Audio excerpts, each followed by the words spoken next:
Part 13, Happy Ever After with Pronglet. The living well is the best revenge prank. 25 the June 1995. Ron set aside the copy of the Daily Prophet on the picnic table and sighed at the headlines. The boy who lived to save us.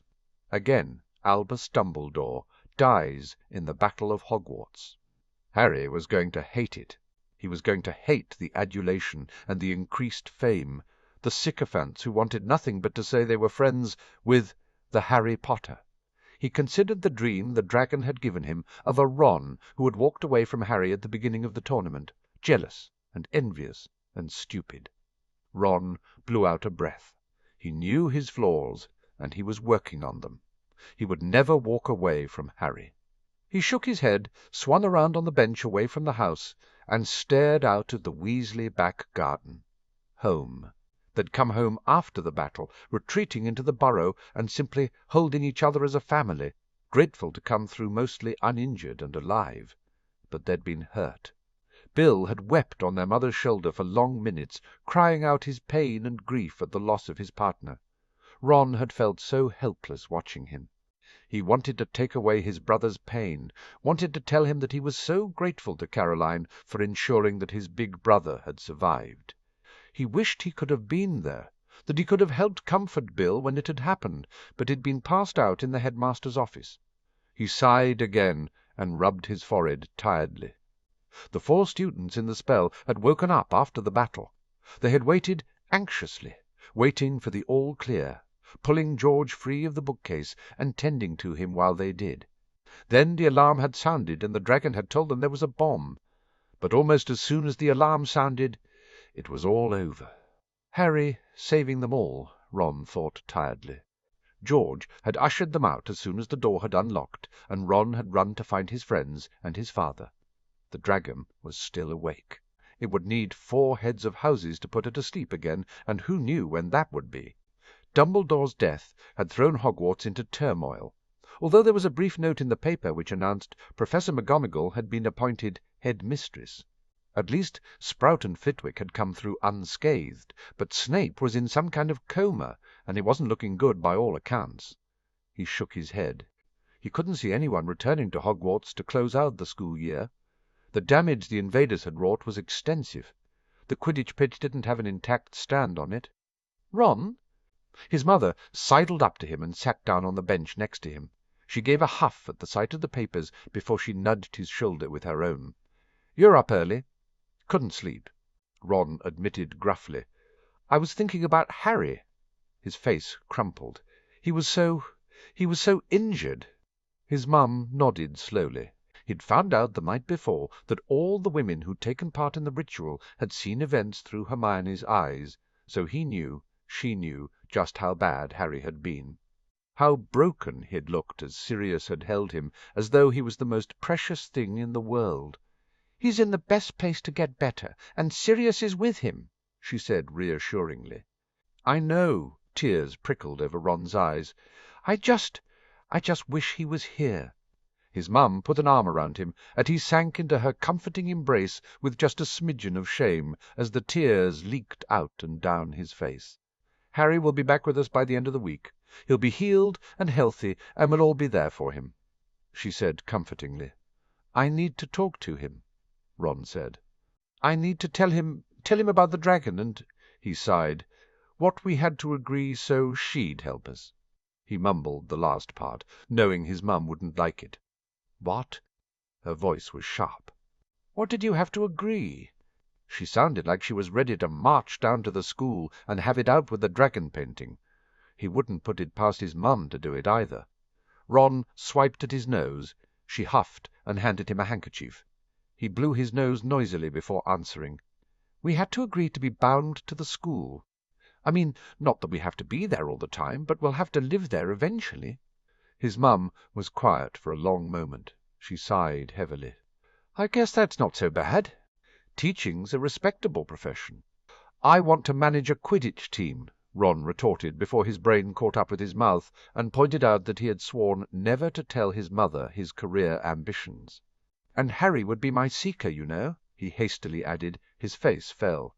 "Not that anyone would want to play where you know who died." His mum hummed. "Maybe you can organize a game when the pitch is repaired and reclaim the space back." Ron nodded. That actually sounded like a good idea. "You don't mind?" he asked. "About the Quidditch?" "All I've ever wanted is for you all to grow up healthy and happy," his mum said firmly. He'd dispute that, since he remembered the colossal row she and Charlie had had when he'd told her about Romania, not to mention the blowout over Bill and Egypt, but he figured silence was the better part of valor. His mum tousled his hair. "Besides, Quidditch manager will be a good job for you before you end up teaching. It'll allow you to travel and see something of the world before you end up back at the school."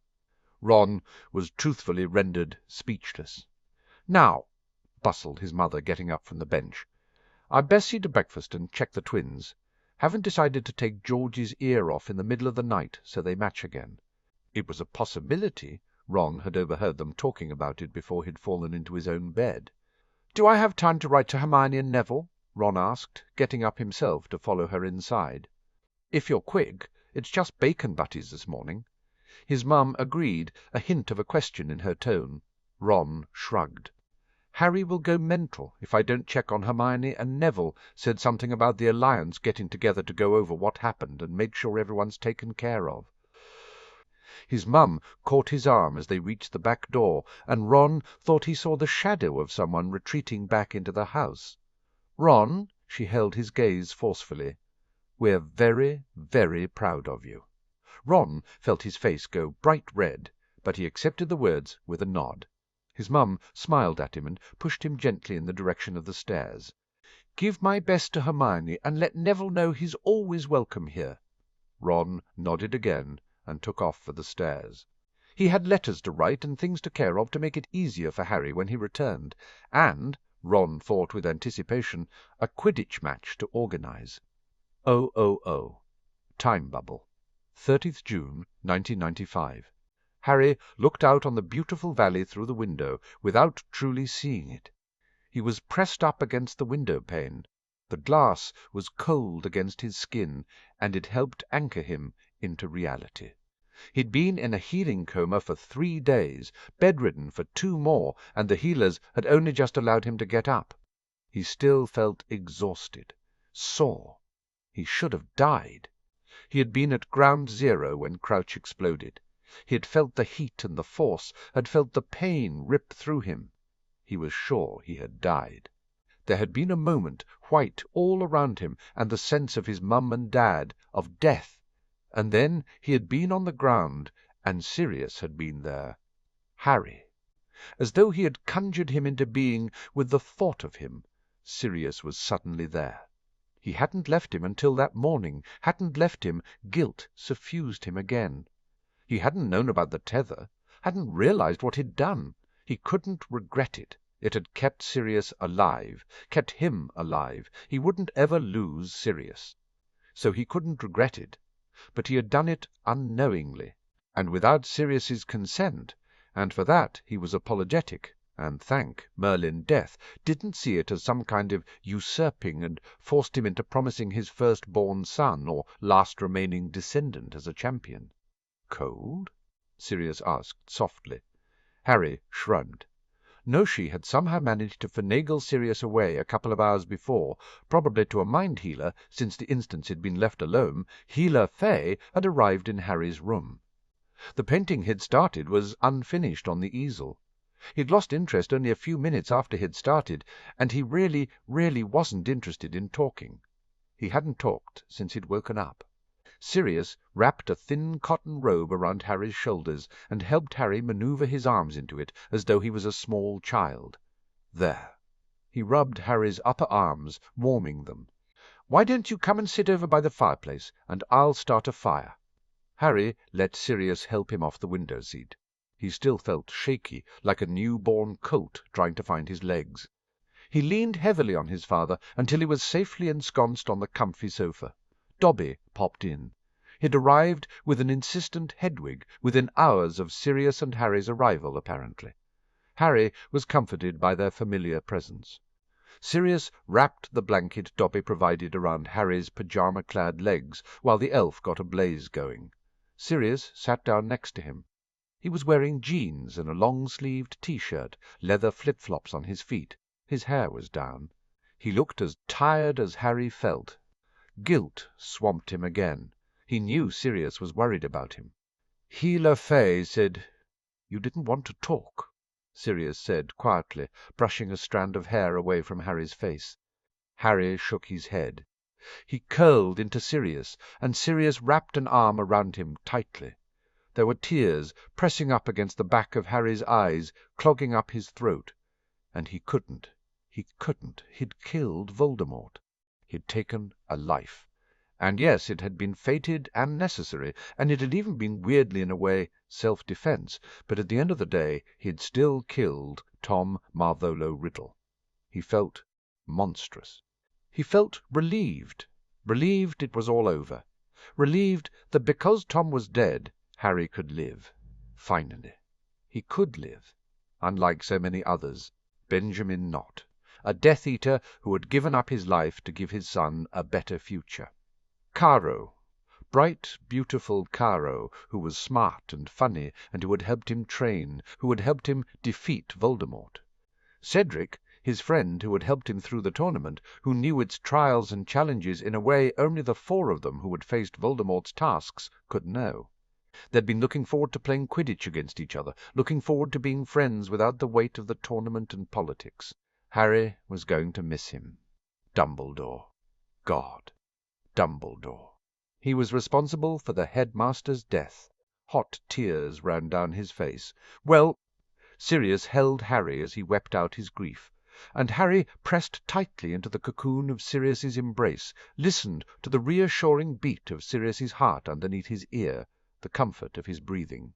The headmaster had given up his life so Harry could live, so Sirius could live, and Harry couldn't feel any regret for finding a third way, for keeping his promise to Regulus, for standing up for Sirius.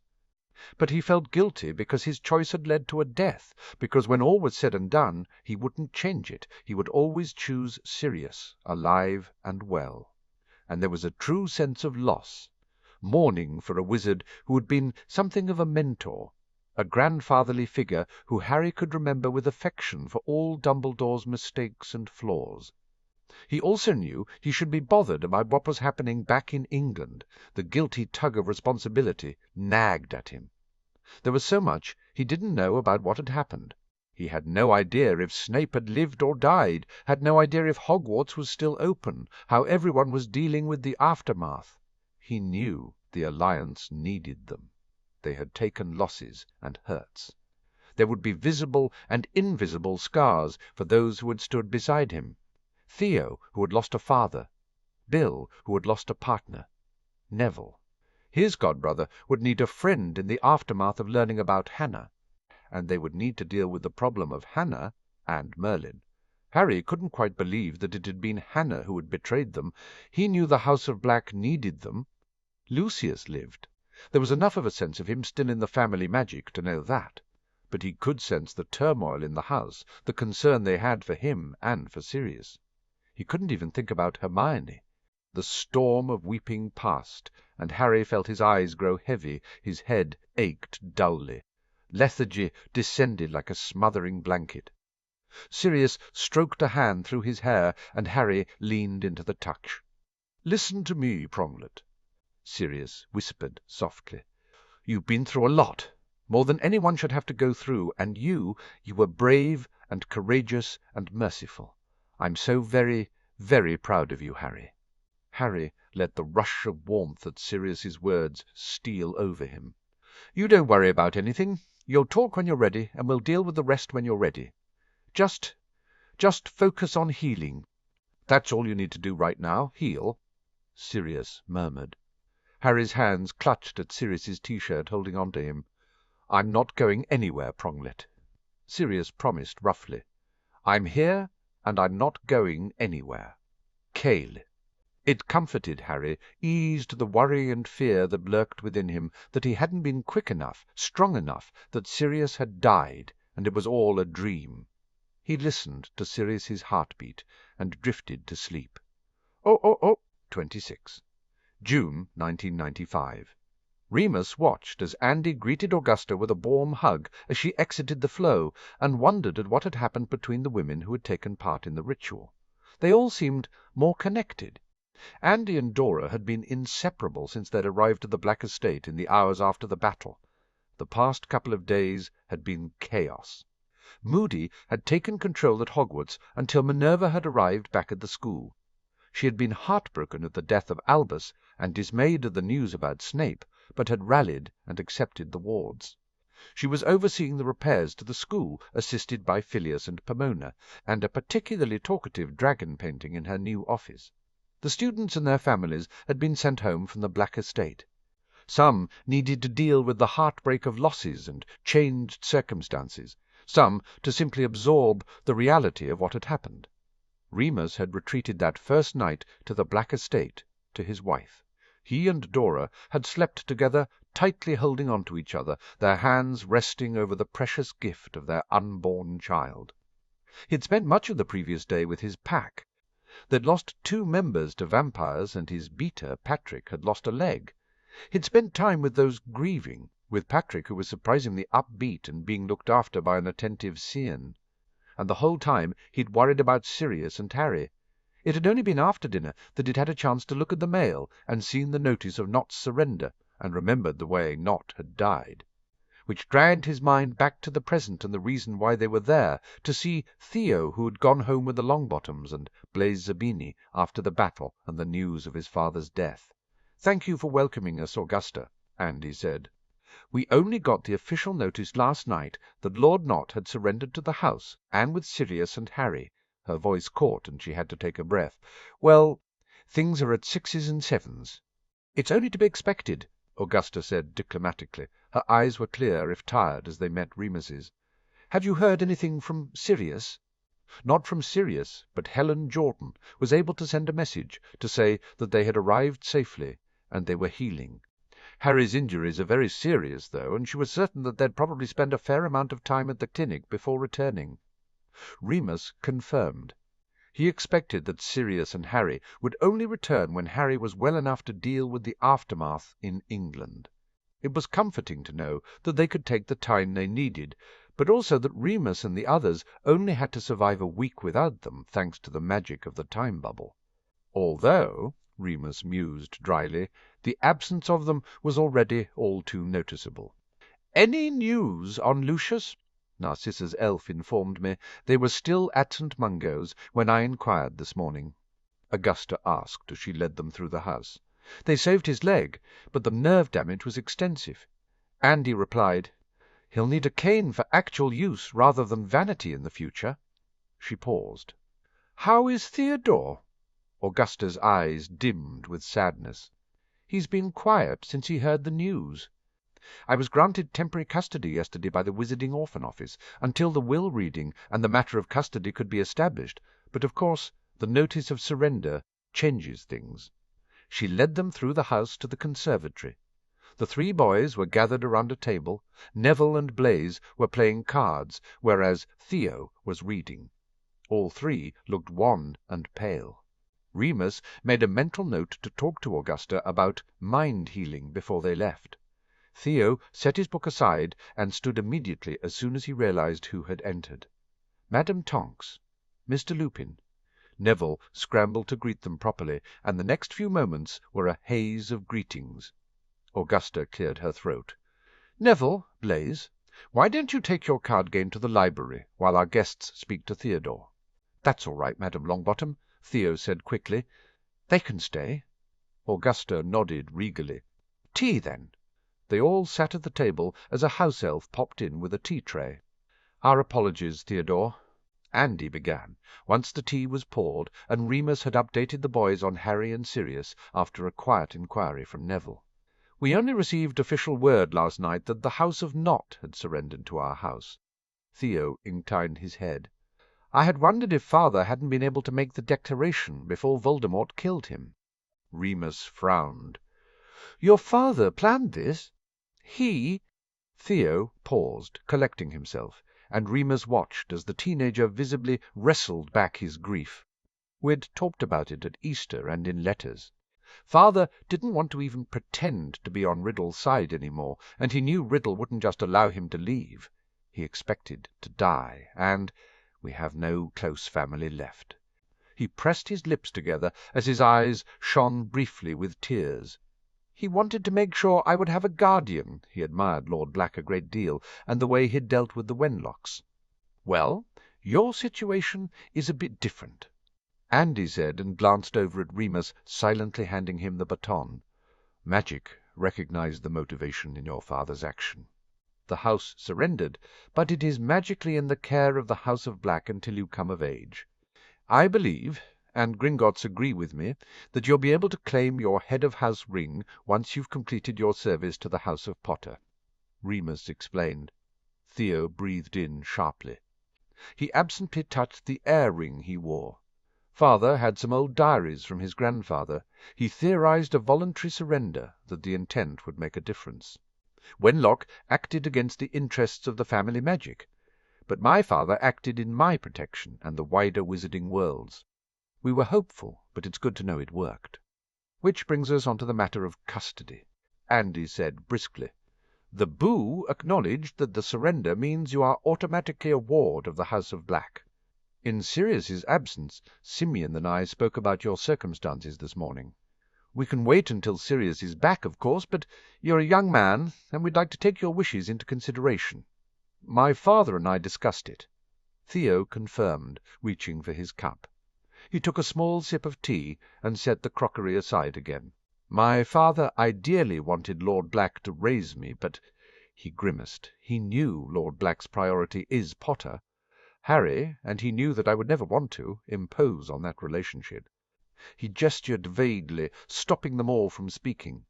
Look, I'm sure if I insisted on it, Black could take me in, and Potter would welcome me, and they'd both do their best to make me a part of their family. How could they not? They're honourable and good people. But, prompted Remus gently when the pause went on slightly too long for comfort. But they shouldn't have to, Theo said bluntly. And Harry deserves better than having to share his father with someone just when he needs him the most. I won't be the one who forces him to do that. I want to build a good relationship with Harry for the future, and this could harm that. Then you have another solution, Andy said before anyone else could comment. Yes, Theo said, taking a breath and meeting Andy's eyes across the table. I would be honoured if you would undertake my wardship on behalf of the House of Black, Madame Tonks. I would be honoured to have you as my ward, Theodore, Andy said fiercely. A brief look of relief flitted across Theo's face. It was a good solution, Remus mused. He couldn't deny that Theo had hit on Remus's own concerns. Harry needed Sirius's whole attention, deserved it after all he'd gone through at the Dursleys and with the events of the last year, and Sirius instinctively knew that. He'd made Harry his whole world, and Harry thrived with Sirius's love. Perhaps when Harry was older, he'd feel more comfortable sharing Sirius. Remus hoped so, because Sirius deserved to find love and have more in his life than simply Harry, who would grow up and live his own life in time. Just like Dora was a grown woman, married and about to have a child of her own, she wouldn't view Theo's presence in her family as usurping her own position. In fact, Remus had an idea Dora would love the addition of a pseudo-little brother to tease, more so than Draco, who was still adjusting to the imminent arrival of his unborn sibling, and who would resent the presence of another boy in the Malfoy household. Andy and Ted were the best option for Theo. Sirius and Harry would also be very much appreciative about Theo's thoughtfulness in his choice, so it was one which served the young not well. It was an elegant and Slytherin solution. "Thank you, Theo," Remus said softly. Theo inclined his head. "Will I? The will and—" He shot a quick look towards Augusta. "Madame Longbottom and I were due to go to Gringotts today and see about the funeral." Remus nodded. "I can take care of the logistics as steward." Another fleeting look of relief crossed Theo's face. "I suggest we go to Gringotts now," Andy said. "We can get the access to your house sorted out. Ted and I can always move in with you." "No." Theo shook his head. "I'd prefer to. I'd like to go home with you." "Chow? Then that's what we'll do." Andy said firmly. Augusta rose from the table. "Let me show you to Theo's room. We can pack up the few things he has here." Remus watched quietly as Theo left the room, sandwiched between the two formidable women. Remus Neville sat forward with intent eyes. "I was wondering if you'd heard anything from the Abbots." Remus repressed the urge to sigh, and nodded. "Hannah was admitted to the care of St. Mungo's after the battle. It's been established that she was subjected to potions and compulsion charms to make her compliant and receptive to Crouch, but the extent of that is not known. She was thoroughly brainwashed by him either way. It wasn't the worst of it, though, and Remus would rather have cut his own throat than tell Neville the rest, that Crouch and Hannah had been physically intimate, and there was a possibility of a child. Hannah had invoked the last air protocols on her committal to the hospital. Her parents were forbidden from interfering if there was a child. So it was all a lie. Neville said, despondent. "She was sweet on you earlier in the summer, I'd swear on it," Blaise countered, patting Neville on the shoulder. "Just Crouch got his hooks into her." Neville sighed heavily and looked up at Remus again.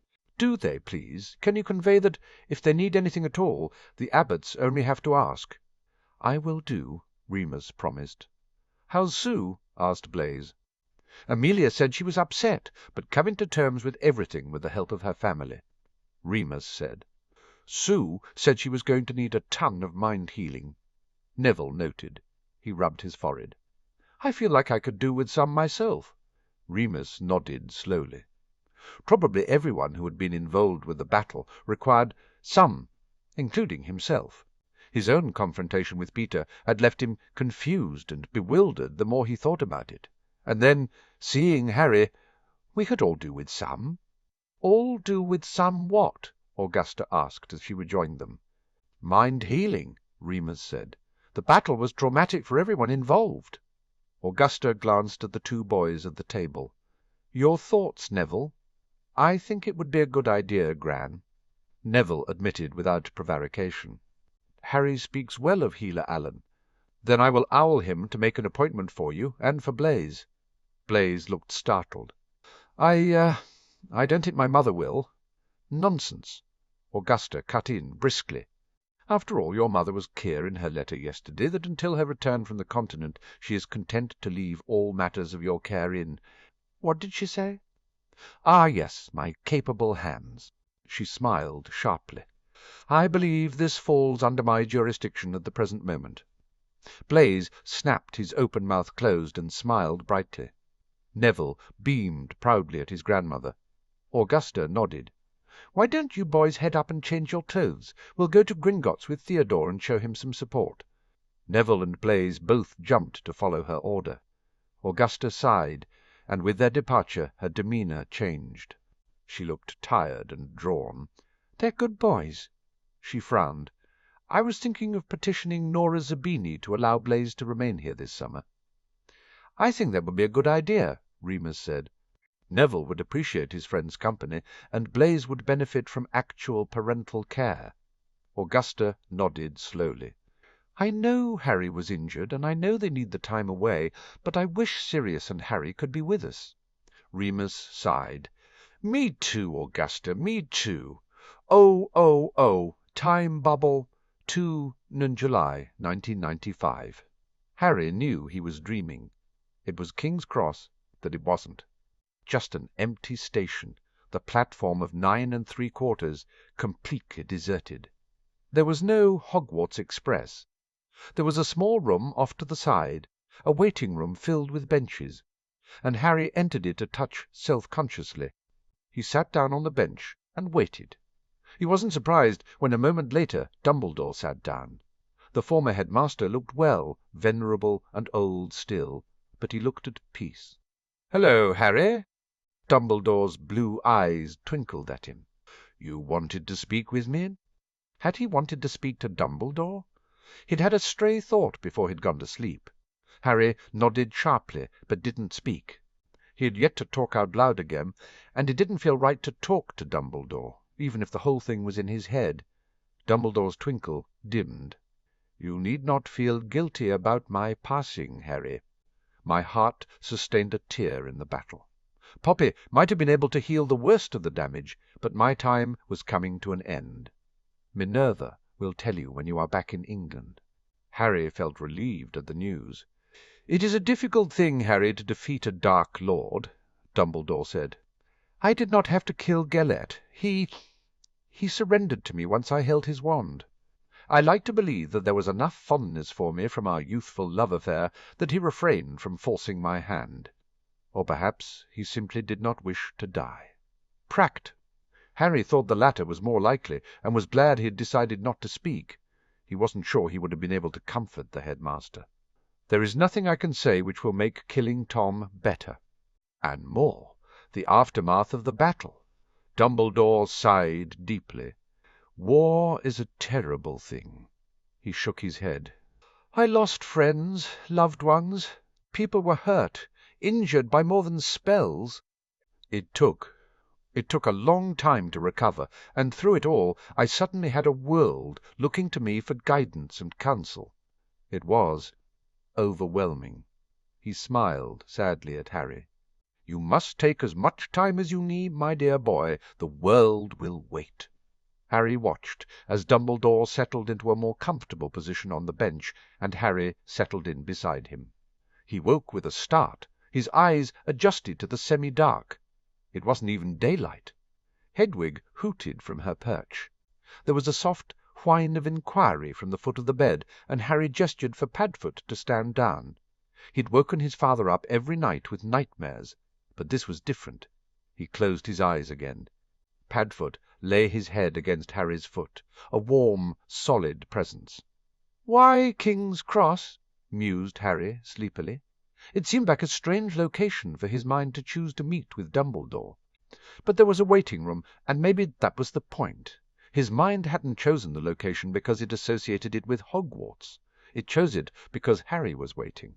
And maybe waiting wasn't so bad. 27. June 1995. Hermione stared out at the road beyond the front garden. It was raining. The type of weather that people joked about when they talked about Britain. Grey, wet, cold. Cars drove by, their muted growl almost inaudible behind the double glazing. She touched the necklace she wore, twisting the leather around her finger before letting go without even thinking about it. She had been surprised to find it intact, surprised to be handed it by her mother after the battle was over and she'd returned home, throwing herself into her mother's arms, and Harry had almost died. He was seriously injured, and, apart from a couple of messages Remus had managed to receive from the clinic, she had no way of knowing how he was. She was beginning to understand the frustration Harry had shown about not knowing about Sirius's condition at Yule much, much better. She missed Harry. She hoped he was all right. There was so much he had to deal with. Hermione. Her mother's voice startled her, and she twisted round from her place at the window to look at her. Her mother had taken a week off work, her father covering her patients where they couldn't reschedule. Hermione couldn't remember the last time her mother had specifically taken time off to look after her. Not that her parents didn't love her. They did, and they always took holiday during Hermione's own school breaks to spend time with her, and for a family vacation. But she remembered having flu in her final year at primary, and her mother had still gone to work, leaving Hermione in the care of her usual babysitter, Mrs. McGaskill. Hermione wondered whether the ambient magic of the ritual had affected her mother despite her being safe in the kitchen with the elves rather than in the ritual circle. Healer Allen is here. The healer. Right. Andy had mentioned that she had arranged a session with a mind healer for everyone in the House of Black. It made sense. Hermione squirmed inwardly at the inner surge of resentment, because, logically, she knew it made sense for her to talk to a mind healer, and God knew she would be the first one arguing that everyone else she cared about needed to talk to one, especially if they'd gone through half of what she'd experienced since she'd started at Hogwarts. Never mind the battle she'd just gone through. She sighed and got up to follow her mother into the small study her parents had on the ground floor. She'd met Healer Allen before. Harry had introduced them. She shook his hand briefly before taking the seat opposite him. Her mother cleared her throat. "Would you like me to stay, Hermione, or—" "I'll be fine." Hermione said firmly, despite the nerves rioting in her belly. Her mother nodded. "I'll be in the kitchen." She departed, but didn't shut the door behind her, and Hermione realized it was part of her mother's protection. She would be able to hear immediately if Hermione shouted. "Your mother cares for you a great deal," Healer Allen said, his brown eyes warm and friendly. "Yes," Hermione nodded. "She's been great about everything." And she had, in a way that Hermione would never have believed the year before. Being sponsored by the House of Black and her mother's friendship with Andy and others had gone a long way to enabling her mother to understand. "Where would you like to start?" asked the healer. "I don't know," Hermione admitted, adjusting her position a touch to get more comfortable. "Everything still seems unreal." Healer Allen nodded. "What's your biggest concern right now, Harry?" Hermione talked over him and blushed. "Sorry. It's just he went through so much." "And what about you?" Allen stated pointedly. Hermione shrugged, her fingers playing with the necklace. "It's not really. I mean, compared to Harry." Allen smiled at her gently as she stuttered to a halt. "Do you believe that because Harry went through a traumatic experience that it negates any other traumatic experiences suffered by the other people who took part in the battle?" "No," Hermione immediately replied. "Of course not. I just—" She sighed and tried to gather her thoughts into a coherent sentence. "I know it's not a competition, and that his experience doesn't mean that I didn't go through something terrifying. But Harry, he's had this madman after him, and he's had to cope with knowing he had to kill him to get away from him, and it hurt him a lot." "You said you found your experience terrifying," Allen stated. "I didn't really expect to end up right beside Harry in the middle of the battle." Hermione admitted a frisson of guilt curling in her belly. "I thought it was safe where we did the ritual. It's under Fidelius, and it's protected by a lot of wards, and it was safe. I was supposed to be safe." She paused, hearing the tremor in her voice, and took a breath. "The other times Harry's faced him, it's always just been him, really. I mean, in first year we had the traps, but they were just obstacles. It was scary going after the thief, but I didn't ever actually confront anyone." She smoothed her hands down her denim-clad legs and bit her lip. "And I was scared about the basilisk, but then I got petrified, so I didn't really know what Harry faced down in the Chamber of Secrets." She tucked her hair behind her ear. Last year was different. I mean, both Ron and I were both with Harry when he confronted Sirius, but we weren't alone for long, and then Remus was there. And when they confronted Pettigrew, it made so much sense, and it was scary, but I knew we were safe. Even when we helped Sirius later, it was scary, but I needed to focus, and I realized that everything worked out, that it was meant to happen the way that it did, and I had Harry with me all the time, and that it made me feel safe." She sighed and slumped back in her chair. "And that makes me sound as bad as Ginny when she was in fangirl mode. And that's not. Harry just makes me feel safe. Not because he's this hero, just because he's Harry. And that was why everything seemed so wrong, because Harry wasn't there.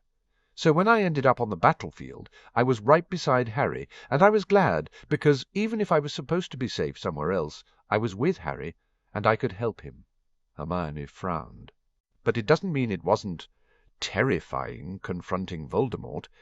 I was scared, really scared. But I knew Harry was there, and I was focused on doing the spell to change out Voldemort's blood, so it helped me. How do you feel about being instrumental in Voldemort's defeat?" The question took her by surprise, and she had to think about it for a long moment. "I guess I don't think about it like that," Hermione said. "I might have spoken the words on the battlefield, but that was because Morgana sent me there. The spell was powered by the Coven and Morgana herself." She tilted her head. "It was just necessary, and I was the one who was there." "What do you think made Morgana choose you?" Allen asked. Hermione wet her lips.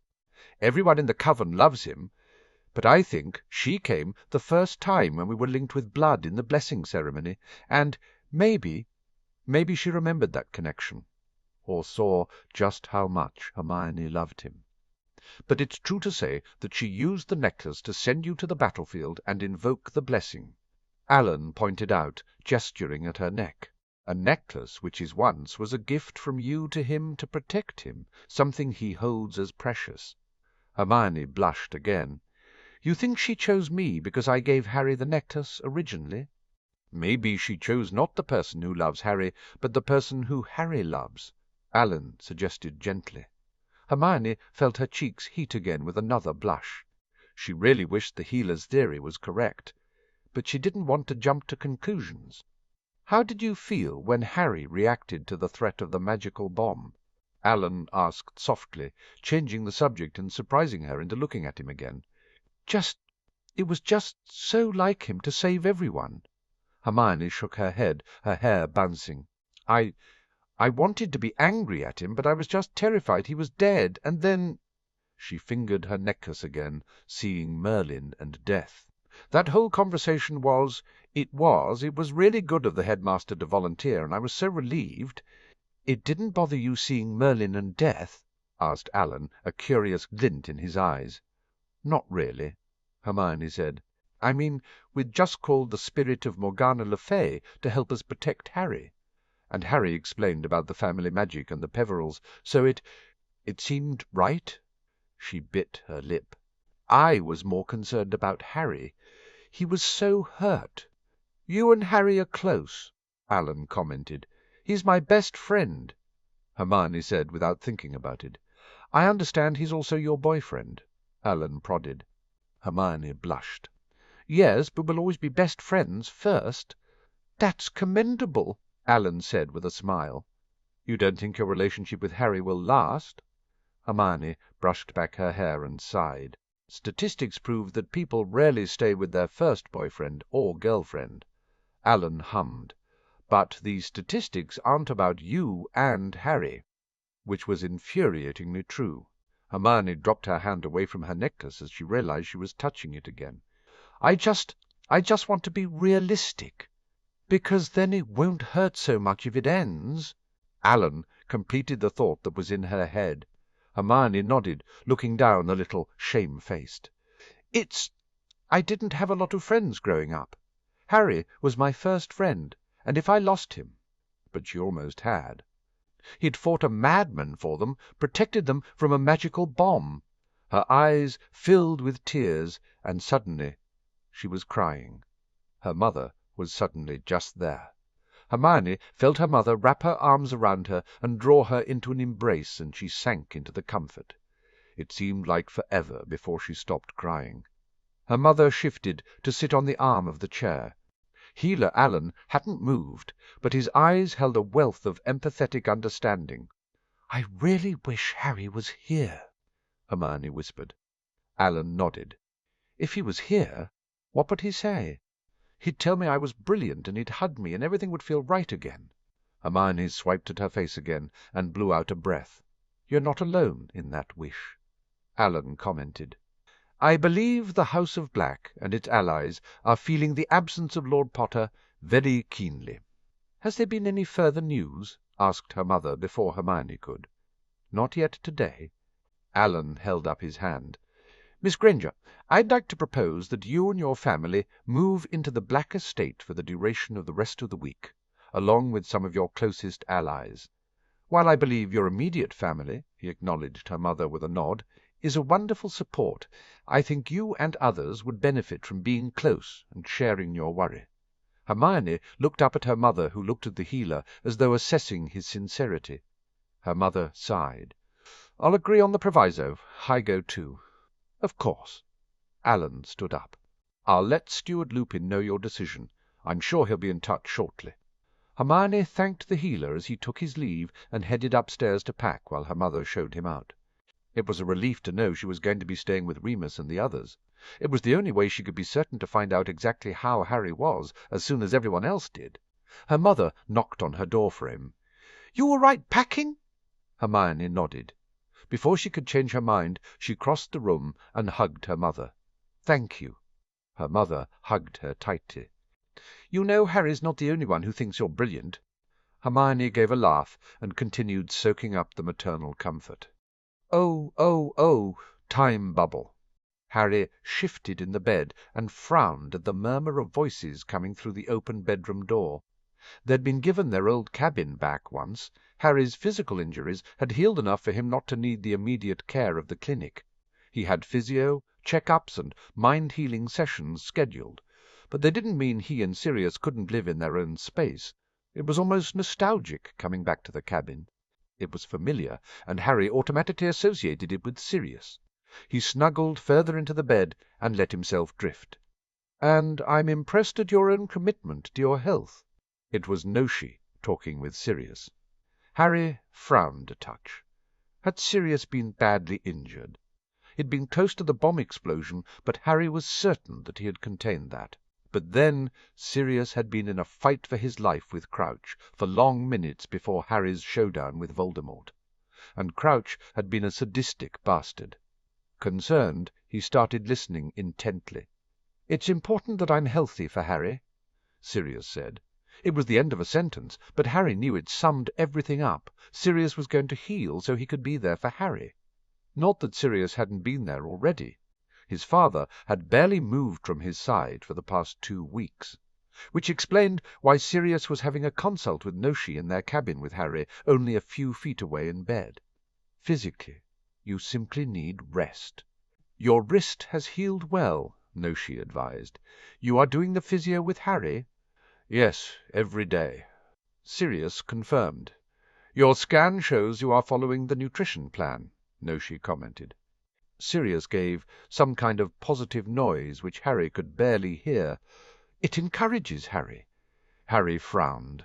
That explained why Sirius had actually eaten the grilled banana thing the other night. Sirius wasn't against bananas, but as a side vegetable he had made a disgusted face but had soldiered on anyway, and now Harry knew why.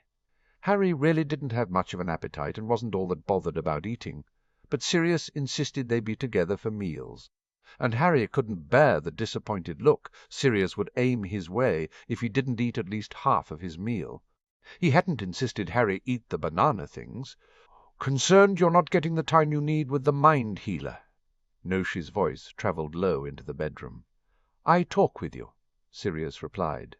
"I am not a mind healer," Noshi reminded him. "No, but it's the talking that's the point, isn't it?" asked Sirius. Talking which Harry still didn't want to do. "Then I am at your disposal, my friend," Noshi said warmly, and Harry loved him for that, for just being there for Sirius. "Harry's my biggest concern right now, but you know that," Sirius said matter-of-factly. "But I know I need to deal with my own baggage so I can be there for him."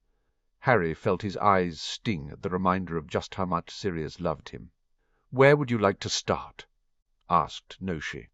"That's the question, isn't it?" Sirius murmured lowly. "Because it's not just what happened on the solstice eve."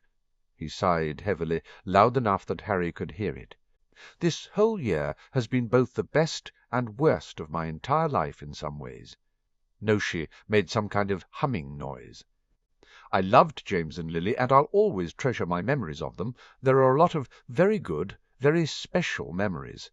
But, being Harry's father, it's the very best thing I've ever done." Sirius continued. "I didn't have the best childhood. My father and mother, they were examples of how not to be parents. And there are days when I think I'm getting it horribly wrong. But it's still, seeing him grow and learn and flourish, it's incredible, and I wouldn't want to give it up. And I don't care if it was, if death sent me to him, or if it was fate, or anything like that. I just love him, and he's my world." Harry felt a tear trickle from his eye, and he brushed it away. "I feel guilty sometimes that James doesn't get to be here, that my choices and suggestions even led to him not being here. But he's forgiven me for that part, and I know I'm doing what James asked me to do to take care of his son, and for every time I feel guilty I try to remember that." Sirius said. "I spent a lot of years where I didn't fulfill my promise because I was an idiot. But I made things right, and I think I can be proud of that." "So this is why this has been the best year," Noshi said. "But you also said it was the worst. Losing James and Lily was awful. But is there anything more terrifying as a parent than your child being in danger?" asked Sirius after a long pause, when Harry wondered idly if Sirius would ever answer. I do not believe so, Noshi replied. All year, Sirius stopped, his voice thick with emotion. Riddle was, the prophecy was one thing. It was terrifying on its own, because Riddle targeted Harry because of it, and Harry wouldn't ever be safe from him until it was resolved one way or another. And finding that out, realizing that, it was heartbreaking.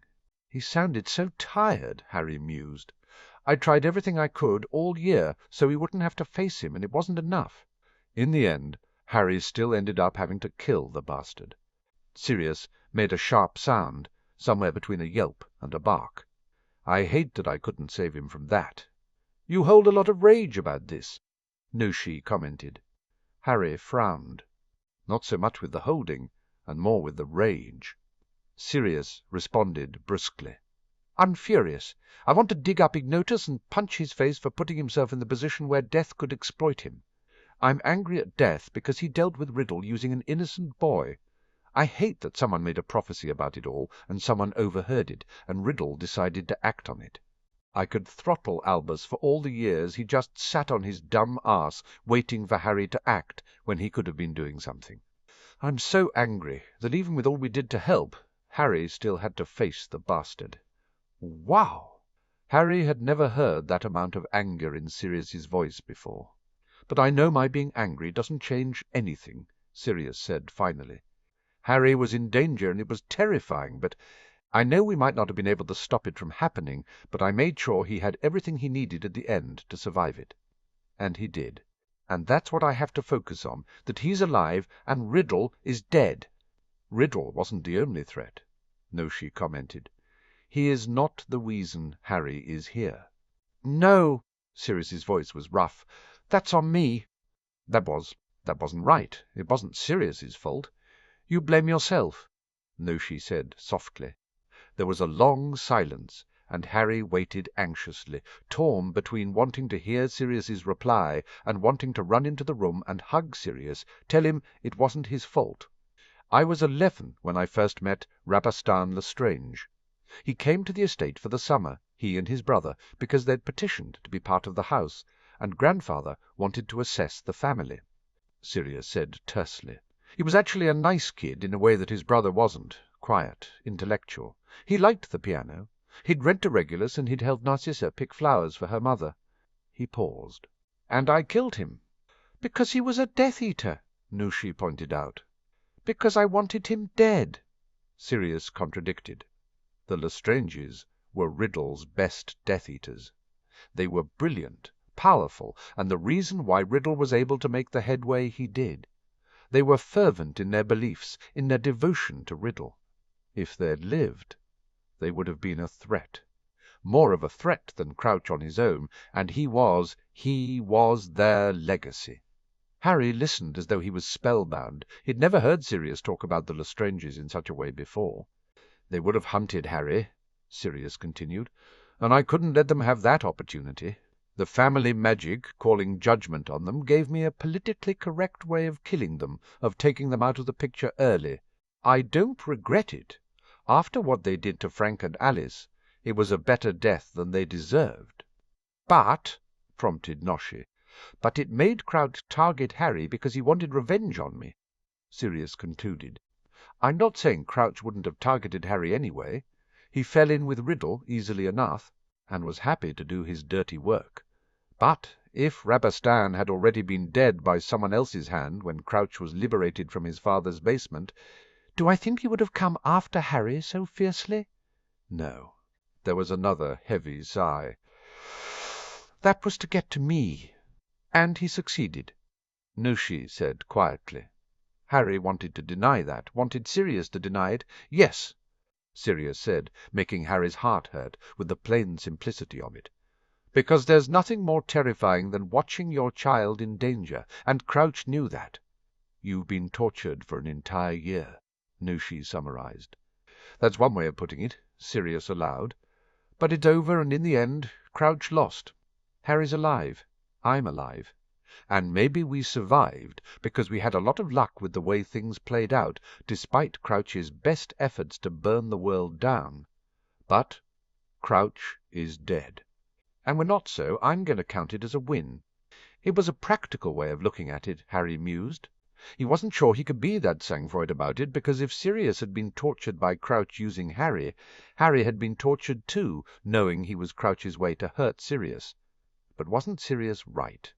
Did it really matter how much hurt Crouch had inflicted on both of them? How much hurt Riddle had inflicted? They had survived it. They were alive.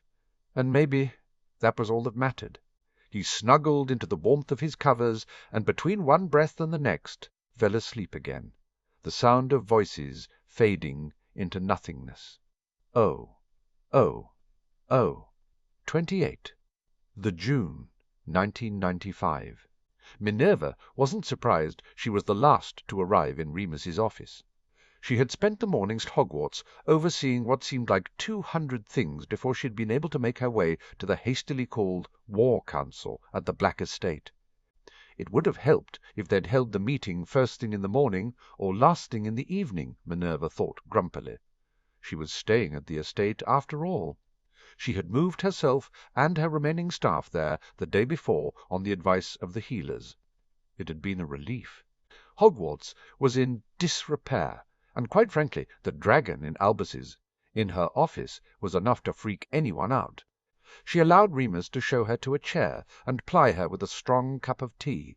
Merlin knew she needed one, and only wished it could be a shot of whisky.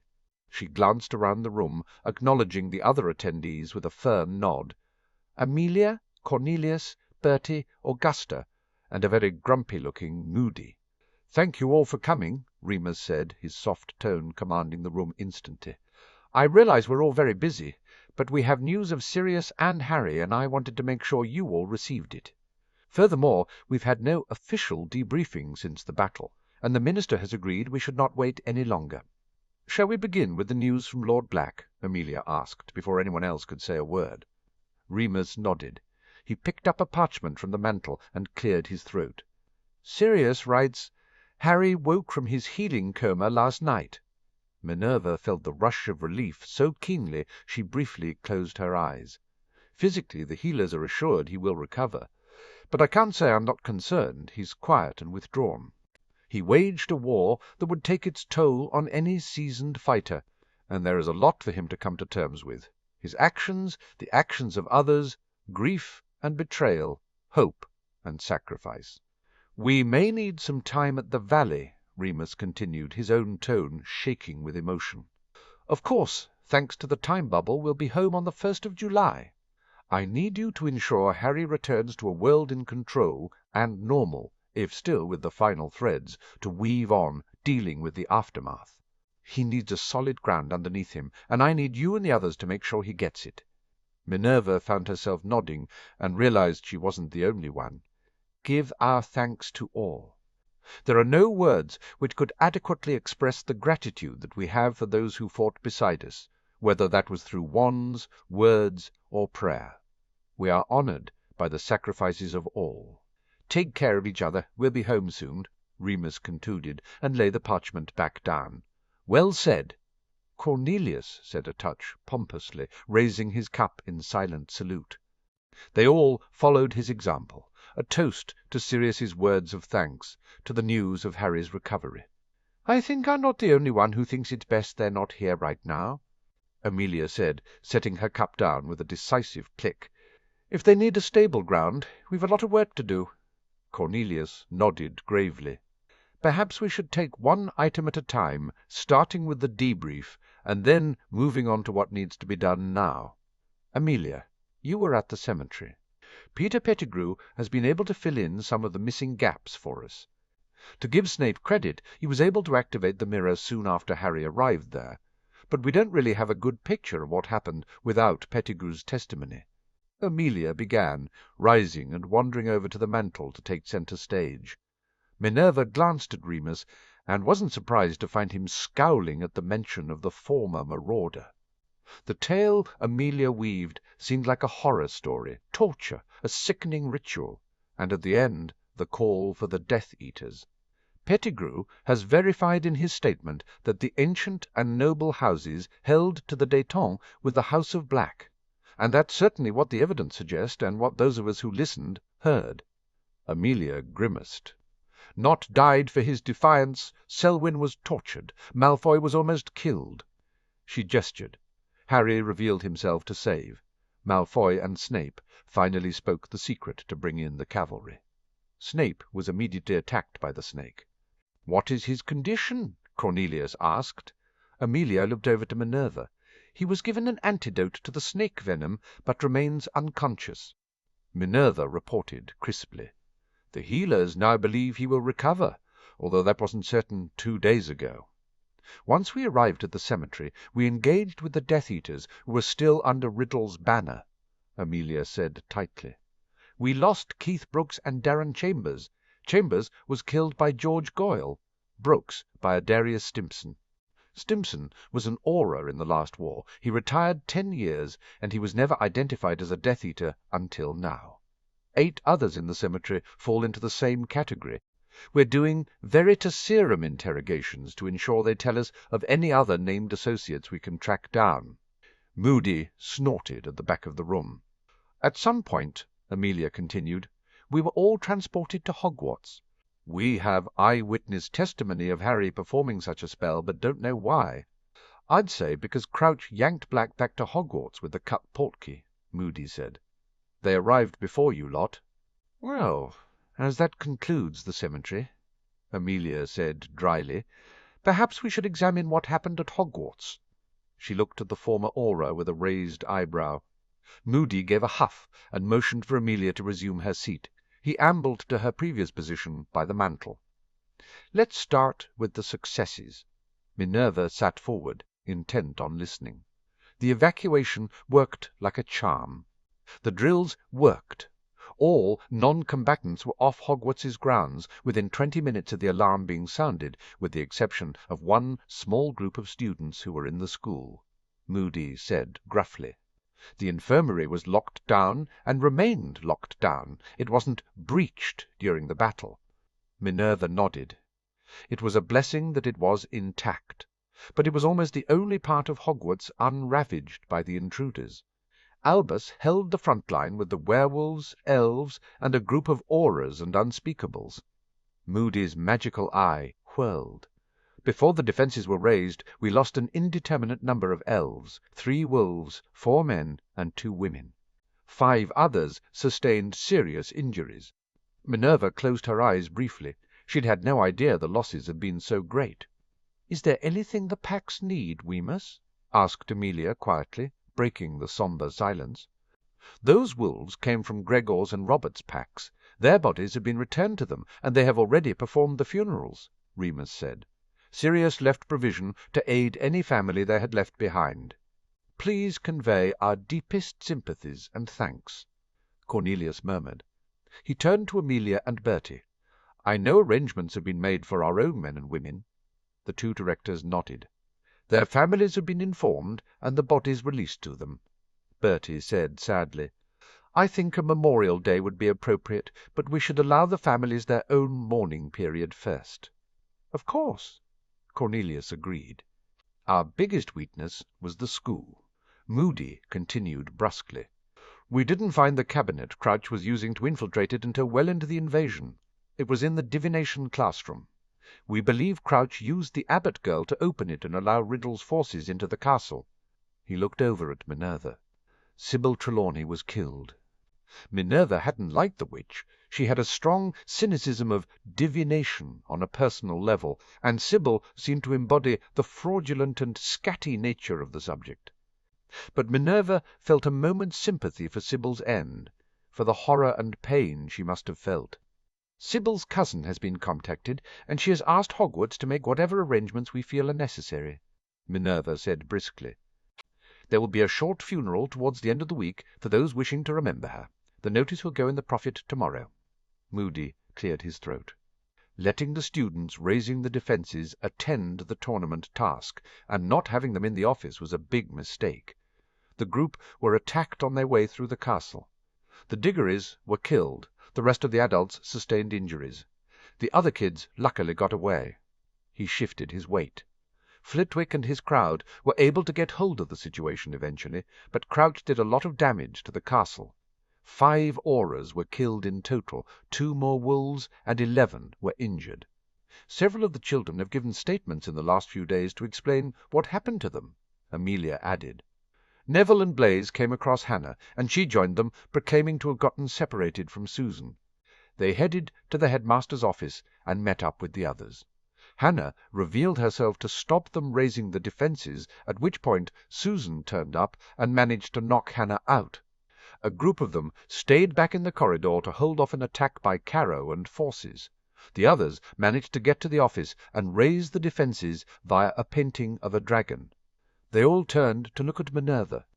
"It is quite a painting," Minerva confirmed dryly. She admits it will take 4 heads of houses to send her to sleep. 4 heads of houses who have previously been the students who originally woke her. "A problem for another day," Moody said. "The kids did good. The defences came up, and we were solid. We were able to contain the rest of the forces." He paused and looked over at Bertie. Bertie pressed his lips together, sorrow all too evident in his tired eyes. Bill confirmed that Neville destroyed the final item in the treasure hunt, the snake. Bill, Caro, and the snake were all transported from the cemetery into the corridor where the students were holding off Caro. Caro gave her life to save Bill. He lowered his tear-filled gaze. "She will be missed." "Which brings us to the ritual," Moody said. Minerva exchanged a brief look with Augusta, and it was the long-bottom matriarch who stood. The ritual went well. Augusta confirmed. Morgana tested us before she would reinstate the blessing, and then demanded Hermione's necklace. As soon as Morgana had it, Hermione herself disappeared from the circle, and we all saw events through her eyes. "Namely, Harry defeating Riddle after you ladies changed his blood out," Moody said bluntly. "Nifty little spell that, ladies." Minerva smiled, satisfied, sharp and vicious as any cat. "Which brings us to the last of the reports from the battle itself," Remus said. "Sirius duelled Crouch, that much we know." "He killed him," Moody confirmed. "He contained Travers, and we all went to help the lad. Once Harry had his protection back, Riddle was toast. He fell to his own killing curse. Harry sent it straight back to him.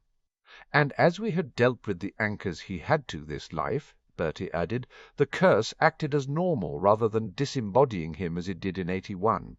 Everything was over, we thought. But when Poppy went to make the official notice of death for Crouch, she noticed a strange reading, and it became apparent that Crouch had turned himself into a bomb." Remus finished. Examination of Poppy's brief diagnostic and the magical residue suggests Crouch imbibed a potion able to transmute the magical energy of spells into a reservoir in his own body's cells. Bertie jumped in. It was ingenious. Every hit he took in the battle, whether physically onto his person or magically into his shield, or when Riddle called for his Death Eaters, all of it went to lay down the foundation for his energy overload post-mortem. Having read Madame Pomfrey's diagnostic, there was enough energy to have destroyed not only the school, but the shock-wave into the earth would have created earthquakes and devastation across Britain. He frowned. A similar potion was invented by Albus to assist with replenishing magical reserves during battle. It's one of the uses of dragon blood, and it contains effete feathers. "The feathers that Crouch talked to Snape about?" asked Remus incredulously. Bertie nodded. "Crouch must have been laughing himself silly at the time." "According to Neville, Harry invoked the family magic to save everyone," Augusta said. Remus sighed. "He did. I think he realized just what the explosion would do, and decided it wasn't enough to transport us out, or for only some of the magic to shield us." He cleared his throat. "He was obviously successful, but he was also badly injured, and this is when things got unreal," suggested Amelia wryly. She picked up her cup and put it down again. "I really need something stronger." Moody handed her his flask. "According to the reports, the spirit of Merlin appeared to demand the price for using the magic," Bertie said, stepping in. "Death stepped in to tell everyone it couldn't be Sirius or Harry because of some magic Harry had done as the Master of the Hallows, so Albus stepped forward."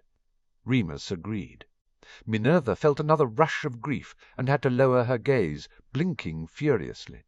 For all his faults and flaws, Albus had been a good, dear friend and mentor to her for more years than she cared to remember. She would miss him. When his sacrifice was accepted, Helen Jordan immediately ordered Sirius and Harry to the Valley Clinic, and we began clean-up. Remus finished. "How is Hogwarts?" asked Cornelius.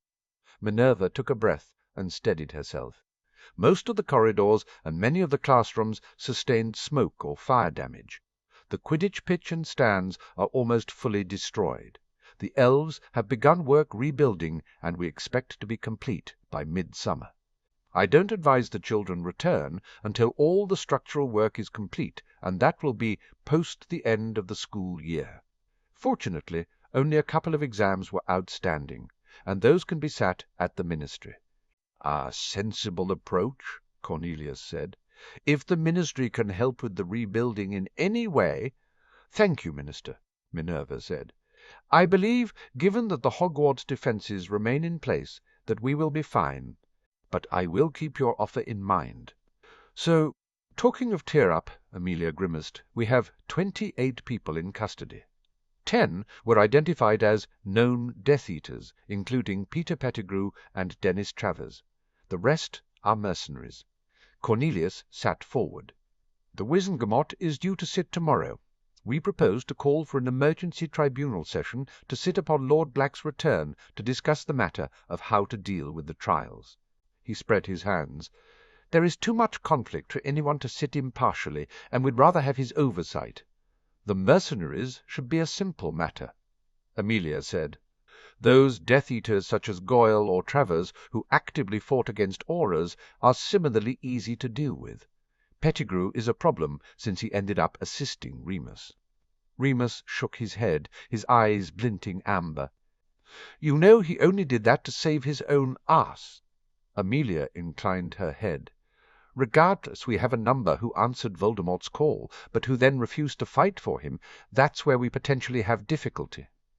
"Indeed," agreed Cornelius, "especially as most sit on the Wizengamot. So we have a political minefield to navigate, and the tribunal to take place." Remus said, making a note. "Augusta, can you and Daniel make progress organizing the alliance?" "Leave it with me," Augusta confirmed. "Hogwarts is under control with Minerva in charge." Remus said, giving her a small smile. "We will need to deal with the fallout of the spell," Minerva asserted. "The dragon is very clear that the students pledged themselves to her. They and their families need to understand the specifics of that sooner rather than later." Remus made another note. "Was there any fallout for the Wiccan ritual?" Apart from Hermione becoming Morgana's own avatar on the battlefield, Minerva remarked sharp enough that Remus winced.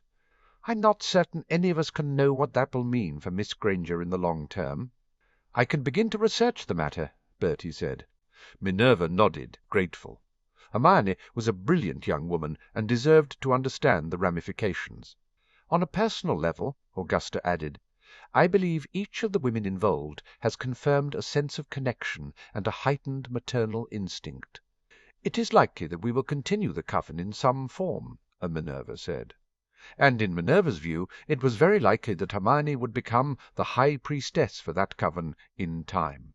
Bertie caught her eye, and they exchanged a brief, knowing look. "Then we also have the fallout for those impacted by Hannah Abbott's betrayal, including Hannah herself." Augusta waved at Remus to make a note. "I'm at a loss how we can even begin to address that situation." "In some respects it's a criminal matter," Amelia said, "but complicated by the fact that she was seduced, and there is evidence Crouch used compulsion charms and potions." She rubbed her head. "But I can appreciate the complexity given Susan's friendship with her." Remus made another note. "That leaves us with looking after the injured in hand," Amelia said. "All are at St. Mungo's and receiving treatment, with the exception of Harry and Sirius themselves." "And the funerals," Remus finished. He coughed. "Theo has confirmed he won't hold his father's until Harry and Sirius return, but I don't see the need to delay any of the others." "I think you and I both know Harry will want to attend the funerals," Minerva argued. "Albus's in particular. but I know he was also close with Caroline. And from all reports, Harry grew close to Diggory during the tournament, Augusta added. Remus held up his hand. Do we really want Harry to spend his first weeks back attending nothing but an endless round of funerals? Is that going to help him, or simply place more pressure on him? I suggest we allow most of the funerals to proceed to their families' wishes in the matter, Bertie said decisively. Some may want to wait, some may not. Caro's father has already stated he'd like to place his daughter to rest within the next couple of days. Minerva acknowledged that truth with a sigh. She nodded. I can hardly argue with a family's right to bury their child. Amelia glanced at her, sympathetic. The Diggorys will be buried tomorrow. Amos, his brother, sent word this morning. Minerva fervently believed it would upset Harry to return and discover the funerals had already taken place, but she appreciated that they had no right to insist that the families waited. She hummed. There is something with which the ministry could assist. Anything. Cornelius offered immediately. Albus's funeral, Minerva stated baldly, fighting back emotion once again. I will need assistance. He is to be interred on Hogwarts's ground. That was agreed with the Board of Governors some time ago, but his funeral should be about more than the school. Of course. Cornelius said, I'll have someone from the ministry contact you to assist later today. Well, we have a plan to get us back to normality. Remus lifted the parchment he'd been writing on. We also need to get a hold of the press. Not that it's been bad or inaccurate, but we could do with setting their agenda rather than reading it in print, Cornelius said. I'll liaise with Brian on a few articles to make sure the ground is laid for Harry's return. The meeting broke up shortly after, and Minerva waited behind as Remus showed the others to the flue. Remus shut the door behind him on his return and sighed at the sight of her. Minerva. Minerva stood. What did Sirius say you didn't want the rest of them to know? He looked at her with narrowed eyes for a long moment before he caved and picked up the letter. I solemnly swear I am up to no good. He handed her the parchment. Minerva watched as a hidden segment was revealed, written in Sirius's beautiful prose. She frowned as she read of Harry's unwillingness to speak, Sirius's concern that it wasn't a passing phase, and about Harry's mental health in general. She handed the letter back to Remus. You can't be surprised that Harry is having difficulty dealing with everything that happened. No, said Remus defensively before he sat down with a heavy thump and nodded. Maybe. He's just been so. Ever since Christmas, Harry's taken more and more of a leadership role, and I guess I've managed to convince myself that he was coping. He was, Minerva said. But now he isn't. She said simply, if anyone was due for a meltdown, Remus, it was Harry. And in some ways she was pleased. It meant that Harry was allowing himself to feel the effects of his traumas and deal with them. It was a much better scenario than him repressing it all and turning into a bitter old man down the line. You don't seem overly concerned, Remus remarked as though he had read her mind. Minerva gathered her purse and shook her head. Harry's in the right place to receive the healing he needs, and he has the one person with him who can help him through this, who he would want with him to help him. And I can't help but think it's best for everyone he's doing this there, in relative privacy, rather than when he returns here and will have the attention of our entire world once more. Remus nodded. You're right. I hadn't considered it in that way. She sighed. I wish I was there to support them through this, but there is enough to do here, and I believe we will help Harry best by ensuring things are not in chaos on his return, as Sirius has directed. Her words echoed in her head as she headed back to Hogwarts. She made her way through the corridors to her office. She had been avoiding it a lot, partially out of respect for Albus, and partially because it was daunting. She was headmistress, and the school was her responsibility. And there was the bloody dragon who claimed to be Hogwarts on the wall. She squared her shoulders. She was a McGonagall, the regent apparent for the House of Potter, and the headmistress of Hogwarts. She took a deep breath and entered. Oh. Time bubble. 15th July 1995. Harry yawned and stretched atop his bed. He cast a quick temper spell and frowned when he realized it was early evening. He'd taken a post-lunch nap as he was still prone to exhaustion, and his post-lunch flight around the valley as Snitch had knocked a fair bit of energy out of him. He clambered to his feet and headed for a warm shower. The past week had been better, Harry mused. He had managed to physically regain some strength and doing something, rather than simply sitting drowning in thoughts of everything that had happened, had helped him regain some perspective. He still didn't want to talk about it, but he was beginning to accept his own actions and others. The routine of his treatment helped. Every morning he was up early to do a Tai Chi class that was followed by a jog and some gym time. He and Sirius exercised together just as they had the previous summer, and Harry enjoyed the faint competitiveness of sprinting the last distance to the gym or performing his exercises before Sirius, teasing Sirius without words about his age. They'd return to the cabin and would have breakfast together. Harry had made efforts since overhearing Sirius talking with Noshi to eat more, so Sirius wouldn't have to force himself into eating things he didn't like, so Harry would eat. It helped that with Dobby there, the elf was feeding them their favourites most of the time and had stopped experimenting. Truthfully, with the resumption of his physical exercise regime, Harry was hungry, his body demanding the fuel even if his mind still wasn't in a place to enjoy food as anything other than that. Late morning was spent in art therapy. Harry had 4 days before handed Sirius a paintbrush and an easel. He remembered the mural and how Sirius had been responsible for drawing and painting it. He figured if art therapy was good for him, it would be good for his father, and Sirius was happy to indulge him. Sirius had already completed 2 paintings, one of James and one of Lily. Both of them as schoolchildren, smiling and happy. They were stunning pictures. Sirius had gifted them to Harry, who had immediately displayed them in the den. Sirius was working on a picture of the Marauders, the forest in the background, Hogwarts in the periphery, with the 4 Marauders front and centre. Harry didn't have to be a mind healer to realize the paintings were an act of mourning, of remembering the good times and grieving their loss. His own paintings were more abstract, mainly a confusion of colour and splatter without form. Healer Fay seemed pleased with them, noting that Harry was using the paint to express his emotions and the confusion he was feeling. Confusion was probably apt, Harry thought, as he left the shower and went to put some clothes on. He wasn't sure what to feel, and his moods had a tendency to swing from apathy to anger within the space of a thought. Spending time in his animagus forms helped. It had been Sirius's suggestion. Animals ran on instincts and needs. Things were much simpler for them. Padfoot was Sirius's retreat when the world got too much to deal with, because as much as he kept his own brain, he could let himself sink into the animal's world for a while.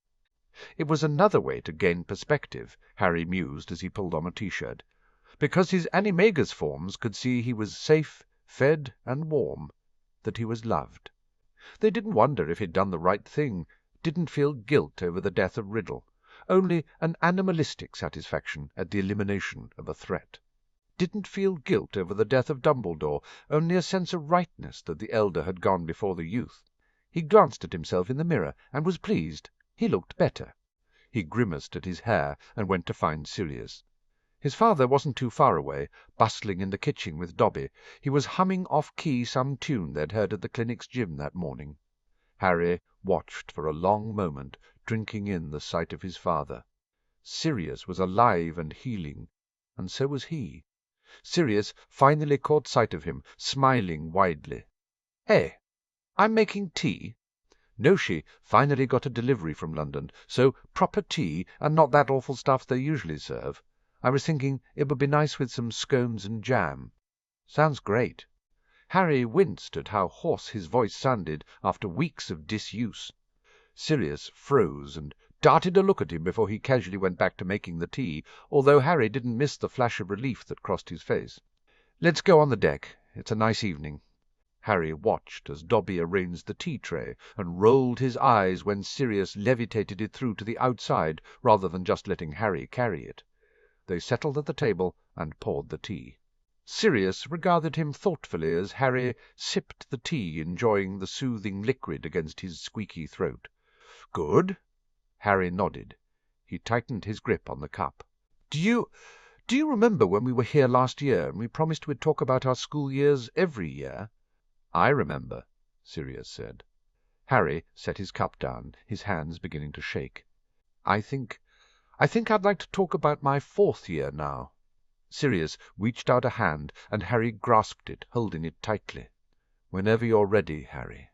Harry took a deep breath and began. "Oh, oh, oh. Time bubble, 5 the August. Real time, 1 July 1995. Sirius smiled softly as Harry finished saying goodbye to his friends. He'd reconnected with Noshi's grandchildren once he'd gotten back on his feet, and spending time with them had helped Harry's recovery. He could be normal with them, just another teenager. Sirius was pleased that the 6 weeks they'd stayed at the Valley had helped Harry heal, not only from the physical injuries he'd sustained, but also from the emotional and mental trauma of the previous year. Harry wasn't completely recovered, though. Physically, he still tired easily after spell work, but he had regained the weight he had lost, and he looked fit and healthy. Emotionally, Harry was also still prone to mood swings and hours where he'd retreat again into silence. But there was a steel core inside of his son which had helped him survive for years, and Harry had made strides in his therapy, enough that the clinic was supporting their decision to return to England and the aftermath of the war. Noshi. Sirius took the healer's outstretched hand and shook it warmly. "Thank you again." Noshi shrugged away his gratitude. He let go of Sirius's hand. "I will not see you here again, my friend." "You won't mind if I think that's a good thing, right?" Sirius asked, pleased at Noshi's words. He remembered all too well the previous year when Noshi had forewarned of their return to the Valley. Harry stepped up beside Sirius and reached out to shake Noshi's hand. "Thank you, Noshi." Noshi clasped his hand and hummed. Sirius's heart sank. Noshi let Harry go and smiled at him. "Your daughter will bring her husband here after a potion's accident freezes his hand. She will be carrying their child." Harry's face brightened with happiness. "I'm going to have a daughter? Please tell me she isn't named Quaffle." Sirius begged. They all laughed. Sirius checked the time. "Come on. The portkey Amelia sent should activate in a few moments." He held out the shoe to Harry, who grimaced and grasped it. "Why can't they just use something normal?" grumbled Harry, as they nodded a final farewell to the medical staff. "A shoe is normal," Sirius pointed out. The hook and swirl of the portkey travel prevented Harry from replying, and a second later they stumbled into a landing in Amelia's office. Sirius managed to steady Harry with one hand and rebalance himself all at the same time. Harry pulled a face. "I really hate portkey travel." "Harry!" Remus pushed his chair back and bounded over to hug Harry. Sirius smiled at a beaming Amelia. "Thank you for the shoe, home." Amelia rounded her desk and surprised him with a hug. "Welcome home, Sirius." Remus finally let go of Harry, and Sirius found himself released from Amelia's embrace and swept into Remus's. Moony. Padfoot. Remus sounded like he was blinking back tears. Sirius patted him carefully on the back. Remus's hold loosened, and he stepped away, surreptitiously swiping at the corner of his eye. "I'm just so glad to see you both," Remus said. "When you left," Sirius put an arm around Harry's shoulder. "It was tough, but we got better." Amelia waved at the chairs in front of her desk and the tea service she had set out. "Remus and I thought it might be a good idea to bring you up to speed before you ended up back in the thick of things." "Remus and I—" Sirius nudged Harry into one chair, took one for himself, and Remus slipped into the one that was left. "That's a good idea.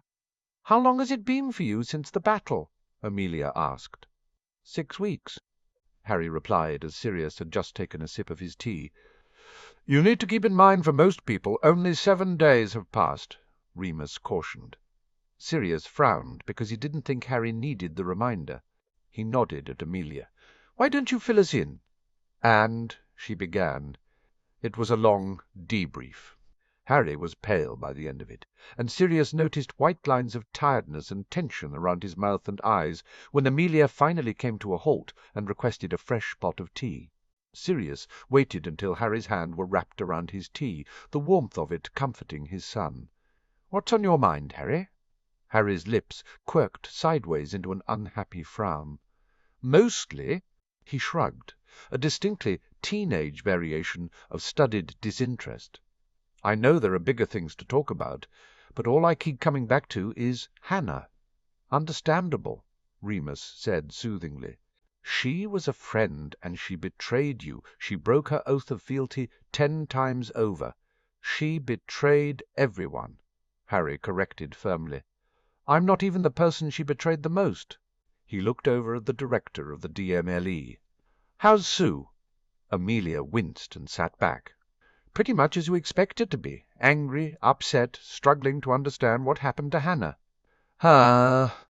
"What exactly did happen to her, and what's going to happen now?" asked Harry bluntly.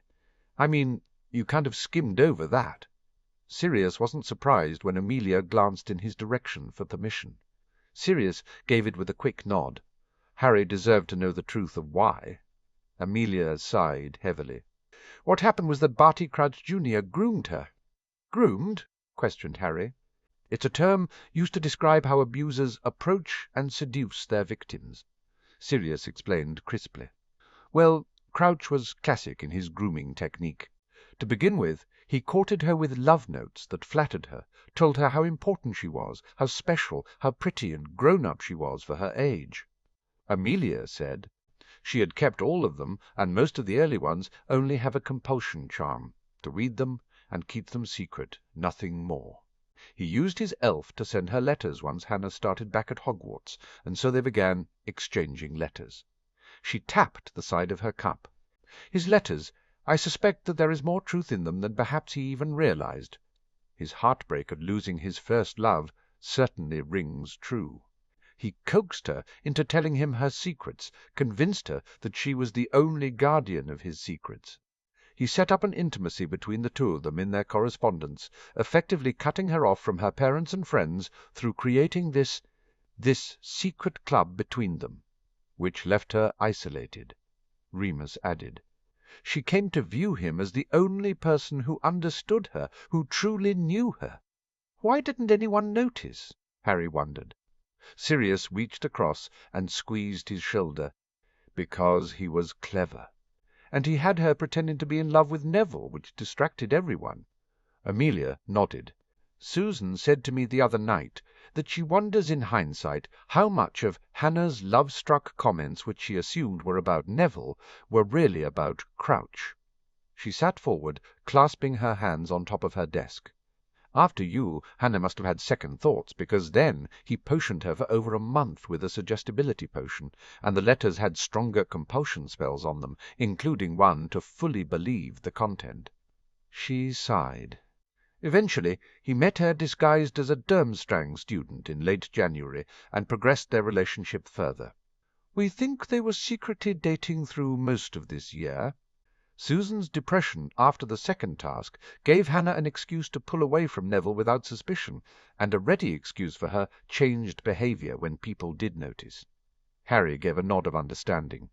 "Unfortunately, by the end of February, it looks as though Crouch was confident enough in Hannah's feelings for him that he was no longer potioning or compelling her." Amelia said a touch bitterly. "Even now she's utterly convinced Barty was a misunderstood, witty, intelligent man who was victimized by you, Sirius. She confessed she agreed to act as his agent in Hogwarts when he decided to, in her words, get rid of the traitorous elf who'd kept him prisoners and break his cover in the school." Sirius shook his head. Poor Leonard and Karen. The couple had to be distraught over what had happened to their daughter. They met in secret the night before the task, and their relationship became sexual. Amelia continued brusquely. "She stated very firmly it was consensual, but as she's 15 and legally cannot consent, was thoroughly manipulated into it to boot, it's considered statutory rape. She still doesn't see that Crouch did anything wrong. She's fervent in her belief that she was the one to convince him to have sex. She was the seductress. It's not unusual for abusers to manipulate their victims into feeling that they are responsible for tempting them into inappropriate behavior, or into believing the contact is about them being special and beautiful, even into believing they want it," Remus commented. "That's awful," Harry stated bluntly. "It is," Amelia agreed, "and unfortunately Hannah is so thoroughly entrenched in that mindset that it may take many years for the damage Crouch has wrought to be undone." "The mind healers could help her, though, right?" asked Harry. Amelia nodded slowly. "However, it may be too late." She gestured across the desk. "Hannah was confirmed as mentally sound yesterday by the senior mind healer on her case. She is completely aware of right and wrong. She isn't legally considered insane or incompetent. So she'll face criminal charges," Sirius deduced immediately. "Yes." Amelia pointed at a folder on the desk. "By her own admission, Hannah knowingly conspired to have Neville kidnapped at Yule. She opened up the Vanishing Cabinet and allowed vampires, mercenaries, and Death-Eaters into Hogwarts. She did so knowing that they intended harm to the students, teachers, and tournament visitors. She conspired to commit murder and destruction in a terrorist act." "I guess there are also charges pertaining to her attack on Susan," Remus murmured. "And her attack on the Creevy brothers and Lavender Brown," Amelia confirmed. Harry frowned. "What attack?" "Hannah, upon entering Hogwarts, stunned the Creevys and Susan," Amelia explained. "She imperioused the brothers to attack Miss Brown for no other reason than to keep them occupied and out of her own way. Luckily, the Patil twins interrupted the attack before Miss Brown suffered anything more than bruises from being grabbed." "Merlin," Harry muttered. "All of that group were traumatized," Amelia confirmed. "And now she has been ruled as mentally competent, I can no longer refrain from formally charging her and arranging for her trial. I was holding off until the results from St. Mungo's were known." She sighed heavily. "Unfortunately, there is a very good chance she might be carrying the Crouch air." Harry blanched. Seriously? Sirius had never felt less like drawing attention to the inherent joke about his name. He ignored it and focused on Amelia. "They found a fertility potion in her system," Amelia said succinctly. Sirius repressed the urge to sigh. "What do you intend?"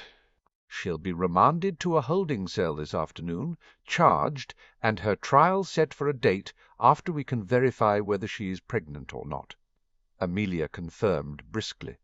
She gestured at the folder. "The Wizengamot may apply leniency to the sentencing given her age, and that, as the victim of Crouch, she was manipulated into performing the crimes, and potentially does have a case for diminished responsibility. She'll end up in Azkaban either way, especially now the Dementors are no longer a consideration." "But—" Sirius frowned before he remembered how Remus had explained Hogwarts had killed the remaining Dementors as part of her defense. Cornelius had approached the goblins about a guard contract, and it would be reviewed and hopefully approved in a special Wizengamot session. In the interim, a group of Aurors and Hit Wizards were performing the duty of securing Azkaban. Of course, if she's pregnant, there will be arrangements made to ensure she receives care until the child is born." She continued. "Leonard and Karen will then need to make a decision on the care of the child." She looked at Sirius. "You could call judgment on her. She took the fealty oath as heir before Crouch got his hooks into her." Sirius felt another pang of sympathy for the Abbotts. It was a mess. "Let's hope she isn't pregnant. I think we'll hold off on judgment either way." Harry gave a slow nod. "How much of this does everyone know?" Amelia sighed. "Only the barest details, that she was seduced by Crouch and her known crimes. I've kept everything else under wraps to protect Leonard and Karen, but some, if not all, of it will come out at trial." She picked up her tea. "I'm honestly not looking forward to explaining this to Susan." Harry nodded. "Or Neville." "I think they've been a good support for each other," Remus said. "I've noticed they tend to gravitate towards each other during meals at the estate." Sirius looked over at him in confusion. Remus's cheeks went a touch red. "Ah, I guess I forgot to mention that the House of Black and its allies are currently in residence at the Black Estate. The healers thought it would be beneficial for us all to be together." "Yes, you forgot to mention that," Sirius said dryly. He nudged Harry. "You still want to head home?" They had planned to go straight to Griffin House. Harry bit his lip as he thought, but he ended up shaking his head. "Let's go to the estate. We shall be there with everyone else." "Is there anything else we need to know immediately?" asked Sirius, turning back to Amelia. She shook her head. "I will need to interview you for your official statements at some point, though." Sirius reached into his robe and drew out 2 rolled-up parchments. "Our written statements. Let us know when you want to meet." Amelia smiled at him. "Thank you, Sirius." Sirius waited until Harry was on his feet before he moved them to the flue.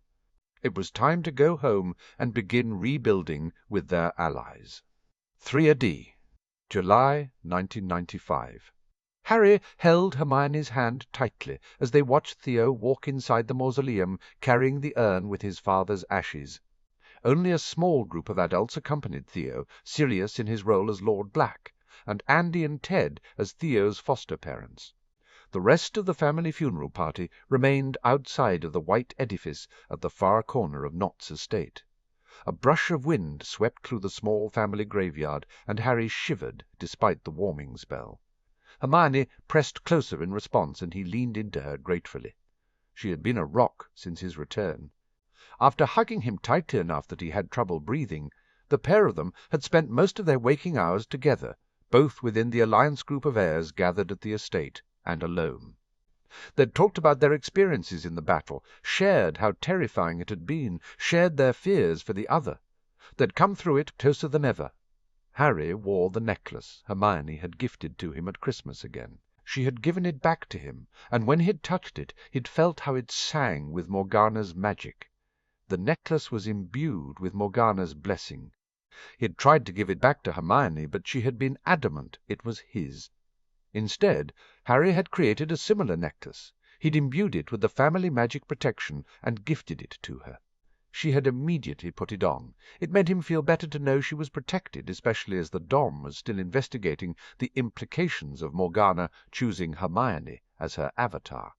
Hermione would be spending part of her summer helping the Dom research, and she was very excited about it. Harry let his gaze wander.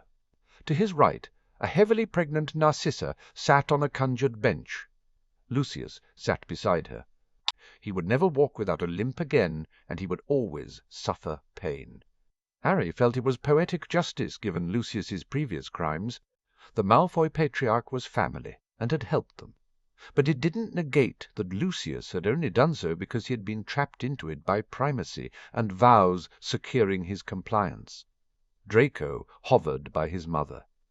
The blonde Slytherin was much more solicitous of her than of his father, Harry noticed. He had certainly taken on a maturity that had been lacking prior to the battle. Draco had admitted to Harry he had been given a wake-up call, seeing Diggory die, and taking part in the Hogwarts spell. His whole life had been rearranged for him in the space of a single moment. Harry wondered again at what the Hogwarts spell would mean for Draco, and for Ron, Luna, and Sue. Minerva had agreed to allow a meeting in her office with the dragon once Hogwarts was approved as structurally sound enough. The Hogwarts headmistress sat on another conjured bench with Dora. Remus stood beside his wife, their hands clasped together. They looked sombre and tired.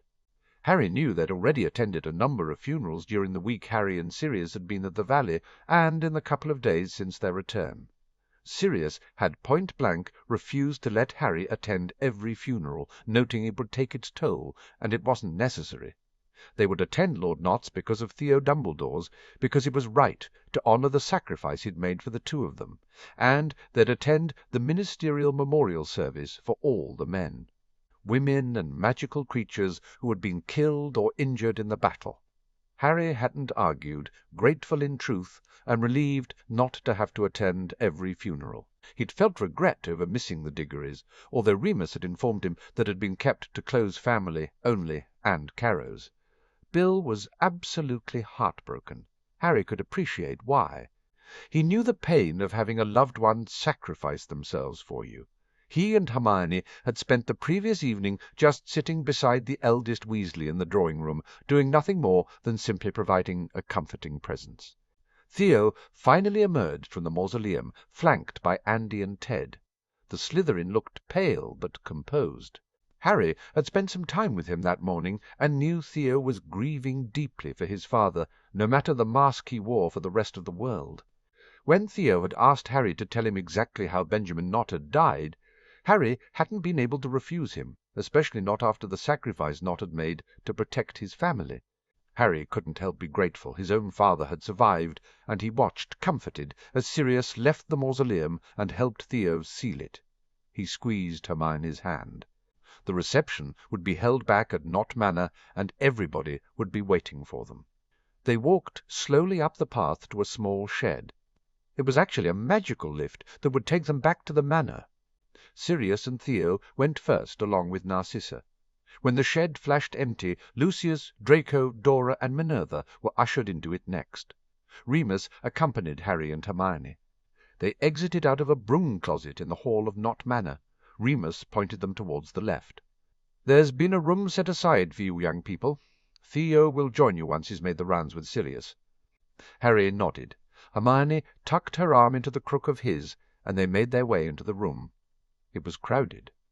One corner of the room was filled with the heirs who had houses which held détentés with the House of Black.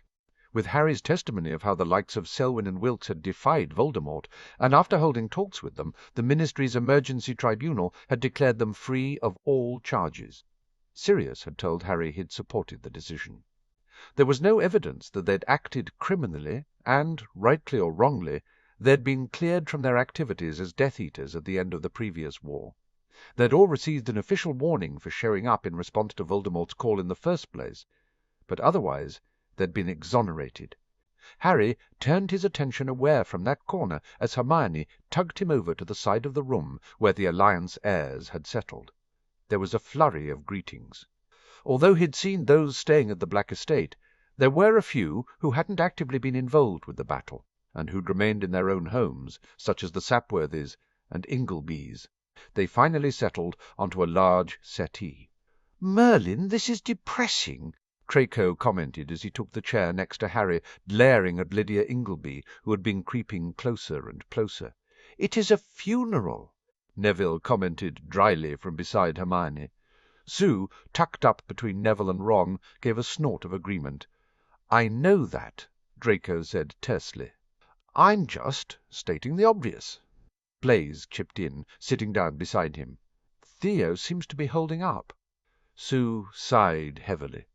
"Bad enough that Ced didn't make it, but I don't know what I would have done if... Dad's ankle is still giving him jip, but at least he's alive."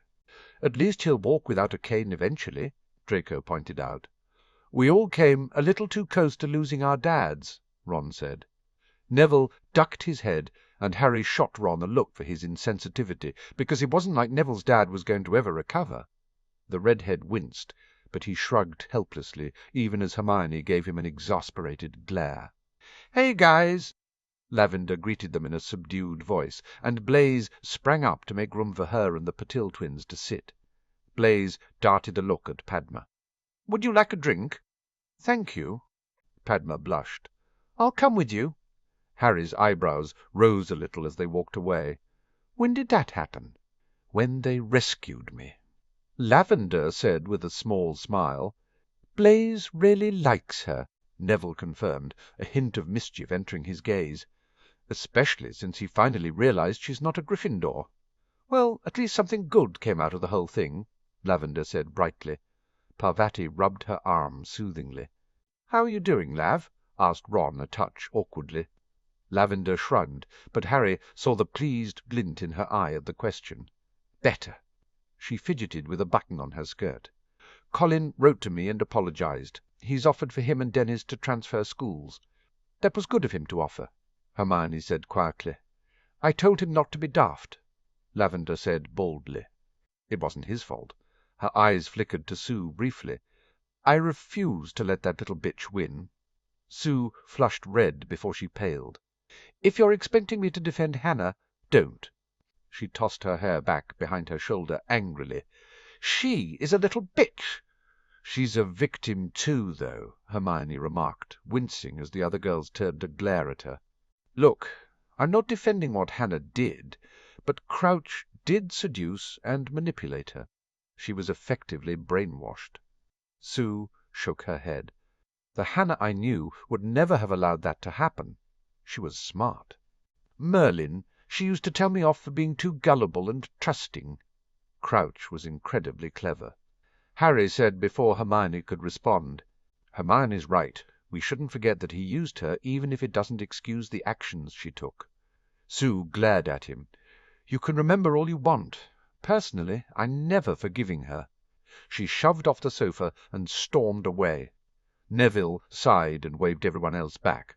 "You're not wrong, Harry, but neither's she. I'll go talk with her." Harry rubbed his head tiredly. That could have gone better. "I can't say I blame her," Lavender said a touch coldly. "What Abbott did was unforgivable. No argument." Harry raised his hand in surrender and glanced in Hermione's direction with a silent plea for her to let it go too. Hermione subsided, and Lavender shifted in her chair. "At least they've finally brought charges against her," Parvati said, jumping into the silence. "Do you know when she'll stand trial?" "All the trials will take place this month," Harry said. "The Ministry was keen to hold them early to enable the wizarding world to heal as much as it could and move forward." Blaise arrived back with Padma, carrying drinks. A crease appeared between his brows as he noted Neville's absence. "Where's?" Harry and Hermione upset Sue by defending Hannah. "Lavender," said bluntly. Neville went after her. Blaise raised an eyebrow at Harry. "We were not defending her," Hermione said fiercely, jumping to defend Harry. "We were just pointing out that Hannah's a victim in this too." Blaise gave an exaggerated wince. "Well, I can see why that would have gone down like a lead balloon. Harry and Hermione are right, though," Padma said, settling into a chair. "Padma!" Parvati looked at her sister, outraged.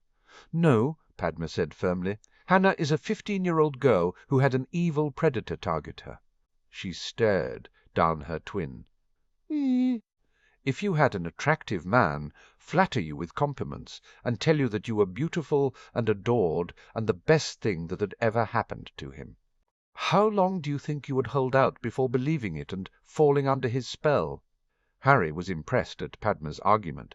He could see it hit instantly with Lavender and Parvati. His eyes widened as he caught sight of Sue and Neville approaching behind Padma. "Of course she should have told someone, but she didn't," Padma continued. "And because she didn't, she ended up more and more under his control, to the point where he was able to convince the sky was green and the grass was blue. That her family and friends were wrong and he was right. She made her choices under that delusion, and the choices she made were horrible and criminal." Harry cleared his throat. He should attempt to curtail Padma's lecture before Sue erupted. She'd grown steadily red-faced behind the other girl. Blaise was sending a pale Neville a frantic, questioning look, and Neville shook his head in response. She should be punished for those choices, but Padma sighed and pointed at her sister beside her. "You don't blame Creevey for attacking Lavender, do you?" "Of course not," Parvati said. "He was imperious." "And so was Hannah really," Padma argued. "Only because he manipulated her without a spell, she'll face the full weight of the law instead of being acknowledged as a victim of Crouch herself." She grimaced. "Really, Crouch would have been kinder to her if he'd imperioused her." "I hadn't thought about it like that," Sue said, drawing everyone's attention. Padma flushed bright red, turning to face her. "Sue, I'm—" Sue shook her head.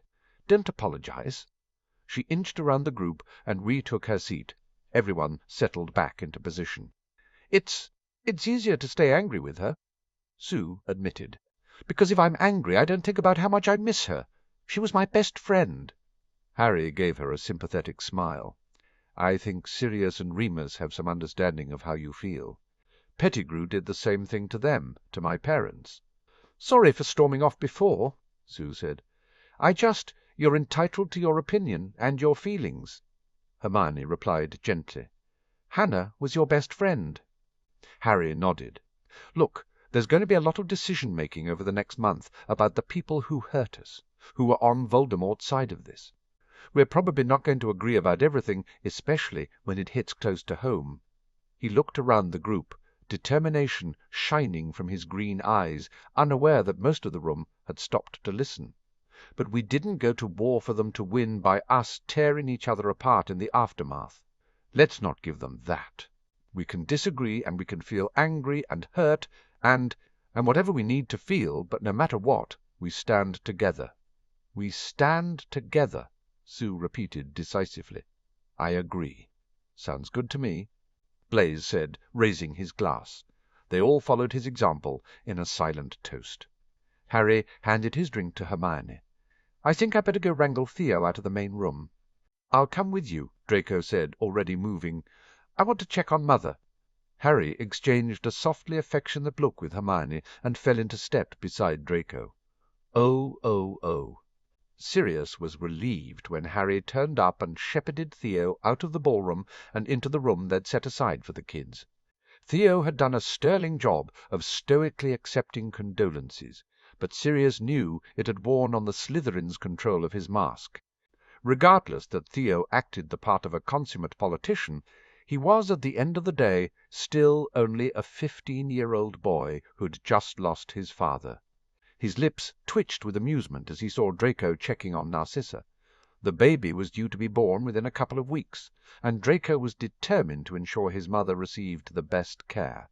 It hadn't escaped anybody's notice that he was also frigidly cold to his father, who was battling with a crippling disability. Sirius wondered at the schism. His eyes caught Narcissa's, and she tilted her head in acknowledgment. He'd leave it with her to sort out. He didn't want to become the type of head of house who poked his nose into everyone's business. Lord Black. Steward Selwyn sidled up to him. Sirius turned to face him.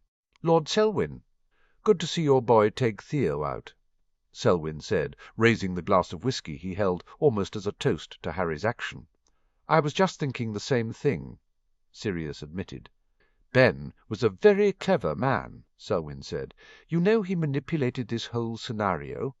"He dies, lauded a hero for standing up to evil, and his son is now entrenched into the heart of the most powerful political and magical houses." He sighed. "A remarkable play," Sirius hummed. He couldn't argue with Selwyn's summary of Nott's plan. He was a father who loved his son very much. Selwyn inclined his head. "He was a good friend who advised the rest of us well. I will miss him very much." The grief was genuine, and Sirius kept quiet, allowing Selwyn a moment to regroup. "I wanted to thank you," Selwyn said, changing the topic, "for your help with the DMLE yesterday." Sirius wanted to shrug, but settled for a subtle head-tilt instead. The meeting to determine what would happen to the Death Eaters who had answered the call, but then stood against. Voldemort had taken almost 3 hours longer than necessary in his opinion. "I didn't do much," Sirius demurred. "Please," Selwyn said dryly, "you and I both know that if you had taken Moody's side and requested a full investigation of past crimes, that it would have happened." Sirius considered what to say carefully. Selwyn might not have had Benjamin Nott's intelligence, but he was no slouch. "I'm not Dumbledore," he stated bluntly. "I'm not interested in doing what he did and giving free passes and second chances, all the while turning a blind eye to the reality of the crimes that happened simply to stabilize our world quickly. Then, you and your cohorts have already been tried and pardoned for the crimes you committed, the imperious defense accepted," Sirius said slowly. "I even think for some of you the family and peer pressures added to the context of the political entrenchment of that time might even substantiate the argument that there was no choice but to comply with Riddle, even if the absolute truth is that there was no imperious spell involved." "That's quite a concession," Selwyn noted gravely. The world isn't black and white," Sirius said. "There's a large amount of grey in it. It serves no purpose reopening old wounds." He held Selwyn's gaze. "You made a choice this time, and it was the right one." "Even so, you could have left us in the cold," Selwyn said. "Supported a ban from political activity or placed restrictions." He gestured in Sirius's direction. "You know, allowing us into the Wizengamot will mean a continuation of the traditionalist side against the Potter Alliance." Sirius lifted an eyebrow. "Laws are better when they're balanced. I may not agree with every argument you make, but countering your argument makes mine better." Selwyn gave a short laugh. "Ben admired you greatly. I think he may have been right." "He admired my grandfather more," Sirius replied, amused. "Who are you planning to nominate for Chief Warlock?" asked Selwyn, switching topic. "I hear rumors that Cornelius is trying to put your name in the frame." "I hope not," Sirius said fervently. He really didn't want the role. "I was thinking of nominating Griselda. A chief witch would make a nice change of pace." Selwyn's eyebrows shot up. With Griselda it would be entertaining, if nothing else. He glanced to his left and smiled. "I see the formidable Augusta is coming in this direction, so I will make my good-byes. I look forward to working with you, Lord Black." "Lord Selwyn." Sirius shook the outstretched hand, and wondered if Selwyn would emerge the leader of the traditionalist group. It might even be a good choice. To the July 1995. Harry shivered as he walked down the corridor towards the headmaster's, Minerva's office, to speak with the dragon portrait. It seemed strange to think that it was no longer the domain of Albus Dumbledore. Sirius's hand on his shoulder was comforting, and Harry didn't protest it. Harry's eyes had darted about, registering that the ongoing repairs as they had walked through Hogwarts, the corridors with scorch marks and signs of spell fire, the broken stairs, the pieces of masonry that still littered the place. There was evidence of the battle in torn portraits and broken statues. Harry had to remind himself that in real time it had only been 2 weeks since the battle. There was still a lot of repair work to be done. Indeed, the Floo was down for repairs, portkeys banned until a full review of the wards could be undertaken, and the group had been forced to walk from the gates. Behind them, Ron walked between his parents, pale-faced and subdued. Draco walked stiffly beside a limping Lucius. Narcissa was far too close to her due date to attend. Sue was accompanied by her father, who was also grimacing at the walk on his newly healed ankle, and Luna by hers. The gargoyle sprang to the side before they gave a password, and they all silently trudged up the spiral staircase. Sirius tapped perfunctorily on the door and waited, despite Lucius's mutterings behind him, for Minerva to call out to enter. The first real difference was the change in layout. The back wall was given over to the painting of the dragon. Minerva had moved the desk to the right wall, and the portraits of the former heads had moved to live behind her. A portrait of Dumbledore startled Harry for a moment before he realized it was still sleeping. In front of her the windows were open, with the sunlight streaming in to highlight the wooden floor and the Hogwarts shield. The wall behind them had new floor-to-floor shelving with every inch covered in books, except for one shelf which was given over to the sorting hat. All the other knick-knacks were gone. "Come in." Minerva welcomed them in with a sweep of her arm, and in its wake a semicircle of chairs popped up, all facing the dragon painting. Harry greeted Minerva almost absently, his eyes on the picture. Ron had described it to him, but his first real glance at it was breathtaking. She was reminiscent of the Hungarian horntail he'd faced, a strong, lizard-like face, sinuous neck, and sturdy body with its wings folded back. She was quietly watching their progress into the room with yellow reptilian eyes. Harry took a seat. He wasn't sure why he and Sirius had been invited along. He raised curious eyes to Minerva, who had walked over to stand beside the dragon. "For all of you who have not yet met her, this is Hogwarts." Minerva introduced the dragon briskly. "She has requested your presence here today to discuss the ramifications of using the spell to wake her." She looked over at Harry and Sirius. "As you were the one to provide the spell, Harry, and the one to defeat Riddle, she wished to meet you too." The dragon rose elegantly to a sitting position. "You are the wizard who protected the world." "Yes," Harry said. "I'm Harry Potter. Pleased to meet you." He motioned to his left side, where Sirius sat. "This is my father, Lord Sirius Black." "Where did you learn the spell to wake me?" Hogwarts asked. "I was visited in a dream by the founders," Harry explained. "They told me the spell." Hogwarts huffed, and a small puff of smoke emerged from her snout. "But they did not tell you all?" "The time we had through the veil was limited," Harry admitted. Sirius cleared his throat. Are you able to explain further? While none of us would change what happened, I know all of us parents have concerns." Hogwarts stared at him for a long moment before lowering her head in acquiescence. "My story begins many years ago." Hogwarts was weary. The last of her brood had flown away from the cold hillside where she had nested for all her life. Her mate had died a month before, his death echoing through their bond as he fell to the blade of one of the humans. With Marek dead, she would have no more children. Eleanor had wished to stay, but Hogwarts had sent her on her way. Best her child seek out a mate in the lands to the east where dragons still flew. Too many of their kind had fallen in recent times, their numbers slowly decimated as they were hunted by the human folk. There was a small magical village below, nestled into the foot of the hill, and it was beginning to thrive. It was only a matter of time before some precocious youth decided to fight the dragon that lived above them. It was her time. She was ready to go. It didn't take long. One wintry night Hogwarts heard the creep of footfalls against the ground. She roused herself from her warren of caves and emerged into the twilight, her wings unfurling. "Who comes?" Hogwarts demanded. There were a group of 4, 2 witches and 2 wizards, magic wielders like the Emrys. The dark male grabbed his red-headed companion as he made to draw his sword. "Godric, she speaks." "She's intelligent?" asked the brown-haired witch. "Fascinating." "Well, we can't kill her if she is," the blonde replied firmly.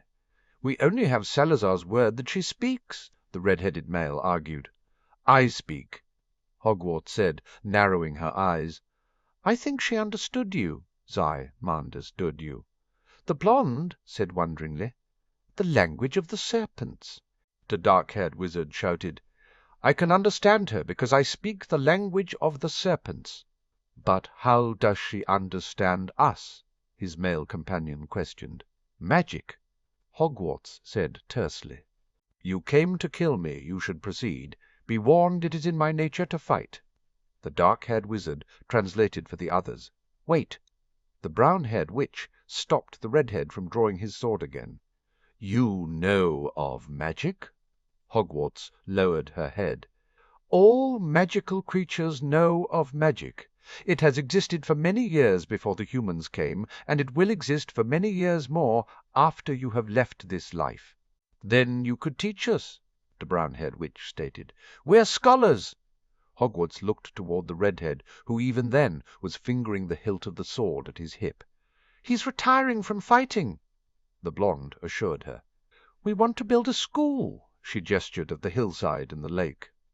"Lord Black gifted us this land when we petitioned the Wizards' Council, although he was very amused when he did. And now we know why." The dark-haired wizard said only to realize he wasn't speaking in his own tongue when the others looked at him blankly. "I said, and now we know why," he repeated. "It is not so much of a loss for him to give us land that we cannot use because there's a bloody dragon on it." "Salazar!" the brown-haired witch snapped out frostily. She turned back to Hogwarts. "What say you, dragon? Will you teach us and allow us to build a school here?" She gestured further to the north. "We could plant a forest where you could live and help defend us." And so the bargain was made. Hogwarts said. Harry let out a breath, surprised to realize he had been holding it. Everybody looked spellbound by the dragons, by Hogwarts' story. It was actually the story of the founding of the school. Hermione was going to furious not to have come with them, Harry mused ruefully. "For many years we lived in harmony," Hogwarts said. "The 4 became my friends, my children.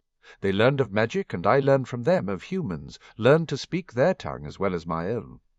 They used my colors in their school and named it in my honor.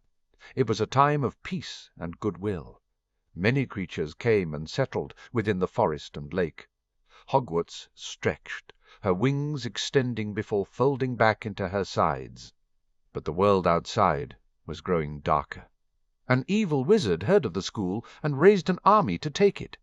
I defended her and killed him, but I almost died in the attempt, and my friends were afraid. What would happen the next time if I was gone, or if the school was attacked beyond their own lives? Rowena had glimpses of a future where battles raged at the school. And so they came up with the spell. Minerva said quietly, "We," Hogwarts corrected. "A willing sacrifice of my own magic, life, and spirit, and a willing sacrifice of their own, for in performing the magic they bound themselves to me and to the school to which I am bound." "Which, I guess, brings us neatly on to why we're all gathered," Richard Bones said. "Indeed," Lucius commented. "You asked our children to pay a price, to bind themselves to the school," Molly asserted, capturing Hogwarts' attention. "We need to know exactly what you meant." "The original spell took my magic and my 4 friends to enact. It was powerful, difficult magic. We did not realize that it would take so much," Hogwarts replied, shifting to lie down. "When we examined the arithmancy in the wake of the spell, we realized there was a permanent link between my 4 friends and the magic of the school, between their lives and my own spirit." She lowered her head. "Rowena eventually derived the truth. When my 4 friends died, my spirit would sleep. I needed their magic to anchor my spirit and provide the protection which was needed. It was then we created the spell you used to wake me." "Nay. So, our magic woke you, and because you needed the magic to continue to protect the school, you needed us to agree to our binding ourselves to you," Sue said matter-of-factly. Hogwarts' eyes flickered to her. "Indeed, Witch of Hufflepuff." "But what does that mean?" Richard asked again, jumping in before an annoyed-looking Molly could do the same.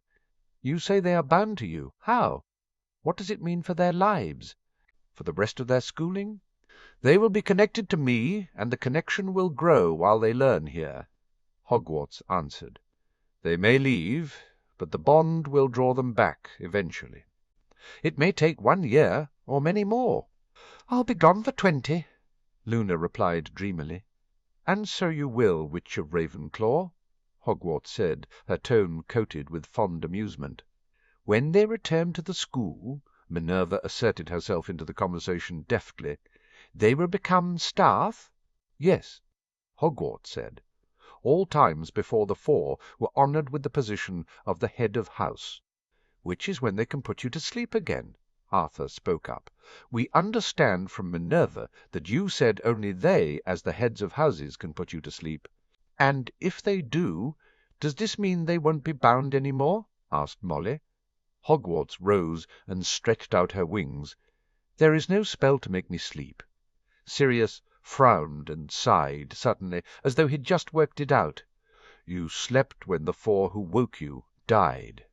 Hogwarts inclined her head. "Blimey," muttered Ron. "Does this mean we have to die before you go back to sleep?" "In essence." Hogwarts confirmed. "But natural deaths," Arthur said before anyone else could say something. "You're talking about natural deaths." "The death that will come to them," Hogwarts said. "Godric died in a duel, Rowena in her sleep.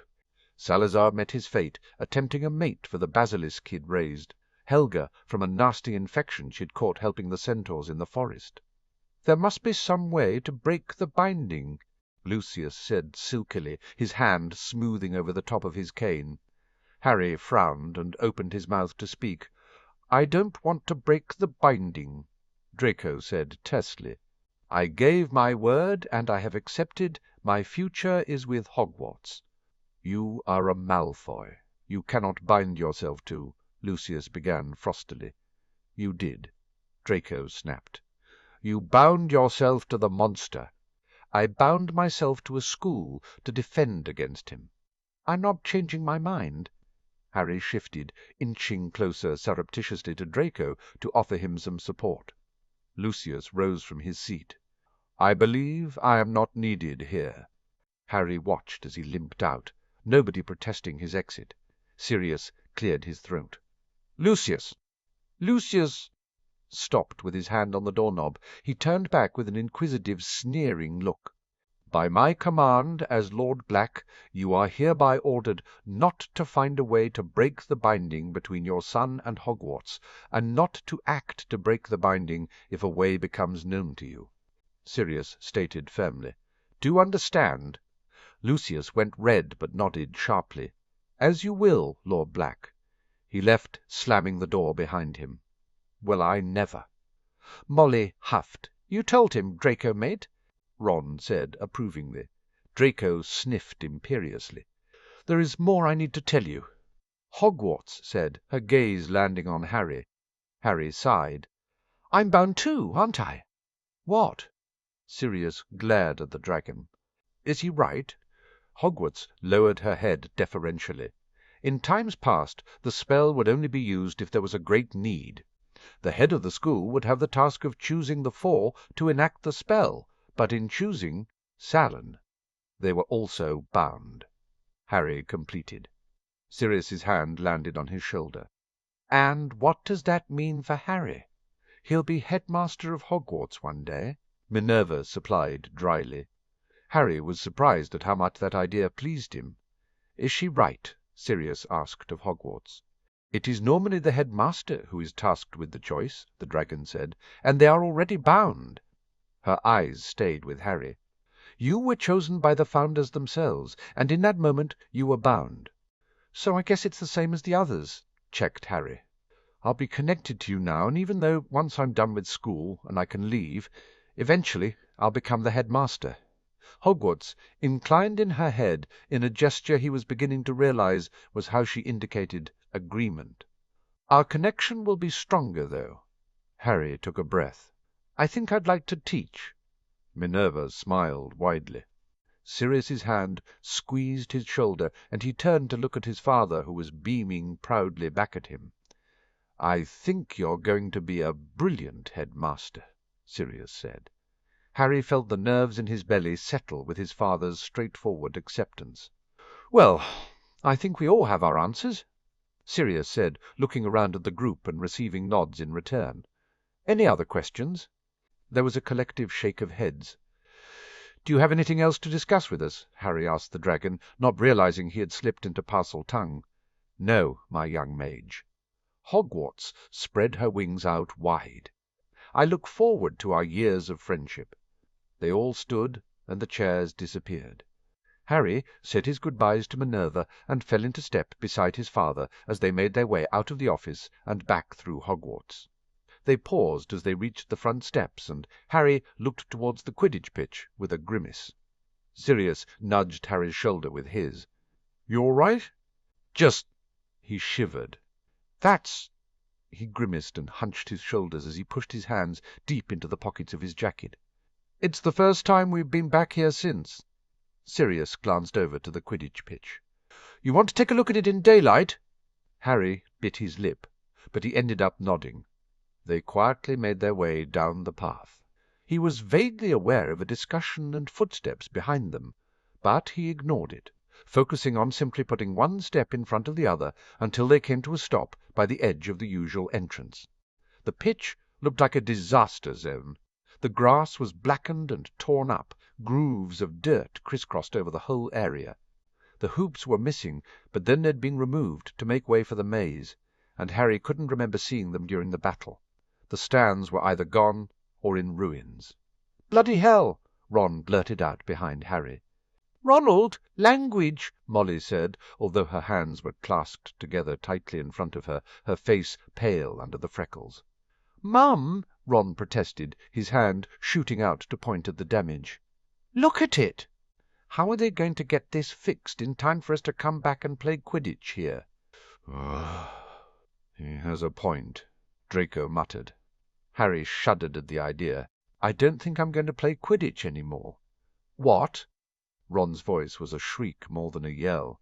"But you have to play! You guys played fine without me," Harry said, shaking his head. He couldn't imagine taking another step forward, taking another step onto the pitch where he'd killed and where he'd died. Ginny was great. Sirius's arm landed around his shoulders, and Harry leaned it unthinkingly to soak up the support and comfort. "Whatever you decide is fine, Harry." "But—" stuttered Ron before he stopped abruptly. Harry figured Sirius had glared at him. "Whatever you decide is fine, Harry," Sirius repeated. "But maybe now's not the time to make a decision." "Can we go?" asked Harry, wanting, needing, to be away from the pitch. "Sure we can." Sirius stopped and frowned. He reached into his pocket with his free hand and pulled out a mirror. Padfoot. The mirror's shiny surface filled with Remus's face. Remus's panicked-looking face. Harry and Sirius exchanged a quick look. "Moony?" asked Sirius urgently. "You have to come home right now," Remus said. "Narcissa's in labor. She's having the baby." "Oh, that's lovely." Molly beamed, turning to Arthur with a happy smile of remembrance. "Mother's having the baby?" Draco turned and started for the path almost at a run. Sirius nudged Harry, and they quickly followed after him. "Not to worry, Moony," Sirius replied. "We're on our way." "Oh, oh, oh!" Sirius hummed softly, rocking the baby in his arms. Regina de Rea Malfoy was adorable. She was creams and peaches in complexion, startling silver eyes, and a thin thatch of blonde hair. She had weighed in at 7 pounds 8 ounces, with surprisingly active arms and legs for a newborn, and an impressive pair of lungs. She was currently slurping down the bottle of milk Sirius was feeding her as though she hadn't been fed since her birth some 14 hours before. They had all hurried back to the estate from Hogwarts, only to wait for hours for the arrival. Narcissa had insisted on staying at the estate for the birth, and a hastily arranged nursery had been organized by the elves. Lucius had finally shown up 2 hours after the birth. He'd stank of fire-whiskey. He'd taken a brief look at his new daughter before falling into bed in one of the guest rooms, clothes on, and sleeping like the dead. Narcissa had sniffed in disgust and promptly turned her attention to her daughter. Sirius hummed again as Regina frowned around her bottle. He smiled down at her. "You are a precious bundle, Reggie." "Oh?" Draco's voice sounded from the doorway. "I didn't realize." Sirius glanced out of the window. It was very early in the morning, but he wasn't surprised that the brand-new big brother hadn't been able to sleep and had intended sneaking a peek. "She woke up hungry a while ago," Sirius murmured. He'd set an alarm on the nursery to notify him and not Narcissa. The new mother needed rest, and Sirius felt it was his godfatherly duty. He had done the same for James and Lily with Harry. He motioned for Draco to come further in, pointing at the nearby window-seat to the rocking-chair Sirius was occupying. Draco soundlessly entered on bare feet. He had had the presence of mind to shrug on a dressing-gown over his pyjamas, but he looked cold. Sirius sent out a mental nudge, and the room warmed. Draco looked startled. "One of the advantages of being the head of house," Sirius said quietly. He scanned Draco's face and inwardly debated starting the conversation he figured he needed to have with his young cousin. "So," he began, deciding just to go for it, "what's going on with you and your father?" Draco's head snapped up, and for a brief second he stared in shock at Sirius before his usual mask settled on his pointed features.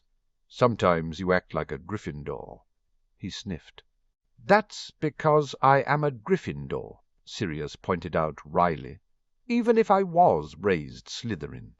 Draco's brow developed a small crease as he considered that. "You act so Slytherin most of the time." "I've had to," Sirius said, "to protect Harry." Draco slowly nodded. He shifted position, sitting cross-legged on the love-seat. "When we did the spell Hogwarts judged us. She spoke to us mentally, reviewed our memories, and he flushed red, and she found me lacking." Sirius stayed quiet, but silently urged Draco to continue. "She showed me a world where you hadn't become Lord Black, and were killed." Draco continued. "Harry, he still defeated the Dark Lord, but my life—" He sighed and fidgeted with the hem of his gown. "The Dark Lord lived in our manor. He terrorized and tortured everyone. I was scared of him, scared for my life, scared for my mother's life and my father's." He looked up and met Sirius's cautious and sympathetic gaze.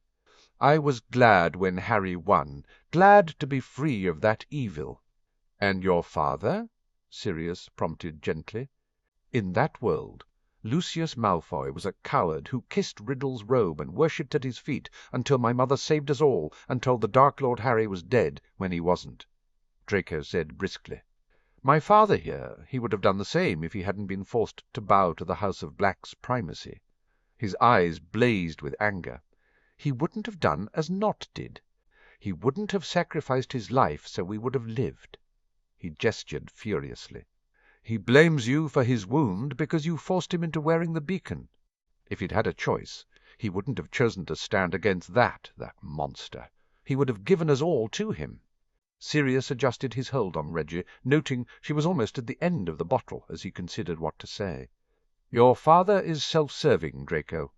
He always was, and I dare say once he's gotten over his pity party and begins to realize he can brag about his disability as a war wound he received in heroically providing us with a beacon.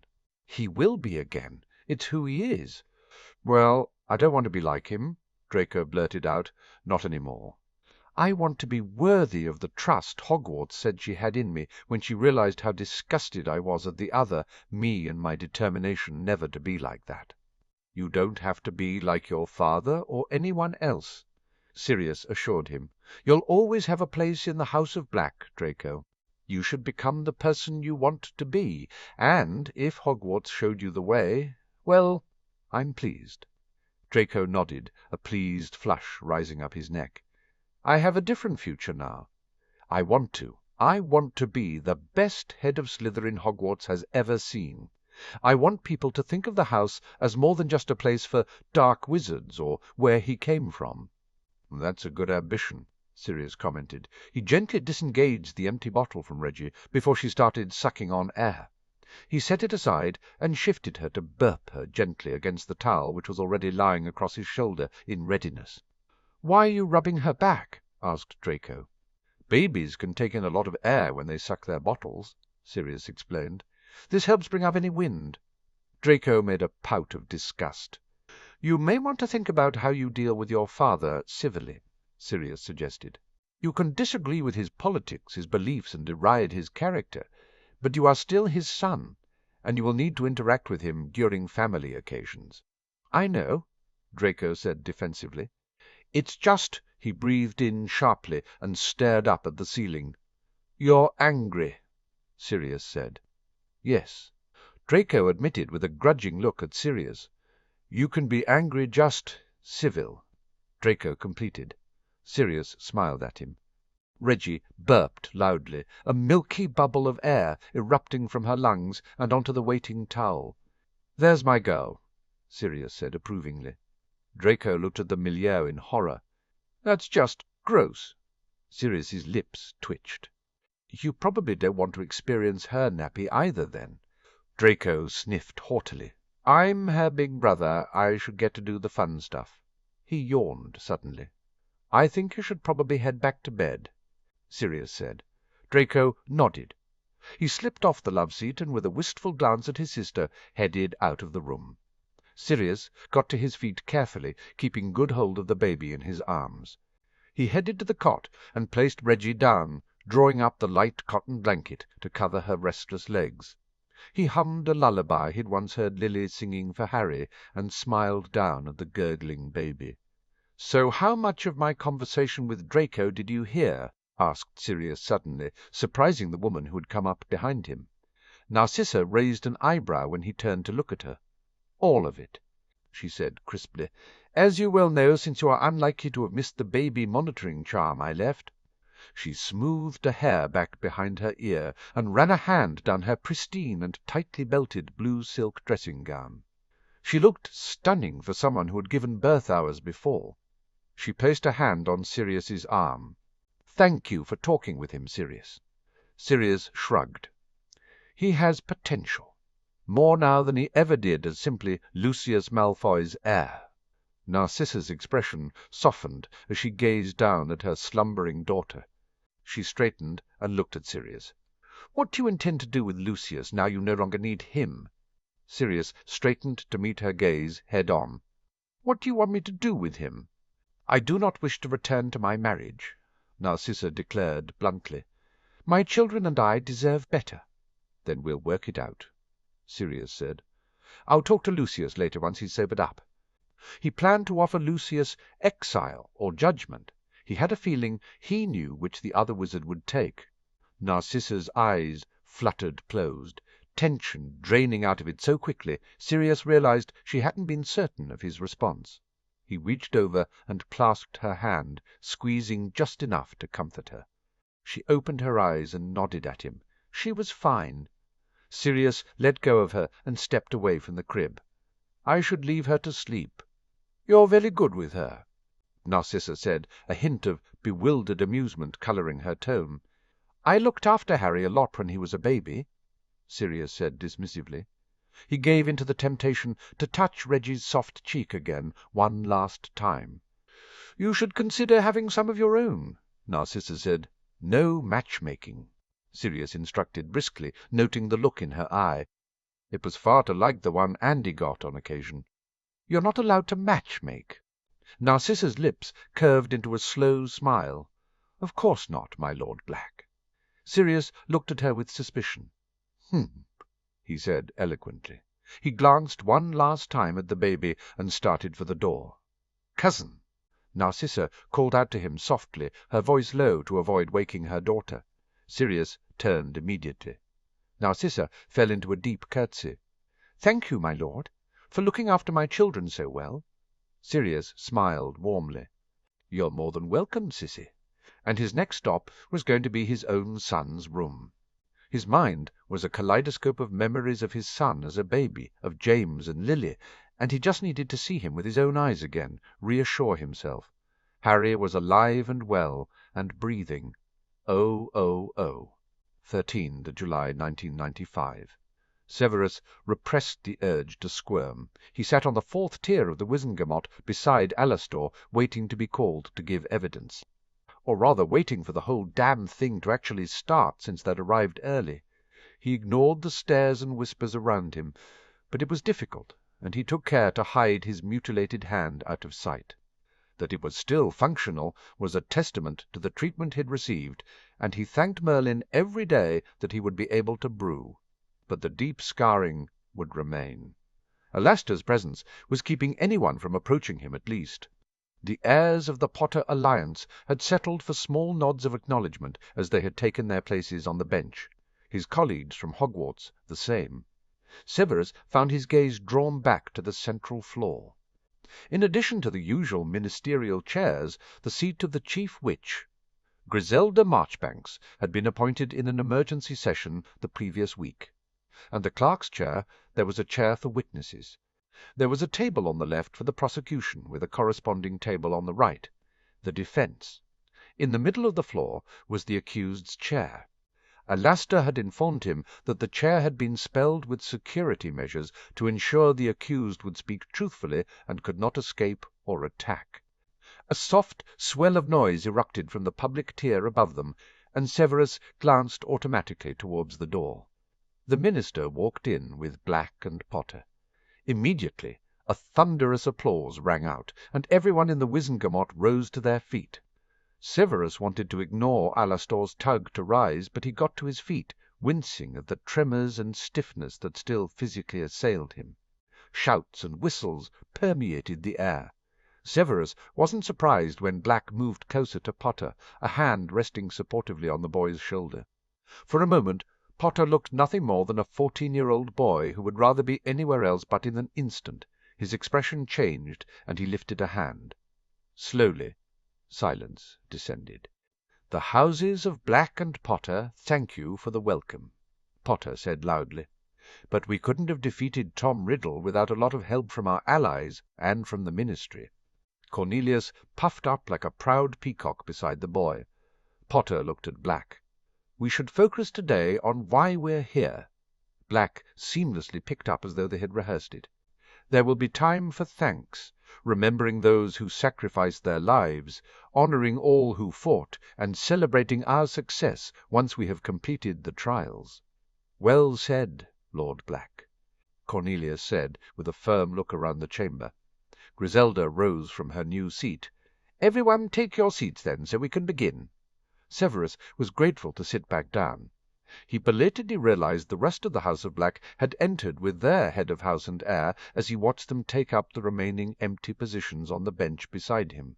Minerva sat down on Severus's left side and gave him a small smile.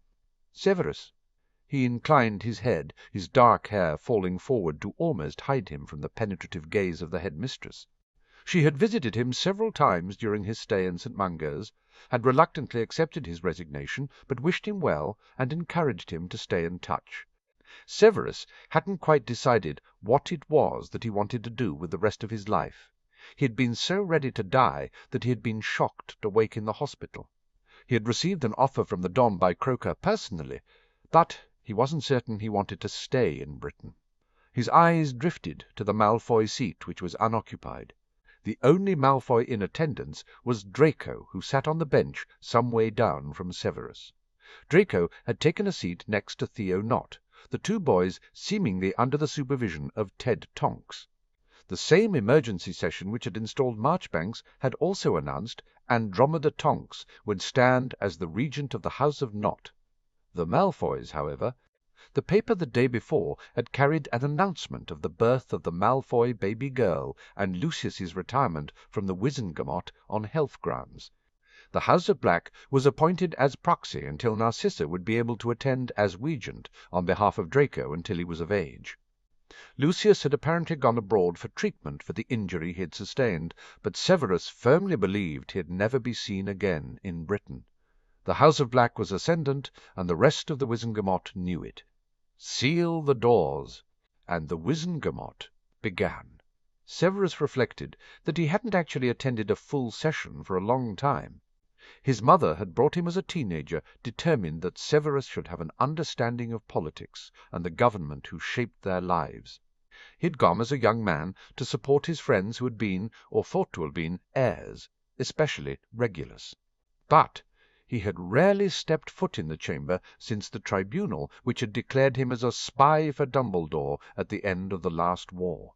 This session of the Wizengamot has been called as a fully public trial for the accused known as Dennis Travers and Peter Pettigrew, Griselda announced. The Wizengamot members will hear evidence from witnesses called by both prosecution and defense counsel. A vote will be taken to establish their guilt or innocence of the charges the prosecution has levied. If a guilty verdict is rendered, the Wizengamot will then debate and declare the sentencing. Griselda looked around the chamber. "Does anyone have any questions?" There was silence. "Let me also make one other thing clear," Griselda said brusquely. "This is a trial, not a gladiatorial event. Any, and I mean any, heckling will have the idiot heckler removed from this chamber and barred for the rest of their lives. Do I make myself clear?" There was a hurried chorus of agreement. Griselda hummed and threw a look toward Dullard. Dullard rose to his feet and cleared his throat noisily. "The Wizengamot calls the prosecution and the defense for Dennis Travers to the floor." Severus watched as Rufus Scrimgeour took the prosecution table along with a grim-looking Malcolm Wood. Across from them, Barry Bootle and a younger witch from his office took the defense table. "Bring in the accused, Dennis Travers," Dullard called. A small door appeared opposite the main chamber entrance. A chained Travers was marched in by two aurors who Severus recognized as the remaining members of the Rat Squad. He was placed immediately into the accused box. "The prosecution will state the charges," Dullard declared, and sat down. Scrimgeour got to his feet. "Dennis Travers is charged with the following crimes belonging to a terrorist organization known as the Death Eaters, also known as the Knights of Walpurgis. Conspiracy to commit a terrorist act at the Quidditch World Cup. Committal of a terrorist act at the Quidditch World Cup on 25th of August of the year 1994, escaping from custody in September of the same year. Conspiracy to commit terrorist acts in sabotaging the Triwizard Tournament in November 1994, February 1995, and June 1995. Severus listened as Scrimgeour continued charging Travers with the actual acts of sabotage, murdering Karkaroff, the kidnapping of Potter, and finally the attack on Hogwarts and attempted murder of Alastor. "How does the accused plead?" Dullard asked. Bootle stood every inch the polished solicitor with his swept-back blonde hair and aristocratic manner. "My client pleads not guilty." So noted. Dullard gave Griselda a nod and sat down. Griselda stood. "The prosecution may begin." Severus took a deep breath. He would be called as a witness, but not until the events at Hogwarts were tackled. In the interim, he watched as the scrimgeour showed the dark mark on Travers's arm, the evidence of the Death Eater paraphernalia he had carried at the World Cup and at Hogwarts. He moved on, calling the Aurors who had arrested Travers at the World Cup, and a shaky-looking Colin Summers gave evidence of the switch he had been forced to make. Bootle was able to show that Travers had had no knowledge of the escape attempt until it was in progress, and had Summers admitting that Travers had potentially had as much choice as Summers in the matter. Severus frowned as the evidence of the sabotage at the tournament was presented. It was the weakest part of the case, and Bootle was able to present reasonable doubt that Travers had played any part, placing the blame wholly on Crouch. "The prosecution calls Severus Snape," Scrimgeour's gruff voice called out suddenly. Severus gathered his robe and stood up. He made his way down to the witness chair slowly. He took the oath to speak truthfully, and sat down with relief. The Wizengamot ruled in November 1981 that even though you bear the mark of a Death Eater, that you were a spy for Albus Dumbledore and provided him with vital information which he passed on to the relevant authorities. Scrimgeour began. "When did you resume your spying duties?" Severus waited until the rush of whispering died away, following the events of the first task of the tournament. Severus stated clearly. It was clear that the perpetrators were using the Durmstrang ship as their base, with Igor Karkaroff's compliance, although there was not enough evidence at that time to search the ship. Lord Black requested that I approach Karkaroff to infiltrate into Riddle's circle once again, and upon my acquiescence the Minister and Director Bones officially noted my status. "What did you personally observe regarding the accused?" Scrimgeour asked. "My main point of contact was Bartemius Crouch, Jr., Severus explained. He informed me that Travers had been the one to kill Karkaroff. The prosecution draws the Wizengamot's attention to the wand examination previously entered into evidence, which shows the wand of Dennis Travers was used to kill Igor Karkaroff. Pratt. Additionally, Severus continued once, Scrimgeour turned back to him, Riddle informed me that he had sent Travers abroad to purchase mercenaries and gather allies for when Riddle was resurrected. Scrimgeour nodded. The prosecution enters into evidence the summary veritaserum testimony of the mercenaries tried who stated or identified Dennis Travers as their recruiter. He motioned for Severus to continue, as Wood passed the parchments to Dullard. Finally, I witnessed Dennis Travers at the gathering prior to the assault on Hogwarts at the headquarters of the Dark Lord. Severus finished.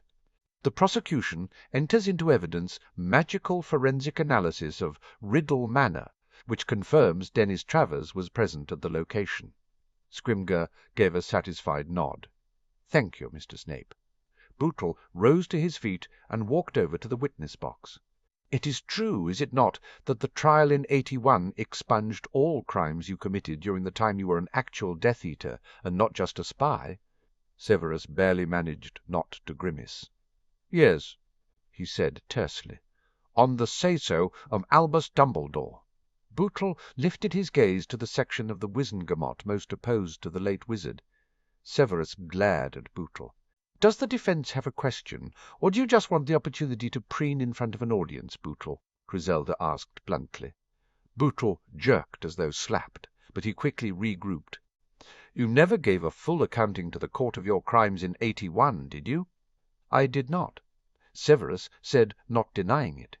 And yet we're simply to believe your actions were on the side of the light, on the say-so of Albus Dumbledore," Bootle said crisply.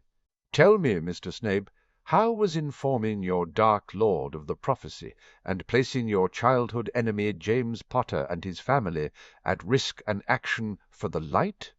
A horrified murmur ran around the chamber, and Severus dared not look toward the Potter seat. He knew Black hadn't ever told Potter. He couldn't bear to look and see the horror and anger in those green eyes that were so like lilies. It was for the best, Severus determined. Hadn't he already determined his future lay beyond Britain? Scrimgeour got to his feet and was recognized by Griselda. Objection. Whatever crimes Mr. Snape committed were covered by his previous trial. "We have plenty in this chamber who are in the same boat." And crimes committed now? Bootle strode back to his desk and plucked a parchment from the table. According to this, Mr. Snape actively led Lord Black into an ambush at Yew, where Lord Black suffered grievous injuries. He created the potion which resurrected Riddle, and he performed the ritual which resurrected him, assaulting Lord Potter in the process. He handed the document to Dullard. Surely he should be brought to account for these. Bones got to her feet. Both myself and the minister provided a blanket permission for Mr. Snape in his role as a spy. These acts were known by both us, Director Croker, and Lord Black, and were part of the wider strategy to defeat Riddle. Griselda nodded briskly. "Mr. Snape is not on trial. Move on, Bootle." Bootle looked as though he'd swallowed a lemon. His expression was so sour, but he returned to Severus. "Did you ever see the accused at Hogwarts or on the Durmstrang ship?" "I did not," Severus said. "Did you ever see the accused solicit mercenaries to be in the employ of Riddle?" Bootle continued. "I did not." Severus admitted. "Were any of the Death Eaters wearing masks when you entered the room in the Manor?" Bootle asked bluntly. Severus sighed and nodded before verbally responding with a terse, "Yes. Yet you claim you saw the accused?" Bootle smiled like a shark scenting blood in the water. "I recognized him even with the mask," Severus said tersely. Bootle lifted an eyebrow. "The defence has no more questions of this witness." Severus was released, and he slowly made his way up to the bench. He wasn't surprised at the looks of disgust aimed his way, and he sat down next to Alastor and a surprisingly sympathetic-looking Minerva with a heavy heart. "I knew, lad," Alastor whispered under his breath. "So did I," Minerva confirmed. Their support shook Severus, and he clamped down tightly on his emotions. He was barely aware, as the trial concluded, as Travers was found guilty of the World Cup events, cleared of the tournament sabotage, and found guilty of attacking Hogwarts and Alastor. Travers was sentenced after a short, swift debate to life imprisonment. A recess was called, and Severus allowed Alastor to hustle him into a small office. "Stay here," Alastor ordered. "I'll send someone with a drink and something to eat for you." Severus nodded uncaringly. He turned his attention to the small bookcase on the far side of the office and began to peruse its contents, desperately trying to keep his thoughts away from the events and disclosures of the trial. He didn't turn at the sound of the door opening. "You may leave the refreshments on the desk," he ordered. "Sorry." Potter's voice had Severus freezing into stillness. "No refreshments." Severus turned slowly to face him. "I suppose not." His fingers twitched to draw his wand to protect himself, but didn't he deserve this? To stand and allow Potter his revenge? "Does Black know you're here?" Potter gave a small smile. "He knows. He's not happy about it, but he knows." He paced a couple of steps before he stopped, and once again met Severus's gaze. "He asked me, back in the summer, whether I wanted to know. I said no back then, but He sighed and pushed his hands deep in his pockets. "I figured it was either you or Lucius, based on what was said. I figured it was easier not knowing which of you, because I didn't want to know for certain and have to still be civil to you." "And now?" Severus bit out. "Why?" asked Potter bluntly, with characteristic Gryffindor bravery. "Why did you tell Riddle the prophecy?" "Because I was his at the time," Severus replied without any hesitation. "Because I was young and stupid, and I wanted his attention and regard, and this was information, a way in." He saw how his words impacted Potter like sharp splinters of shrapnel. It didn't matter who it was about or whether he would believe it. It was just words that might have won me some favor. "And did it?" Potter shot back. "Yes." Severus didn't deny it.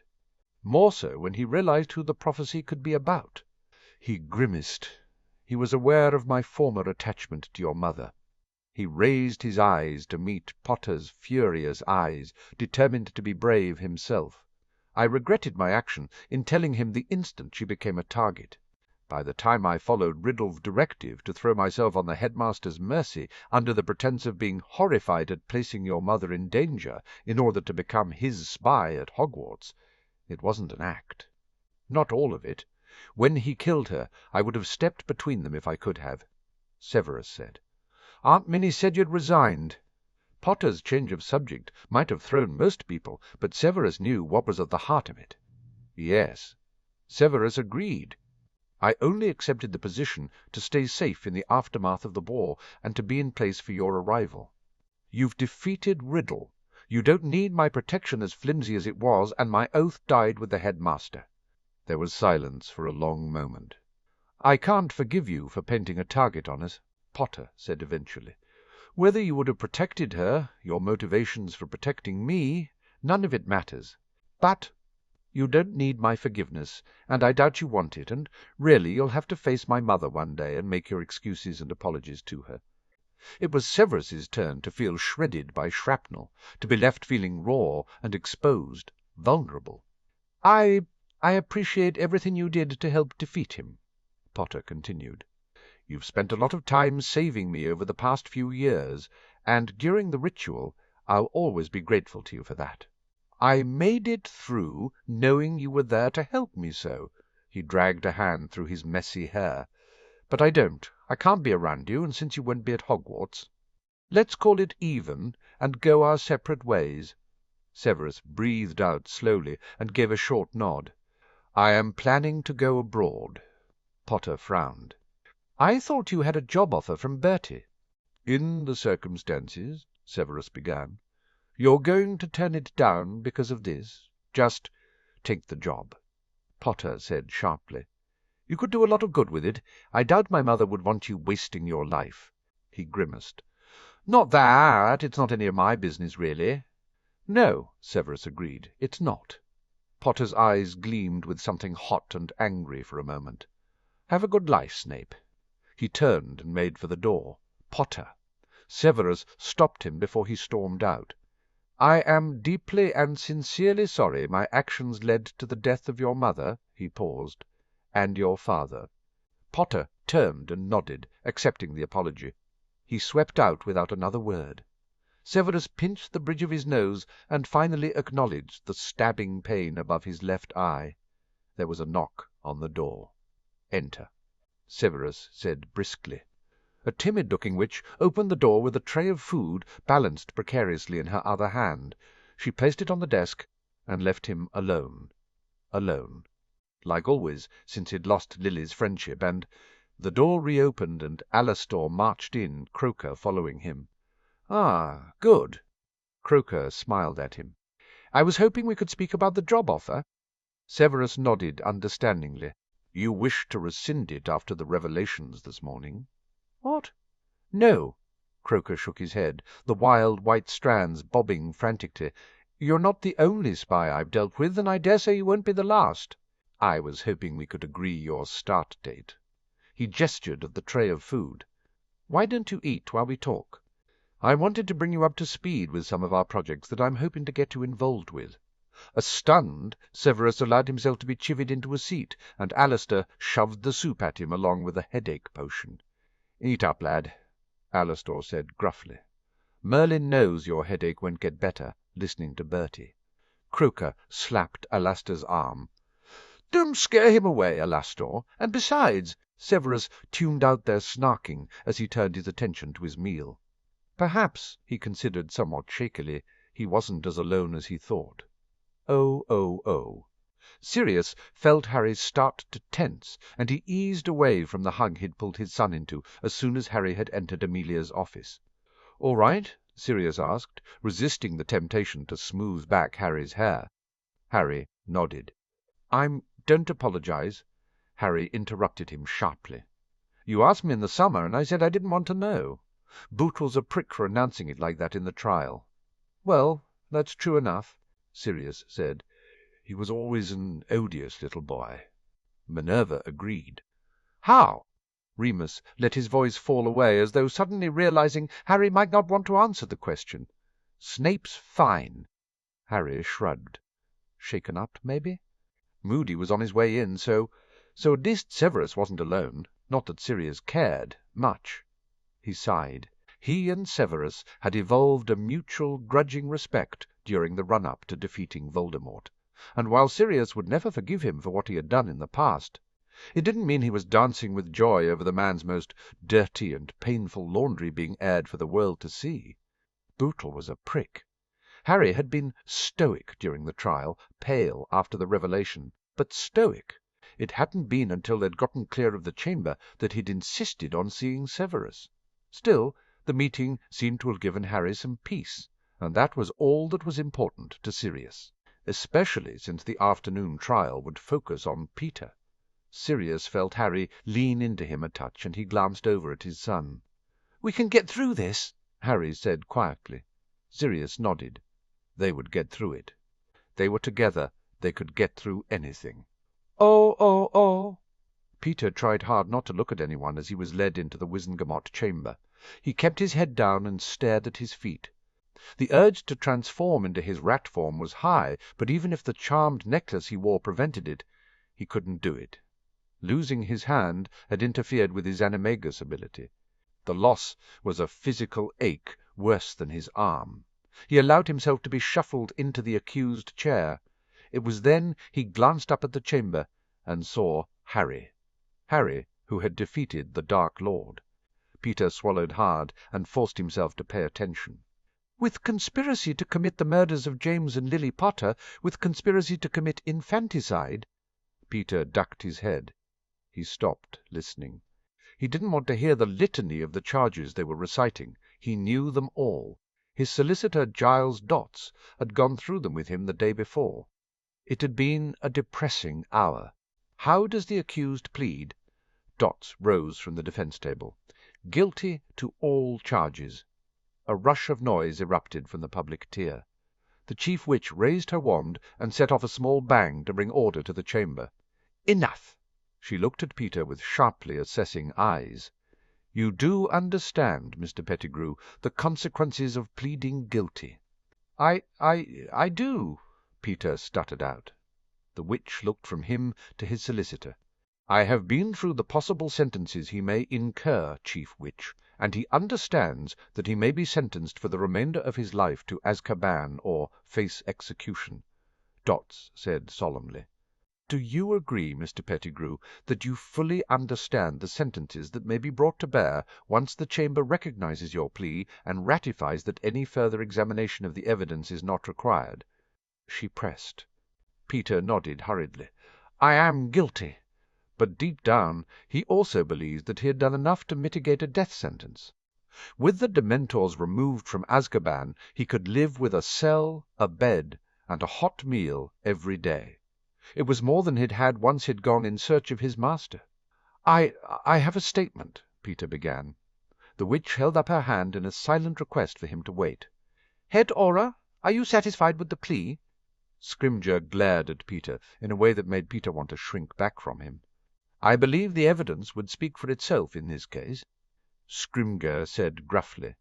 "However, I also believe that his plea would save the Wizengamot valuable time and reduce the stress on potential witnesses. I am satisfied. Director Bones?" The witch turned to the head of the DMLE. "Are you satisfied?" Bones rose from her chair to respond.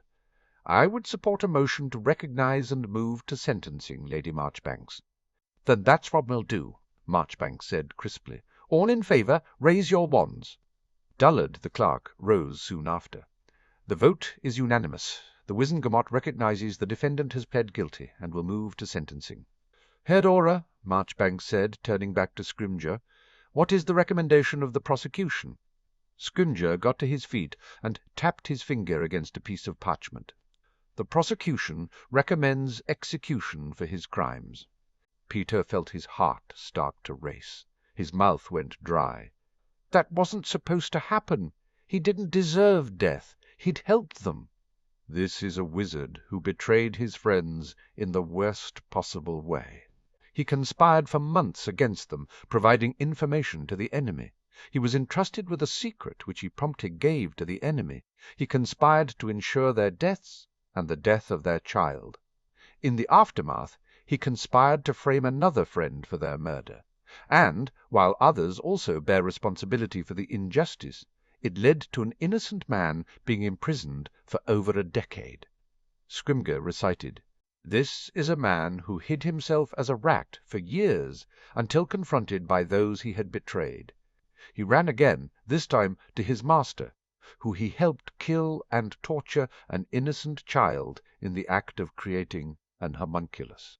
He helped Riddle and his cohorts kill Bertha Jorkins, Bartemius Crouch Sr., Janice Mickle, and countless others.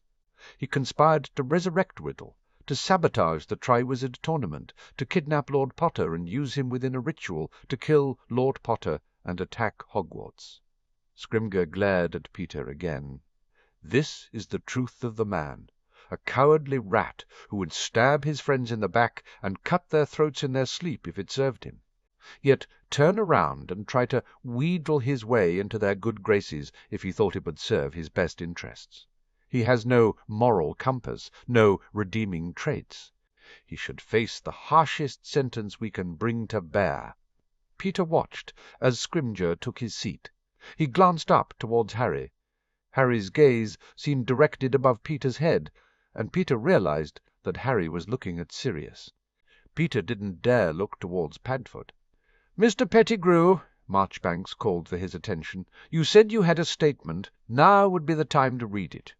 Peter nodded hurriedly and gestured at his solicitor, who passed him the parchment. He smoothed it out and cleared his throat. "I—" Peter lowered the parchment, turning it over to hide the words.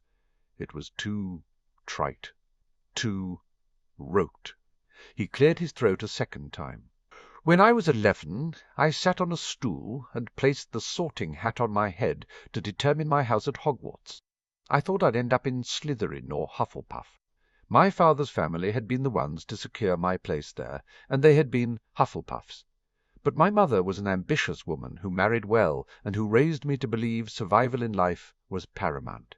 He didn't look up at the faces. He kept his eyes on his hands, still cuffed and clasped in front of him, resting on the discarded parchment. It was a shock to be sorted into Gryffindor. "I didn't think I was particularly brave or courageous in nature," Peter continued. "The hat told me I would find my courage there." He swallowed, his mouth suddenly dry. "And I did. I found my courage in the friendship with 3 other wonderful boys. Together we seemed invincible." He paused, lifting his eyes for the first time, but staring sightlessly into the past, oblivious to the people around him. "Then we left school and we went our separate ways. Well, Moony and I, we went into different things. I ended up at the Ministry." In hindsight, he wished he'd taken on McGonagall's remonstrations to smarten up his academics. He might have made it into the Hit Wizard program if he had. "My first supervisor was Dennis Travers Sr. He was a Death-Eater, and he intimidated me into joining." Peter babbled out. "I should have told someone when he approached me, but I was scared and alone, and it was easier to go along with him, easier to say yes to the Dark Lord than say no and be killed or tortured. I was a coward, but then I didn't think of it as betraying them. As a spy, I helped save my friends and kept them out of the line of fire." There was a murmur, a rush of whispering that pulled Peter from the past. He shook himself a touch. "Then came the prophecy and the secret, and I was weak," Peter admitted. "I should have refused to tell the Dark Lord where James and Lily were. I should have stood up for my friends, as they would have stood for me. Or, as Sirius said to me when we faced each other last year, I should have died for them as they would have died for me." He paused, the silence of the room loud in his ears, condemning. "But I just wanted to survive. Just survive. And so I led the Dark Lord to James and Lily, and when Harry hurt him, I framed Sirius to prevent him from arresting me.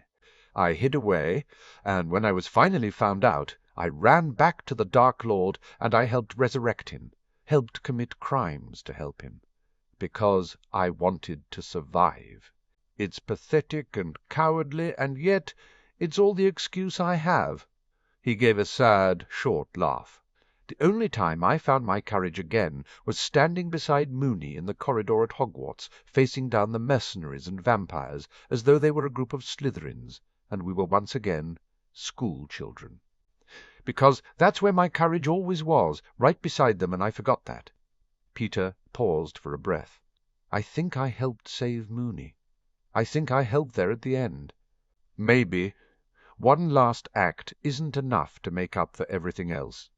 All I know is that I don't want to die. His fingers tightened on the parchment and crumpled it. That's all I have. There was complete silence. Does anyone wish to debate? Marchbanks asked, her question dropping like a stone into the tension. Ogden raised his wand. This is difficult, he said. We all know that Pettigrew's crimes are far-reaching and wide in their impact and their atrocity, yet he sighed heavily and looked over at Sirius. I don't believe I'm the only one, Lord Black, who feels that the only people in this room who should have the right to determine Pettigrew's fate are you, your son, and your steward. You and Lord Potter's parents were his friends, and he betrayed you. There is no sharper knife in your back, no deadlier poison to counter than that of an enemy who wears the face of a friend, and who lies unknown at the heart of your family. I feel utterly unqualified to make any kind of judgment without knowing for certain which action would bring you the most sense of justice. He held up a hand. I know that it's unfair of me to ask, but I will ask anyway, and hope you forgive me. Augusta Longbottom raised her wand. I, too, regret placing this burden on Lord Black, but I feel the same. A third wand went up. Marchbanks raised her hand and turned to Sirius. Lord Black, it is not unusual in these cases for the Wizengamot to request the opinion of those most affected by the crimes of the perpetrator. Sirius's gaze went first across the chamber, and Peter ducked his head to hide from the intense look his old friend exchanged with Harry. There was a rustle of fabric, and Peter looked up again in time to see Sirius rise from his chair. I appreciate the sensitivity here and the opportunity to speak. Sirius began. As much as we don't like to say the words, he glanced back to Harry, we are victims of Pettigrew's crimes, his decisions and actions. He betrayed us and took away the people we loved the most. He ran from facing the consequences of his actions, and I ended up in Azkaban. And when he ran a second time, he ran straight to his master and set in motion a chain of events where more and more people were killed or hurt.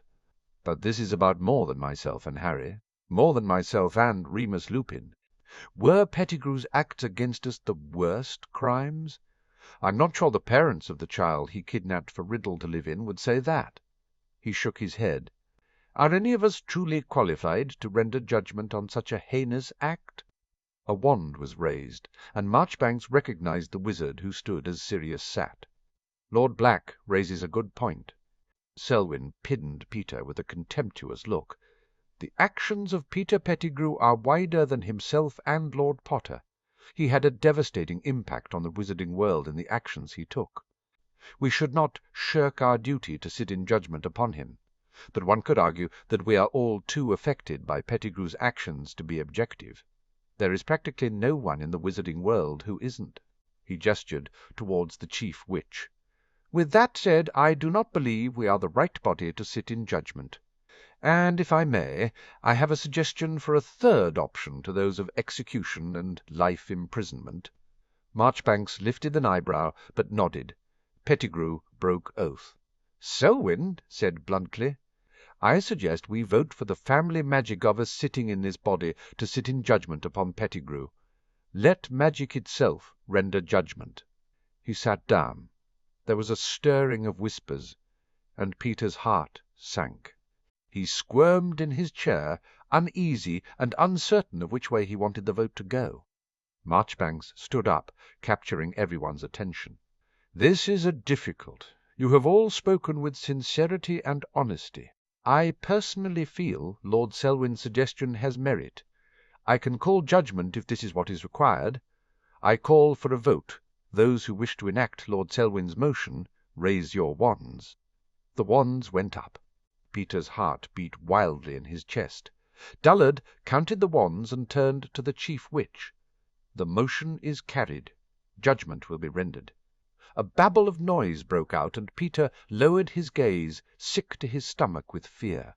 The Lestranges had lost their lives. Was that to be his fate? Marchbanks hushed the crowd and turned to him. "Peter Pettigrew, you have pled guilty to your many crimes. We ask magic to call judgment upon you so you may face justice. Familias magicus animus." The Marchbanks's avatar, a gold hare, shimmered into view, sparkling with gold. It stood on its hind legs, sniffed the air, and jumped, changing into a stream of gold magic which rushed upwards and out toward Harry. Peter wondered at it for a long moment, but he registered Sirius's hurried stand even as Harry rose to greet the hare as it reformed and bowed to the griffin sitting at Harry's feet. The gold griffin shifted, and there was an audible gasp as the griffin disappeared and the form of a man took its place. James. The gold spirit of James Potter reached out and cupped his son's cheek. "We're so proud of you, Harry." He glanced at the silver-black snake and at the hare. "Guard my son." The avatars bowed to James. The spirit turned to the Wizengamot, his eyes only seeking one wizard. Padfoot. Peter reluctantly dragged his attention away from James to look back at Sirius. He was pale, his features etched with grief and loss. "Prongs." "Sirius," murmured, the rough word echoing across the chamber. James looked over then to where Mooney sat in the family tier, amber eyes bright. "Mooney," he gestured with his head. "Join me and Pads on the floor." And a moment later he transformed into a stream of gold magic and rushed down to the centre. Peter pressed back into his chair as the magic gathered in front of him, a whirlwind of gold. It settled back into James's familiar form. "Prongs. You don't get to call me that, Wormtail." James replied immediately, as he turned impatiently to see where Padfoot and Mooney were at. The other two, Marauders, finally reached them. James reached out to Mooney first, a hand clasped onto his friend's shoulder. "You always did get the difficult jobs, and I've left you the most difficult of all, keeping Pads out of trouble." Mooney laughed and reached up to pat James's shoulder. "I miss you, Prongs." He shook his head. "And you'd be just as bad if you were here. You always got each other in trouble after all." James smiled, the same wonderfully warm smile he'd used to give Peter. "Look after them, Mooney." Mooney nodded. James turned to Sirius next, and the pain on both their faces was heart-wrenching. Peter could barely look as James reached out and enfolded Sirius into a hug, as Sirius melted into the ethereal embrace. "My brother." James murmured lowly, but it wasn't low enough, and Peter saw its impact as it travelled to the rest of the chamber in the bright eyes and quiet sniffs. It was a long moment before they stepped away from each other, exchanging a silent look of communication which Peter remembered all too well from school, and which never boded well for the target of their ire. They looked over in unison to Remus, and something was determined, an action, a decision. Peter's fate. The three Marauders turned to face him, and the years, where they were, why they were there, bled away until all that remained in Peter's eyes were his three friends, accusatory looks levelled at him, no, levelled at Wormtail. Wormtail. Prongs began. "As a wizard and a Marauder, you are hereby judged as Oathbreaker and given to the Marauders for justice." He lifted his hand, and inside of it was a gold rat. "Your animagus ability. The act that bound us together as brothers." "I thought that was the pranks, Prongs," Padfoot said laconically beside him. "I thought it was the bottles of whiskey." Mooney countered.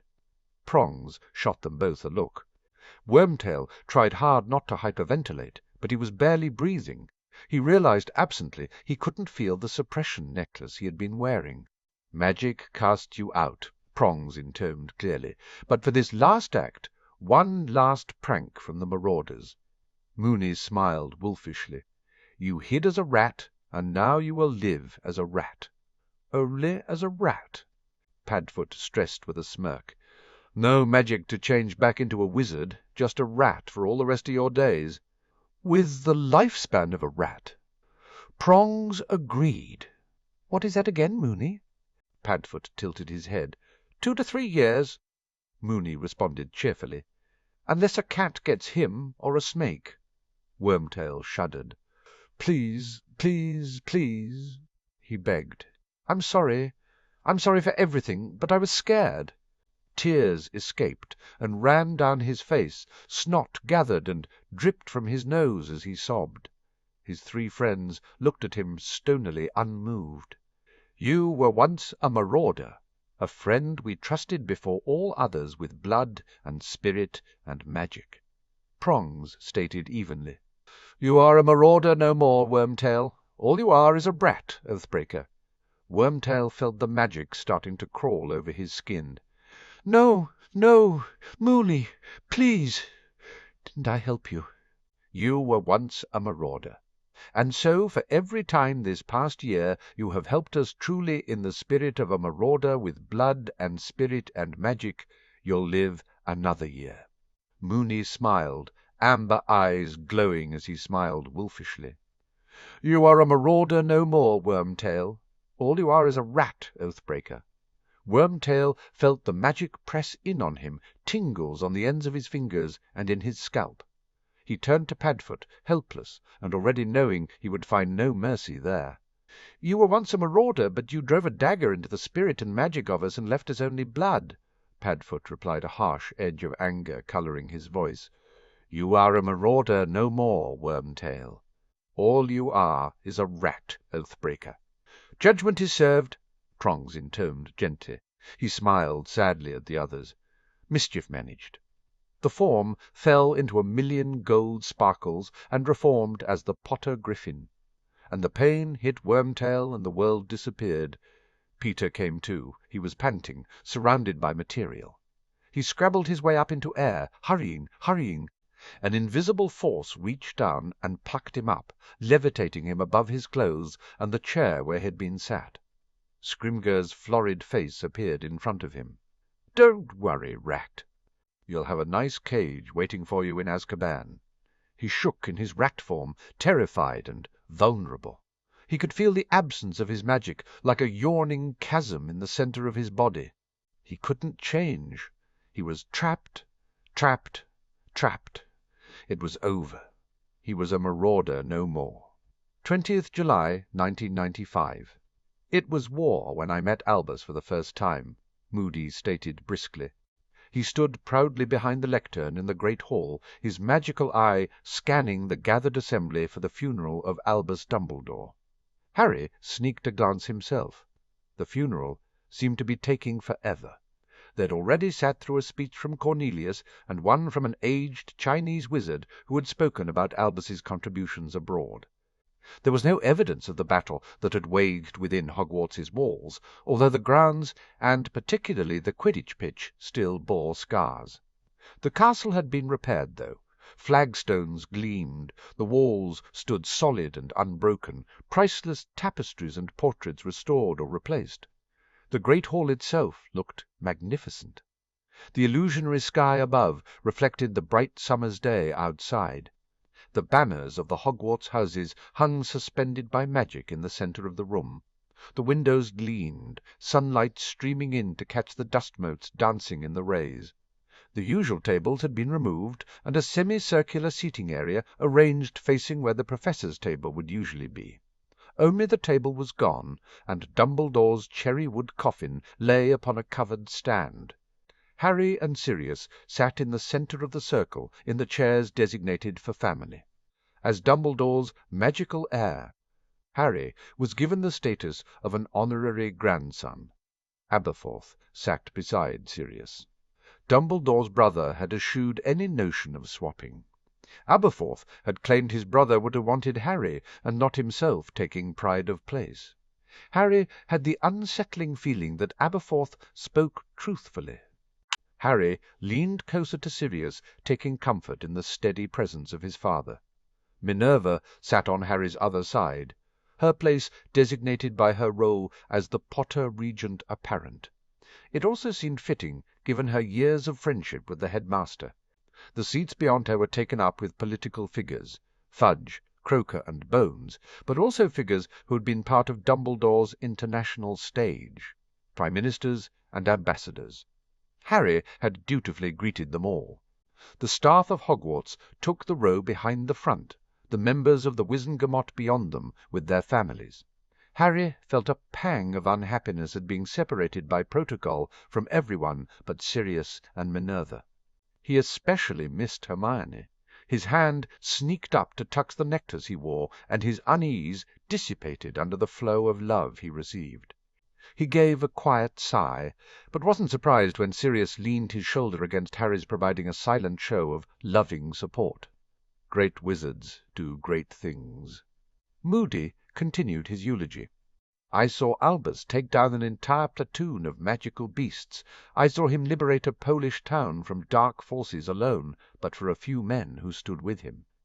I saw him stand tall against the darkest wizard of that time and defeat him with the light. I saw how much it hurt him to do that, to face his former childhood love and know him as a monster. Aberforth huffed, but he didn't say anything. In the years of peace which followed, Albus did his best to never take advantage of the political power he wielded as the victor.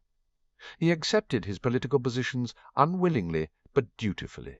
He believed his role there was to keep stability, to maintain a status quo between those who would seek to drive us forward and those who wanted to remain standing in the past. He would say he wanted nothing more than to be a school teacher, to impart his knowledge to the next generation, a role he played for many years here at Hogwarts. Moody looked around the room as he paused. Harry wondered how true that was. Had Dumbledore really only wanted to be a teacher? As though he had heard his thoughts, Moody sighed. Great wizards do great things, but their mistakes are also greater, and Albus's greatest mistake was to ignore the problem of Tom Marvolo Riddle. Whether Riddle was ever redeemable, ever able to be saved from the darkness within him, we shall never know. But Albus saw the danger of the young, powerful Riddle, and did nothing. Frowned. There was a hushed silence in the room as they all absorbed Moody's blunt observation. He neither took the lad under his wing, one powerful wizard to another, nor did he challenge him. Moody continued. Was it his place? As a mere schoolteacher, perhaps Albus could be forgiven for his lack of action, even though the teachers who excel are those who care for more than simply whether their students' essays and work meet the standards. But even if Albus wanted to be only a schoolteacher, he was not. He was a powerful political figure. He was a powerful wizard. He had styled himself as the benevolent wise leader of the light. Perhaps he had a greater duty. He stopped as some of the audience shifted, uncomfortable with the notion of criticizing the dead. Or perhaps it was simply fate. Because how he also acted in regards to the architect of Riddle's downfall was to be another of Albus's mistakes. He mishandled a prophecy and the child of that prophecy. He made decisions which were not his to make. He ignored his duty of care to the child and the child's rightful guardian. Harry looked down, unable to bear Moody's words. So his mistakes were as great as his triumphs, but in the end this is what I will remember of Albus Dumbledore. Moody's gruff voice echoed roughly in the chamber thick with grief. He held the line. He put himself between a horde of dark creatures and this castle to defend his school and her legacy. He held the line. And in the end he offered his own life for those he had wronged. In this, I believe, he was redeemed. Minerva gave a quiet sob beside him, and Harry reached over to take her hand, wrapping it in his. She squeezed back gratefully. He was never just a schoolteacher. Moody stared out at the assembly. When we remember Albus Dumbledore, we will remember his mistakes and his triumphs, and know he was also a great wizard. There was a respectful silence as Moody made his way from the lectern to his chair. Griselda got to her feet. Those invited to the interment of the lake should follow me. All others should remain in the hall, where the elves will see to your comfort. She flicked her wand, and the coffin disappeared. Harry got to his feet and allowed Sirius to chivvy him across the hall, following Griselda through the doors to the back, down the corridor, and out of the doors that had welcomed him as a first year. They strolled down the path to the lake, a small troop of people who Minerva had determined. Of the official Wizengamot and ministry party, only Griselda, the minister, Amelia, and Bertie were invited. The Hogwarts staff were all present, Hagrid blowing noisily into an oversized handkerchief. There were a handful of people from the Order. Snape was included in that number, as were the Weasleys. The remainder of the House of Black were at the rear. They were considered family because of their familial relationship with Harry, Dumbledore's heir. In his unwanted role, Harry walked behind Griselda in the procession flanked by Sirius and Aberforth. Minerva had fallen back to lead her staff. They came to a halt in the small grove by the lake which Minerva had chosen. It was a patch of land which barely held their number comfortably. The forbidden forest was to their back, the lake to the front, the water lapping on the steep bank close by. The grave stood ready to receive the coffin, a mound of dirt beside it. A white slab of marble would be placed over it, with a golden plaque engraved simply with Dumbledore's name and the years of his birth and death. Aberforth had refused any other memorial. Griselda pointed her wand at the grave, and Dumbledore's coffin appeared.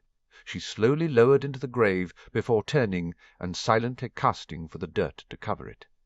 "We say good-bye to Albus Dumbledore and return his body to the earth," Griselda intoned solemnly as they watched the dirt slowly filling the grave. "Bon voyage on your next great adventure, Albus." Harry was grateful for the heavy weight of Sirius's hand on his shoulder, providing him with an anchor. He really was going to miss the old wizard, and his throat closed up on a surge of emotion. Griselda finally lifted the marble stone into place, and as it settled into the ground, Harry felt his heart ache with renewed grief at the finality of it. Sirius shifted his hold, sliding his arm around Harry's shoulder and firmly tucking him against his side. Harry felt his eyes sting with the prickle of tears. Griselda began to lead people away, and Harry was aware of the crowd of mourners slowly thinning. He stayed where he was, rooted to the spot as though his feet had been frozen. He felt Hermione approach on his free side, and her hand sought his. He grasped it gratefully, dimly aware there were only a few of them left standing beside the grave. Minerva stooped and cast a spell. The marble stone was suddenly surrounded by a pretty border of transfigured white roses. She sniffed loudly. "You were the one who taught me that spell, Albus. You were a good teacher." Her Scottish brogue was thick with emotion. "I will miss you." Aberforth took a weary step forward. "You made things right in the end. Perhaps that's all that should matter. Good-bye, brother." He offered his arm to Minerva, who took it and allowed him to escort her away. Harry was left with Hermione on one side, Sirius on the other, and he sensed Remus just behind them. They stayed there, standing silently together. Harry stared at the marble stone. He remembered the dream he'd had when he'd been recovering, and somehow it eased his grief. Dumbledore was off on his next great adventure, and he had sacrificed his life to redeem himself. Harry was never going to regret that he and Sirius were alive instead of the elderly wizard. He was grateful to him. Hermione gave a loud sniff beside him, and he turned to find her with wet cheeks and damp eyes. He shifted to offer her a handkerchief. "Are you all right?" "Just sad," Hermione said. Sirius hummed beside them. "It's a sad day. I'm going to miss the old goat." "Me too," Remus said, joining them. "We should go back to the hall," Harry said, sighing. Sirius gave his shoulder a squeeze. They slowly turned away from the grave and made their way back up the path. Hermione hooked her arm around Harry's as they walked. "Harry?" Harry said, his attention momentarily snagged by the still shambolic Quidditch pitch they were passing. "Did you hear Professor McGonagall announce how the headmaster's portrait had woken up?" Hermione said hesitantly. "She's put him in the antechamber at the back of the hall, and said anyone who wanted to talk to him could visit him." "You want to visit his portrait?" Harry's heart sank, because he suspected it was a situation where, as her supportive boyfriend, he would have to go along. "No, Hermione shook her head, her bushy hair bouncing on her shoulders. "I thought you might want to go." Harry shook his head. "Not today. It was too soon." He didn't know how wizards handled it. How could you mourn someone properly when they were there in a portrait? He was suddenly glad his parents hadn't had a portrait made. He loved the still depictions that Padfoot had given him. They were enough of a memory. No, he couldn't contemplate ever being ready to speak to the portrait of Albus Dumbledore. Maybe in the future when he was headmaster of Hogwarts. Maybe. He looked back at the Quidditch pitch. He still couldn't contemplate playing there ever again. He shivered. "It's still a mess, isn't it?" Hermione murmured. "Yeah," Harry sighed. "Want to bet Ron's going to complain about the pitch again?" Hermione snorted inelegantly. "No bet." "Honestly, it's all he talks about." Sirius, Remus, and Harry exchanged an amused look, and for the first time that day Harry's sorrow eased into something breathable, livable. Life went on even when great wizards died. Oh, oh, oh, oh. Bill quietly excused himself from the rambunctious company of his family, and made his way out of the suite of rooms they had been provided with at the Black Estate. He had been fairly surprised his mother had acquiesced to staying with the rest of the Alliance, but he understood that the ritual had left its mark on her magic. From the research Bill had begun, Morgana had used the protectiveness, feelings, and motivations of all of the women in the ritual to weave a path back to Harry for her own blessing. That magical tapestry was a careful balance of not only Molly Weasley's maternal lioness, but also of Griselda's political rationality and Augusta's belief in her vows of fealty. It was a brilliantly woven tapestry, and Bill reckoned it was a thread that would bind the women together for as long as the blessing remained. He looked forward to seeing the changes it would evoke. He made his way out of the wing where the Alliance had been housed and into the main part of the house. He was tempted to head to the drawing-room. It was one of Harry's favourite places to be, and Bill had spent many of the evenings since Harry and Sirius had returned from the States just sitting quietly with Harry and Hermione. He needed a quiet evening after the events of the day and Dumbledore's funeral. It had been long and draining. The political speeches had seemed to take forever. Thankfully, Moody's speech had been short, yet it had almost been the most poignant. It had reminded Bill that the venerable wizard had made his own sacrifice to save Sirius and Harry. It had made the rest of the day almost unbearable. The hurt of Carrow's sacrifice still stung like a fresh burn, hot and unbelievably painful. He grieved for the beautiful woman who had been his partner, his friend. He couldn't begin to fathom how he would live up to the words she had whispered at the end. Worth it. Was he worth it? Bill hovered in front of the drawing-room door. He wanted to go inside, curl up in the same chair he'd curled up in for so many nights, and just grieve. But life went on. He lay a hand on the door. Besides, didn't Harry deserve an evening undisturbed with his girlfriend? Bill turned and walked away from the drawing-room, and it wasn't long until he realized that his feet were taking him in the direction of Sirius's study. The door was partially open, but Bill knocked on it anyway. Sirius turned from his contemplation of the portrait hung above the mantel and waved him inside. Bill closed the door behind him. "Hey, I know this isn't a great day for this, but do you have some time?" Sirius gestured at the chair in front of his desk. "I always have time for you, Bill. What's this about?" "My service," Bill said simply. He leaned forward in the chair, elbows on his knees, his hands clasped loosely together. "The Wizengamot meets for its usual session in the first week of August." "It would be," he sighed heavily, "it would be an appropriate time to announce the end of service." "Yes," Sirius agreed, sitting down in the chair behind the desk. "It would." He gazed at Bill thoughtfully. "You've been an asset to the House of Potter, Bill. You'll be missed."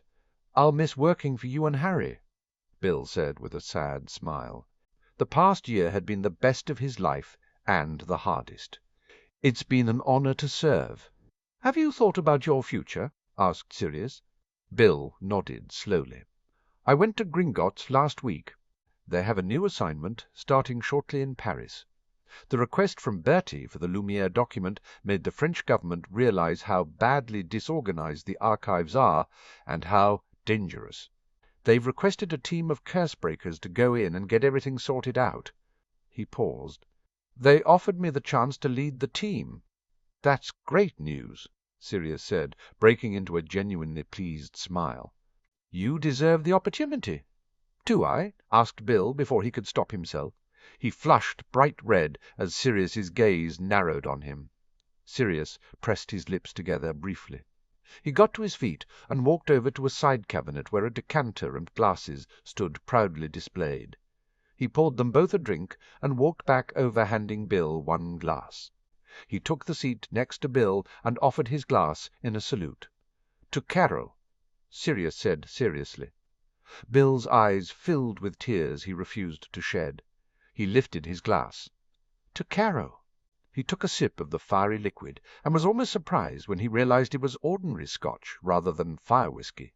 It's a difficult thing when someone gives their life for yours, Sirius said. It's hard to reconcile knowing that they put your life ahead of their own, that they felt you were worth the sacrifice. Bill nodded. I don't know how to live with it. It's not an easy gift to carry. You seem to have accepted Professor Dumbledore's gift, Bill said, striving to keep his voice even and non-accusatory. Sirius sighed and gave a half shrug. Albus wasn't my first experience with someone giving their life to save mine. He paused and shook his head. And even then, there's a part of me that believes Albus did nothing more than what he owed us. And a part of me who knows that anyone sacrificing their lives for Harry is the right thing to do so. Why would I rail against it? He lifted the glass. It's more complicated than simply someone stepping in front of you in the heat of battle. Bill flinched at the blunt description of what had happened when Caro had.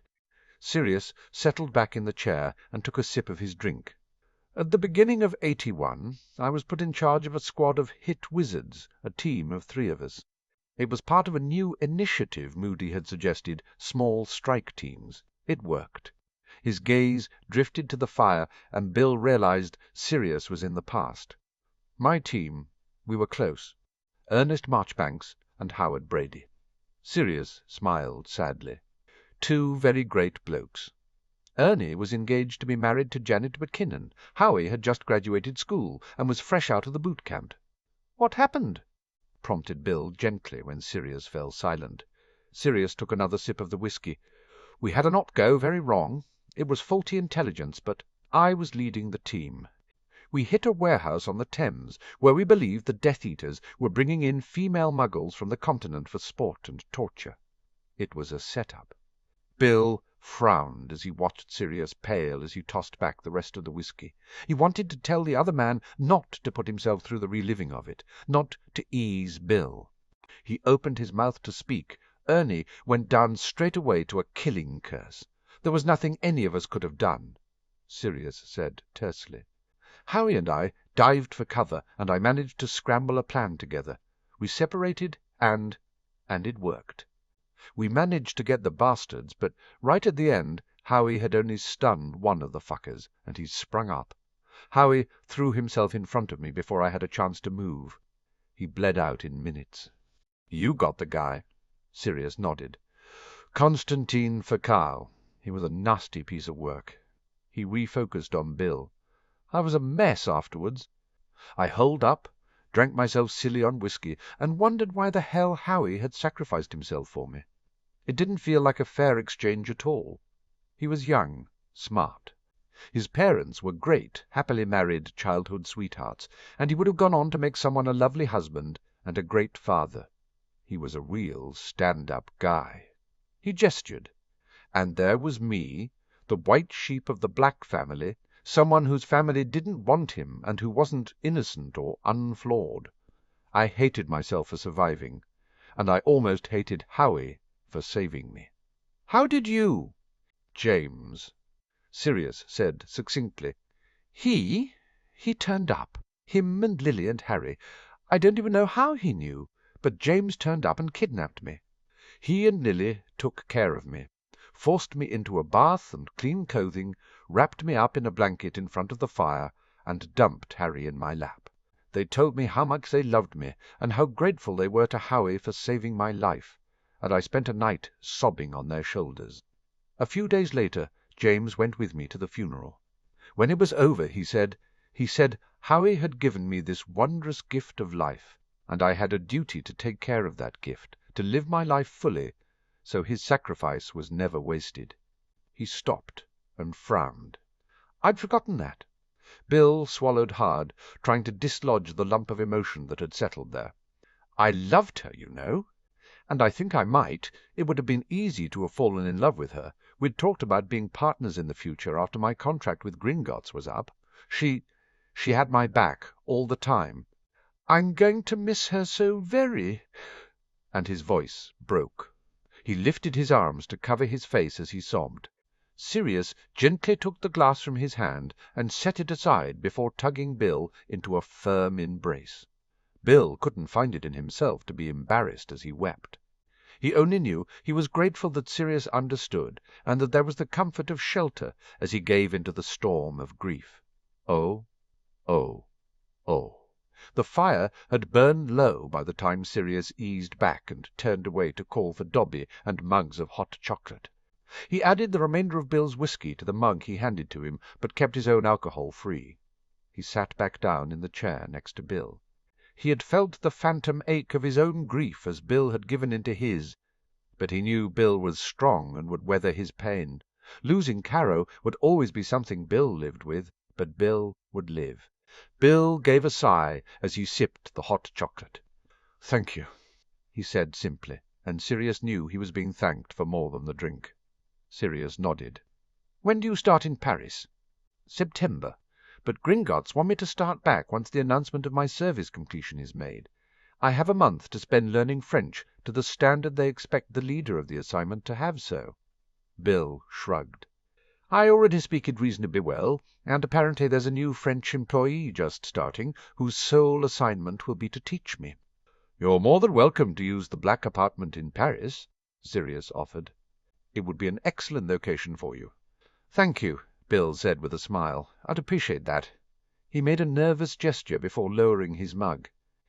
"I'd like to return to service once my Gringotts contract is over." Sirius smiled warmly. "We would love to have you back. I assume you want to learn the ropes for assuming a political position of your own?" "Yes." Bill nodded. "I want to work towards the House of Weasley resuming its place in the Wizengamot. It may take some time, but I want to contribute to governing our country and ensuring its safety. My magic won't settle for anything less. Then we'll see what we can do to help you achieve that," Sirius said firmly. Bill smiled back at him, and for the first time since the Weasley heir had walked into the study, Sirius could see the grief lift from him and his mind turn to the future. Bill was going to be fine, Sirius determined. Maybe not that day or the day after, but there would be a day when his hurt wasn't as sharp, and the memory of Caro made him happy rather than sad. Bill pointed up at the sleeping portrait. "I don't think I've seen that before." Sirius hummed. He hadn't seen it until his return from the States, when he'd found it installed on the wall behind his desk, as though it had always been there. Bloody Moony.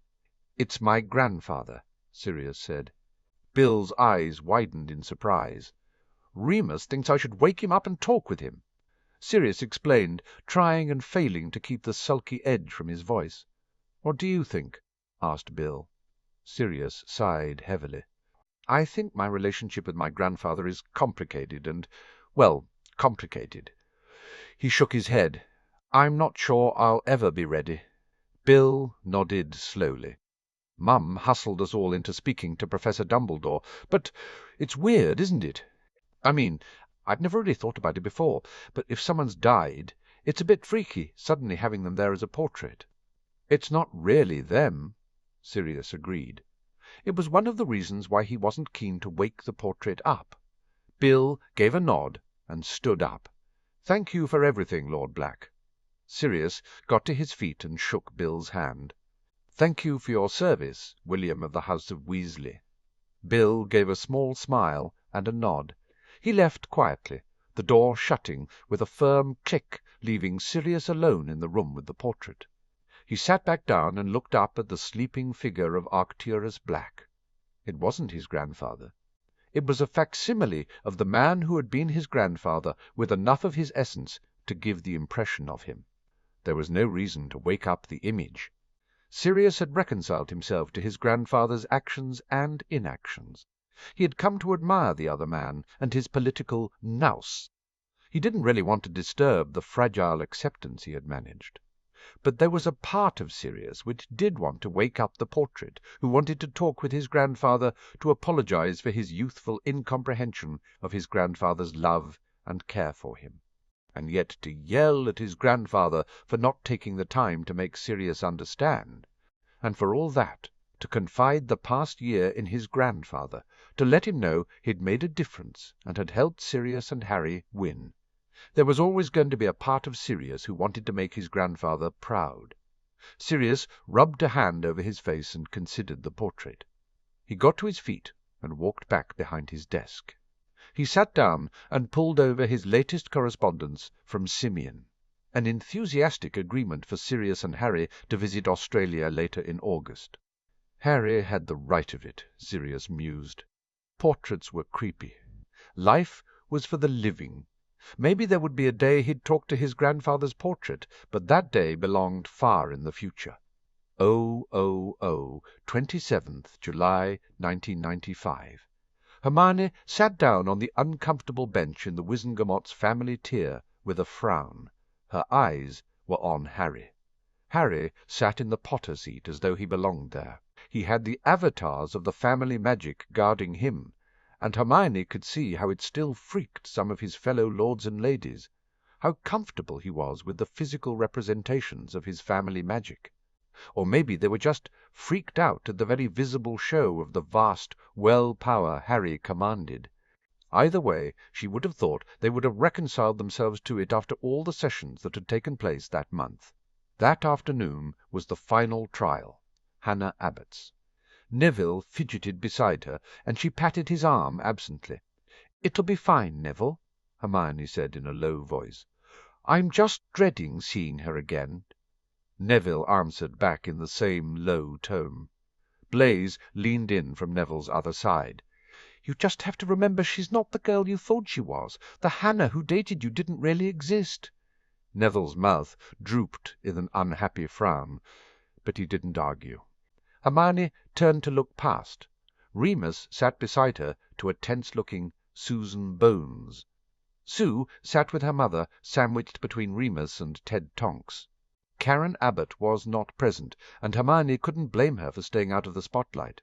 Leonard Abbott was in his usual seat. He looked pale but stoic. Richard Bones leaned over to his friend and asked something, but Abbott shook his head swiftly. The doors were sealed, and the trial began. Hermione watched impatiently as the clerk stood. "The Wizengamot calls the prosecution and the defence for Hannah Abbott to the floor." Rufus Scrimger took the prosecution table, but he had a female aura beside him. Hermione thought she looked vaguely familiar. Across from them, Mary Barron and a young female associate took the defence table. "Bring in the accused, Hannah Abbott." Hermione bit her lip as Hannah was brought into the chamber. She looked demure. She was dressed in a plain blue, modest robe. Her blonde hair was loose around her shoulders. She looked pale but healthy as she took the chair in the centre of the floor for the accused. Hermione barely heard the list of charges and the plea of not guilty by reason of diminished capacity as she continued to look at Hannah. How had they all been taken in by her? "The prosecution calls Aura Lucinda Mackenzie to the stand." Hermione suddenly placed her. The young Aura was a friend of Dora's and had attended the wedding. Aura Mackenzie was young but thorough. She gave a good accounting of the evidence they'd found against Hannah, the notes from Barty Crouch, the events of the Yule Ball, and the battle itself. Hannah's magical signature was on Sybil Trelawney's body. Her wand had cursed the Creevy brothers into attacking another student.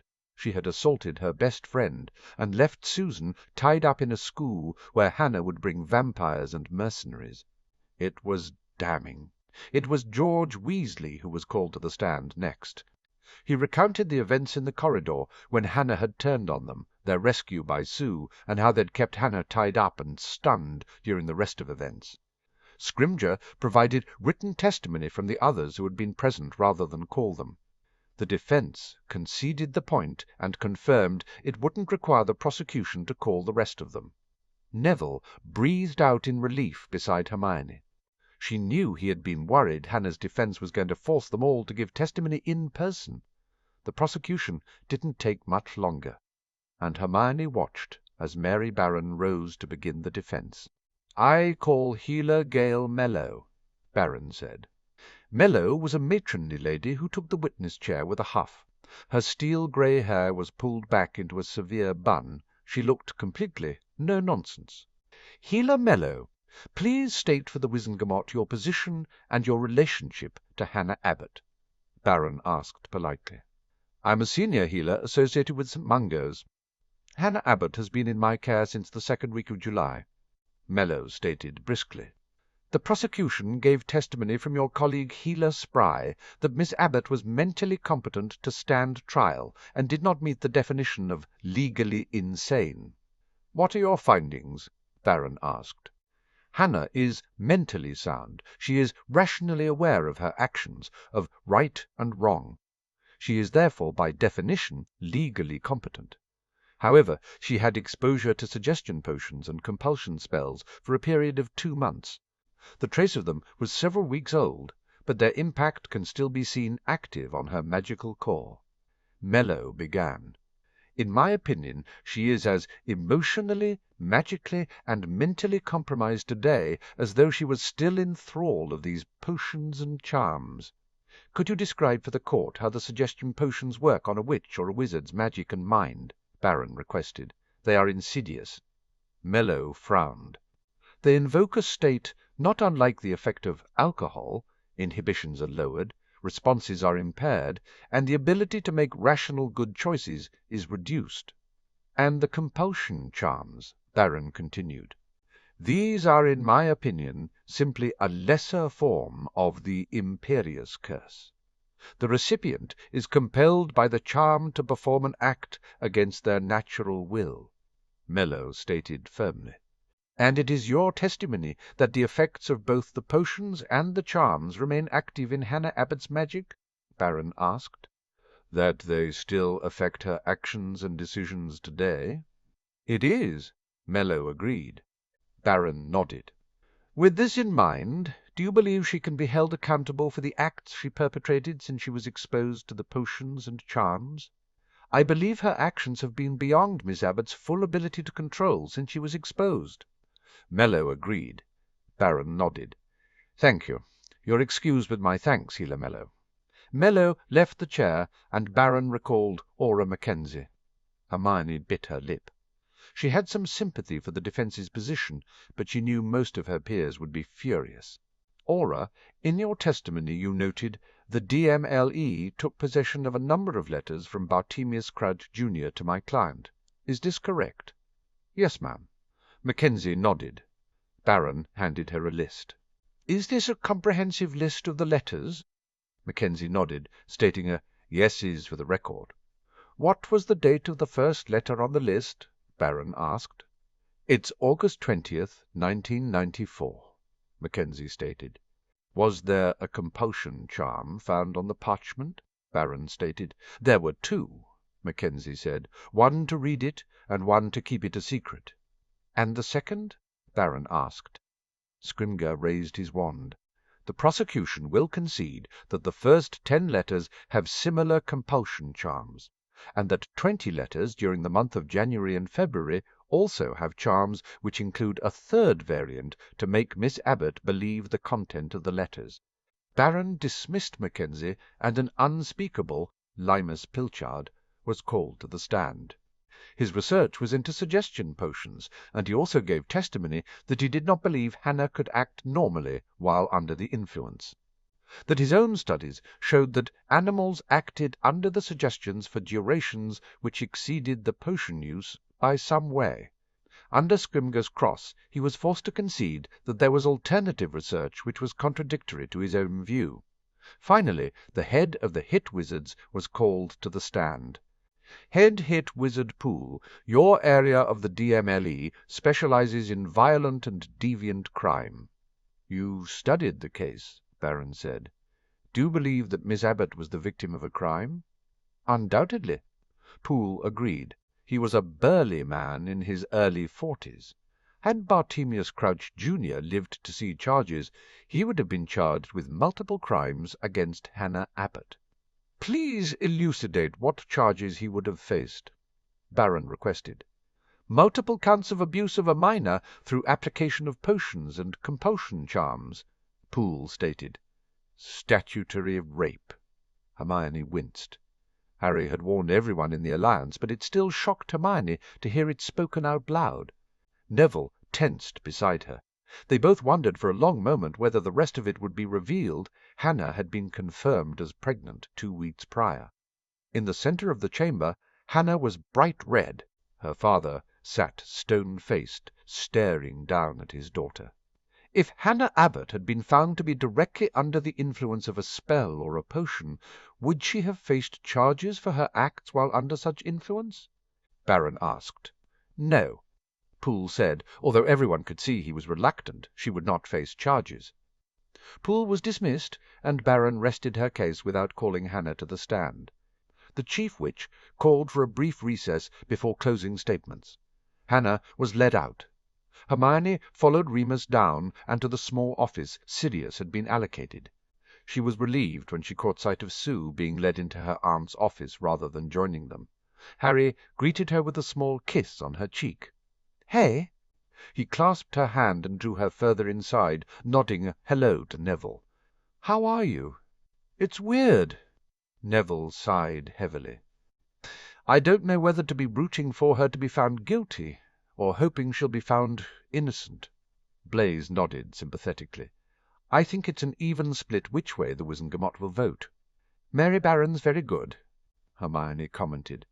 "She's established that Hannah's own will was compromised by Crouch, and that she wouldn't have faced charges if, magically, she was considered still to be under the potions and charms that were used to subvert her. I hadn't realized there was magical research to suggest there was a possibility the effects were long-term," Theo said as he and Draco joined their small group and handed out glasses of juice. "Well, contradictory research," Draco pointed out. "There is a body of evidence that says otherwise." "I'm surprised they didn't call Hannah," Blaise said. "I'm not." Neville grimaced. "She'd probably only declare Crouch to be innocent and come across as deluded." "Exactly," Blaise said. "It would prove she was nuts about him. Or it would have just underscored how rational she can be about choosing to believe in him," Harry pointed out. Neville sighed again, misery written all over his face. "Can we talk about something else?" Hermione cast a sympathetic glance in his direction and turned to Harry. "Did you speak to Madame Marchbanks about your exams?" Harry nodded. "I'm due to sit them in 2 weeks' time." "That's not an awful lot of time to study," Hermione murmured, worrying at just how little time it was. "I have the practical side down," Harry said with a shrug. "I just need to brush up on the theory. I was hoping my girlfriend might have some thoughts about a revision plan." "Do you two have to be so sickening?" asked Draco bluntly. Hermione and Harry exchanged an amused look before turning back to Draco and answering in unison. "Yes." Hermione smiled happily as the others laughed. Draco gave a long, suffering sigh and rolled his eyes at them, but the sly amusement in his expression gave away his own feelings in the matter. Hermione tightened her grip on Harry momentarily. She had felt so much more settled about her relationship with Harry since the battle, and if she was truthful, the mind-healing she'd had. Realizing her own insecurities had made her uncertain about Harry's affections had been a revelation. She was working on her self-esteem. She wasn't going to just assume she and Harry would automatically end at some point and she would lose him. It was a work in progress, but Hermione already felt 10 times happier and immeasurably more hopeful. It also helped that she and Harry had been pretty inseparable since his return.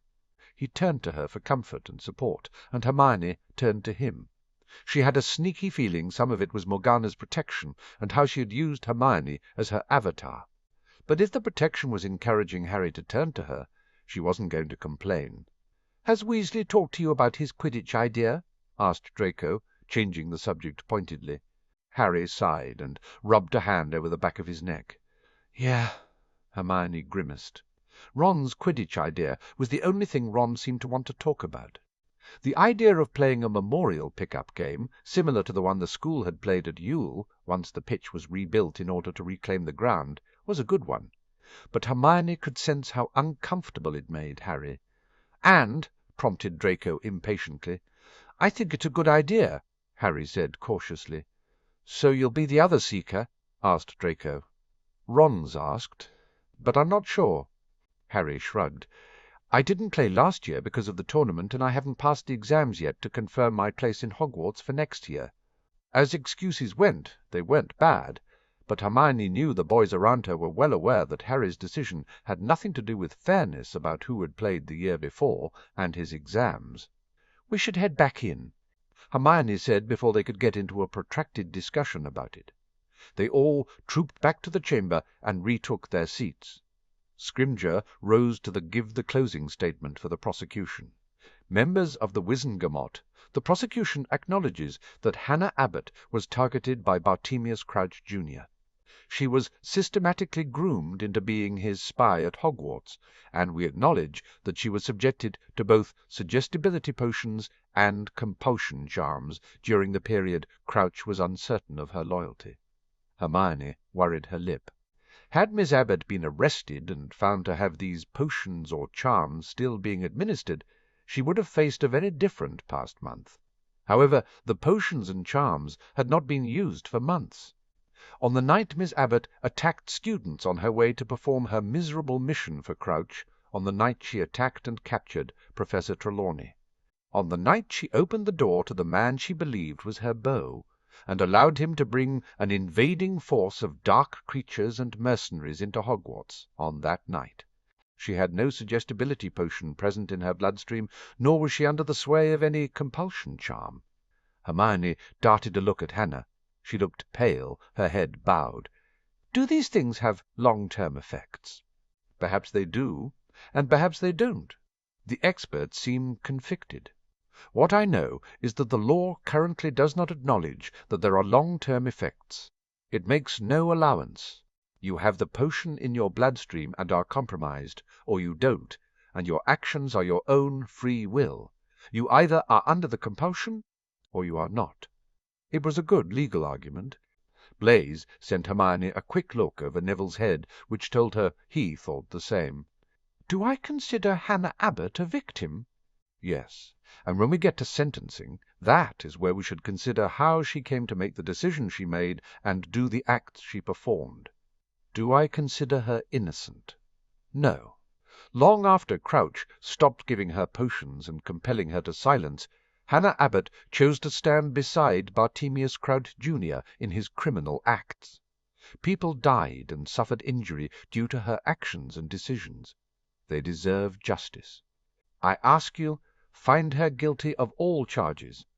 Mary Barron got to her feet and smoothed her green robes.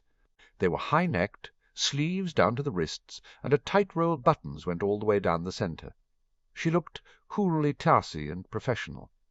At the age of 14, Hannah Abbott received a letter from an admirer, one that was coated in a compulsion charm to read and to keep silent about. She received several more such letters through September, and by Yule believed herself to be the true love of her correspondent. She did not know his name at first, only that he told her she was sweet and beautiful, and that he trusted no one but her. He coaxed her into a pretend relationship with another student to give their secret relationship cover, and convinced her to go along with a ruse to get the young Heir Longbottom alone at the ball, claiming he simply wished to talk with the boy and make amends for past wrongs. She paced a couple of steps beyond the table.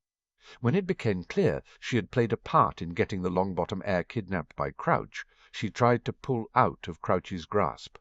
He subjected her to an increased campaign of flattery and persuasion, of seduction. He used suggestibility potions and compulsions to ensure her compliance and his success. When she was completely under his thrall, he stopped the potions and charms and continued brainwashing her from one belief system to another with the force of his personality, turning her further away from friends and family who he convinced her would not understand and be against her, twisting her world until he was the center of it, and without him she would be alone. By the time of the battle at Hogwarts, Hannah Abbott was nothing more than Crouch's puppet, her acts and decisions nothing more than his pulling of her invisible strings. Baron was an impassioned speaker, and Hermione could feel her own heart ache for Hannah. "Do I consider Hannah Abbott innocent?" "Yes." The young 14-year-old girl who found a letter on her bed would never have made the choices or performed the crimes she is charged with. That girl deserves healing and help to regain herself, not punishment. "Do I consider Hannah Abbott a victim?" "Yes, but more I consider her a survivor. But she will only continue to survive if we help her. The law has a letter and a spirit. I believe I know which should be employed here today."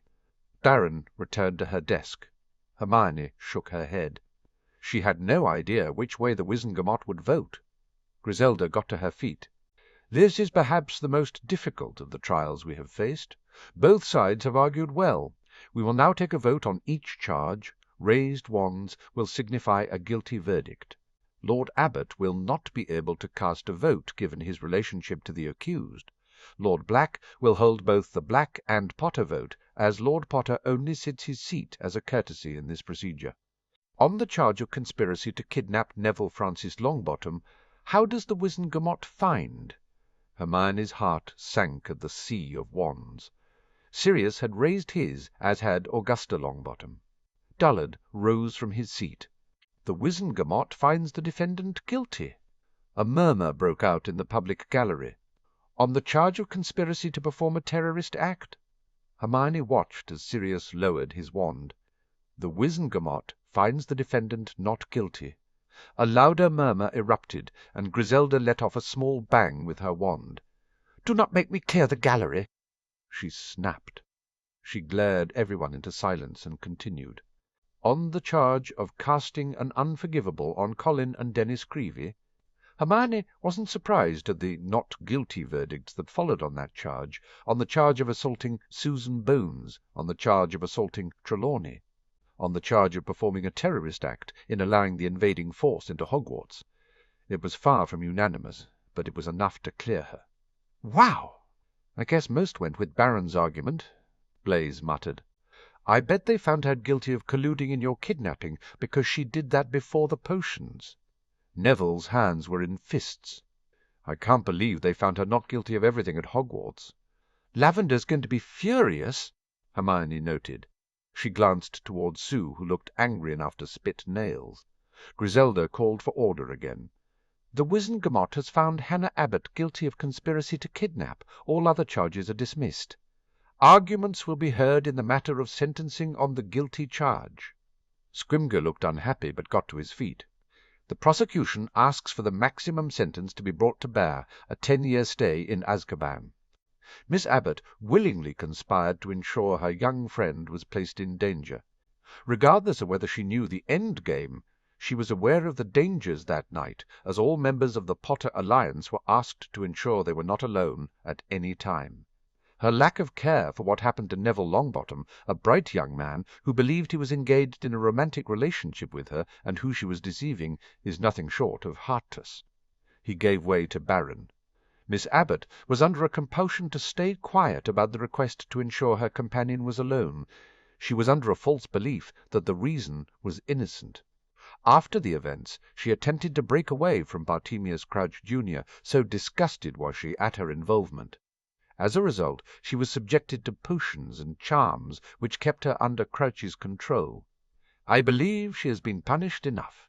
The minimum sentence should be applied here, a 1-year remand to the care of St. Mungo's for mind healing. Griselda stood. We'll open this debate up to the floor in a moment. First, as much as it pains me to make this public, the Wizengamot needs to be aware that any sentence will need adjustment to allow for the safe pregnancy and birth of the child Miss Abbott carries. There was an immediate outbreak of mutterings, and Leonard Abbot looked as though he wished the floor would open up and swallow him. "Bloody hell," Blaise said. Neville gave a heavy sigh. "You knew?"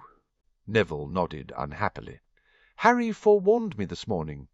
Hermione, who'd been with Harry when he'd told Neville, slid her arm around Neville's in a silent show of support. "Sue was told as well, I think," Neville said. Hermione glanced down the row and nodded, taking in Sue's sour expression and mutinous glare. "Enough!" Griselda fired off another bang. "We'll hear from Regent Longbottom." Augusta stared down at Hannah for a long moment.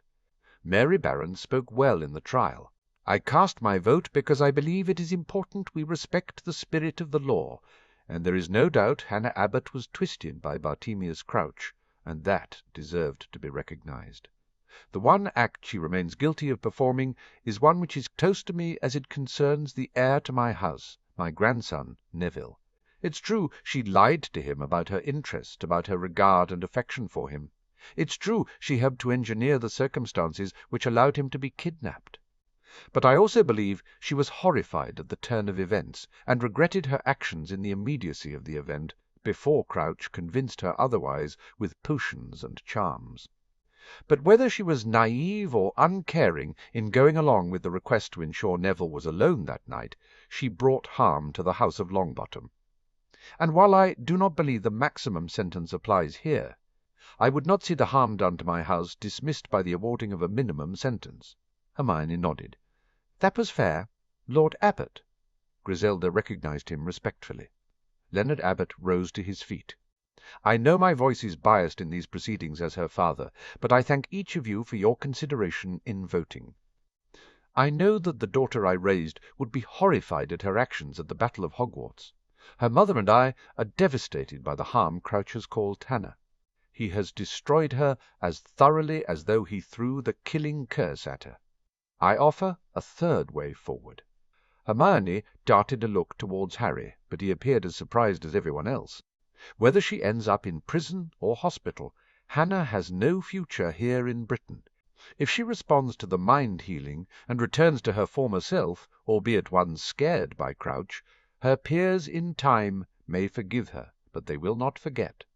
Her child will suffer the stigma of being Crouch's heir, and she may come to resent the child as visible evidence of Crouch's crime against her." Abbot gestured down to his daughter. "I propose, rather than St. Mungo's Hannah be remanded to the care of the Valley Clinic for her to be given the means to remain there, but in normal time, for the rest of her life, for her parental rights to be legally overturned, and the custody of her child given to my wife and I." He stopped. "Thank you." Selwyn was recognized next. "While we are all tremendously aware of Lord Abbot's personal pain in this, I do not believe we should allow him to argue for what constitutes the minimum sentence with an exile thrown in. If he wishes to exile her, he should exile her, not use this body to do so." Sirius raised his wand, and Griselda nodded at him. "This is not an easy task before us. Our voting on her innocence and guilt was not unanimous, and despite my own belief that she was twisted by Crouch, I am not prepared for her to remain essentially unpunished in the sentencing of the one act she was found guilty of perpetrating. She did cause harm. I know exactly how much as I was there." Sirius looked around the chamber. "I'm sympathetic to Lord Abbot, but I cannot agree with his proposal. Does she deserve as much as 10 years in Azkaban? No. But to simply suggest she needs a year of healing, it feels too generous, especially when you consider we have already been generous in acknowledging how far Crouch was to blame for her later actions. I actually don't have issue with the exile. I think ultimately it would provide those she hurt space to heal, and for her to find a new start once she has served her time." Selwyn got to his feet in response. "Perhaps we should vote on a variant, then, of Lord Abbot's proposal. 5 years in Azkaban with mind-healing sessions allowed, and obviously enough care in the first 9 months to allow for her circumstances. The child to be given into the custody of her parents and her parental rights removed. Thereafter, on her release from prison, exile from the British Isles to the Abbot location of her father's choice." Augusta stood. I find myself in agreement with Lord Selwyn. It is an acceptable compromise for the House of Longbottom." The vote was carried, and in short order Hannah was led away to prison. "Well," Blaise said, as the Wizengamot was dismissed, "I'm glad I wasn't taking bets. I think I would have made a massive loss." "Who could have predicted that?" Hermione turned to Neville as they got to their feet. "Are you all right, Neville?" Neville considered her question for a long moment. He nodded sharply. "It's not perfect, but it feels right." "I think that's probably all you can ask of justice." 0004, the August 1995. Harry had found a small walled garden near to the kitchens. It was quiet and perfect for studying, and Harry wandered out with his potions texts and a list of required reading Hermione had prepared for him. She was spending the day at the Dom investigating the whole topic of the ritual, her role as Avatar and the potential implications. She had been incredibly excited and practically vibrating with energy at breakfast. It hadn't stopped her leaving him strict instructions for his study plan. His lips quirked upwards in amusement. Hermione was determined to make sure he did well, and he was happy enough to indulge her. He had insisted on a whole day off on his birthday, and he had laid down some ground rules for the rest of the plan too, time off for flying and for his animagus study. He was working on his grim form. He could easily transition to the lion, wolf, and snitch, but he wanted to share a form with Padfoot. Harry slowed as he realized someone was already present. There were only a few members of the Alliance outside of the House of Black who were still at the estate, and he wasn't too surprised to find that the other occupant of the garden was Neville. The Longbottoms, along with Blaise, had decided to stay while Augusta had some renovations done to the manor. They'd moved back when Sirius and Harry left for Australia, which was also when Remus intended to bring over a small contingent of his pack. The other family who had stayed surprisingly had been the Greengrasses. Harry had determined that was politics. Daniel was consolidating his place as Sirius's right-hand man since Augusta had a firm role as Sirius's right-hand woman. He figured Daniel wouldn't leave until Augusta did. It had surprisingly worked out. Daphne provided Hermione with some much-needed female company to offset the number of boys in the house. Astoria, her younger sister, had struck up something of an odd friendship with Draco. Harry figured his Slytherin cousin was simply waiting to Hogwarts and being out from under the watchful eye of parents before he asked Astoria on a Hogsmeade date. Harry smiled at Neville, who was elbows deep in a flower-bed. "Hey, do you mind if I join you?" Neville shook his head. "So long as you don't mind me digging." "Go for it," Harry said. "What exactly are you doing anyway?" "Planting some of the cuttings Sirius wanted. Flowers mainly, but there's a prickly pear bush." Neville explained succinctly. "One of the elves was going to do but," he sighed.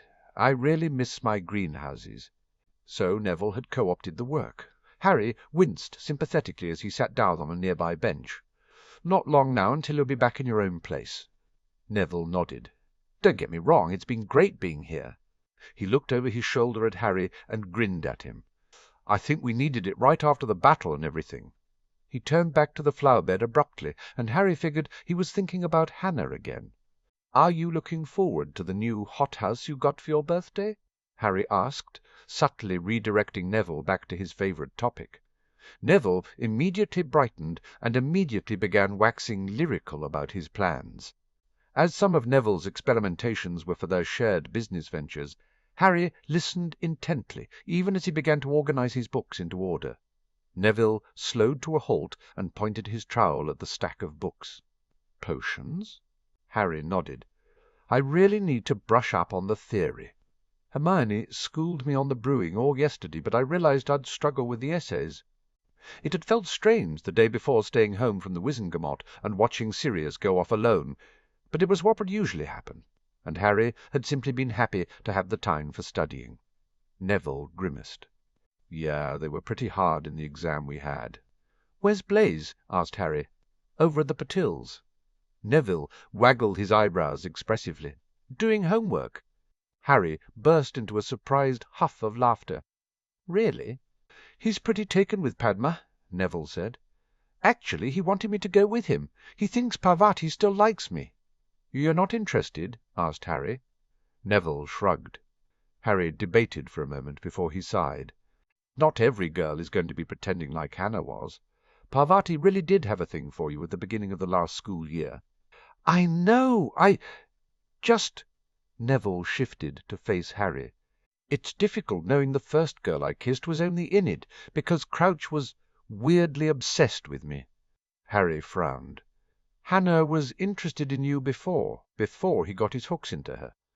It had occurred to Harry that Hannah's interest in Neville might have even increased her worthiness to Crouch. Maybe, Neville said. It doesn't matter. I'm not quite ready to get back on that broom, you know. I can empathize, Harry commented dryly. Neville sent him a sympathetic grimace in response. Ron still on at you to do the Quidditch match? Harry shrugged. It is a good idea. But you just don't want to go anywhere near the pitch. Neville stated matter-of-factly. I know it's stupid, began Harry. It's not stupid, Harry. Neville interrupted him. I don't really want to go back into the corridor where I killed that snake, and where Caroline saved Bill. I can imagine a little bit how you must feel. Harry sighed and put his book down. It's not so much knowing he and Crouch were killed there. He paused before giving in to the urge to confess something he hadn't confessed to anyone outside of Sirius and his healers. I died there. When you saved us from Crouch's bomb, so to Meade, Neville said quietly, understanding immediately. I died, and I think I was with my parents. But then, Harry gestured towards the house, my bond with Sirius brought me back. Neville got up and moved to sit beside him, a solid, comforting presence by his side. I haven't really talked about it much. Harry admitted quietly, his fingers playing with the edges of his book. Sirius knows, Neville said. Yeah, Harry said, and the healers. He sighed and pushed a hand through his hair. I was pretty messed up when I woke up. I didn't talk to anyone for weeks. I think mostly it was because I knew I'd have to tell Sirius about dying, and I was scared to tell him. He shook his head. Turned out he just knew. He had a suspicion that Death hadn't been joking when he'd called them his Grim and his Raven, and who knew what that meant? A lot of the time at the clinic was me coming to terms with it. I mean, there was a lot of other stuff too, but I didn't even admit it to myself until I started talking. Neville nudged his shoulder gently with his own. Most people would have drowned just with the other stuff. Harry shrugged. I think I may be in therapy until I'm 30, he said dryly. Neville laughed. He poked at his bootlaces with a dirt-streaked finger. I think we're all going to be in therapy for a while. He lifted a shoulder at Harry's mildly questioning look.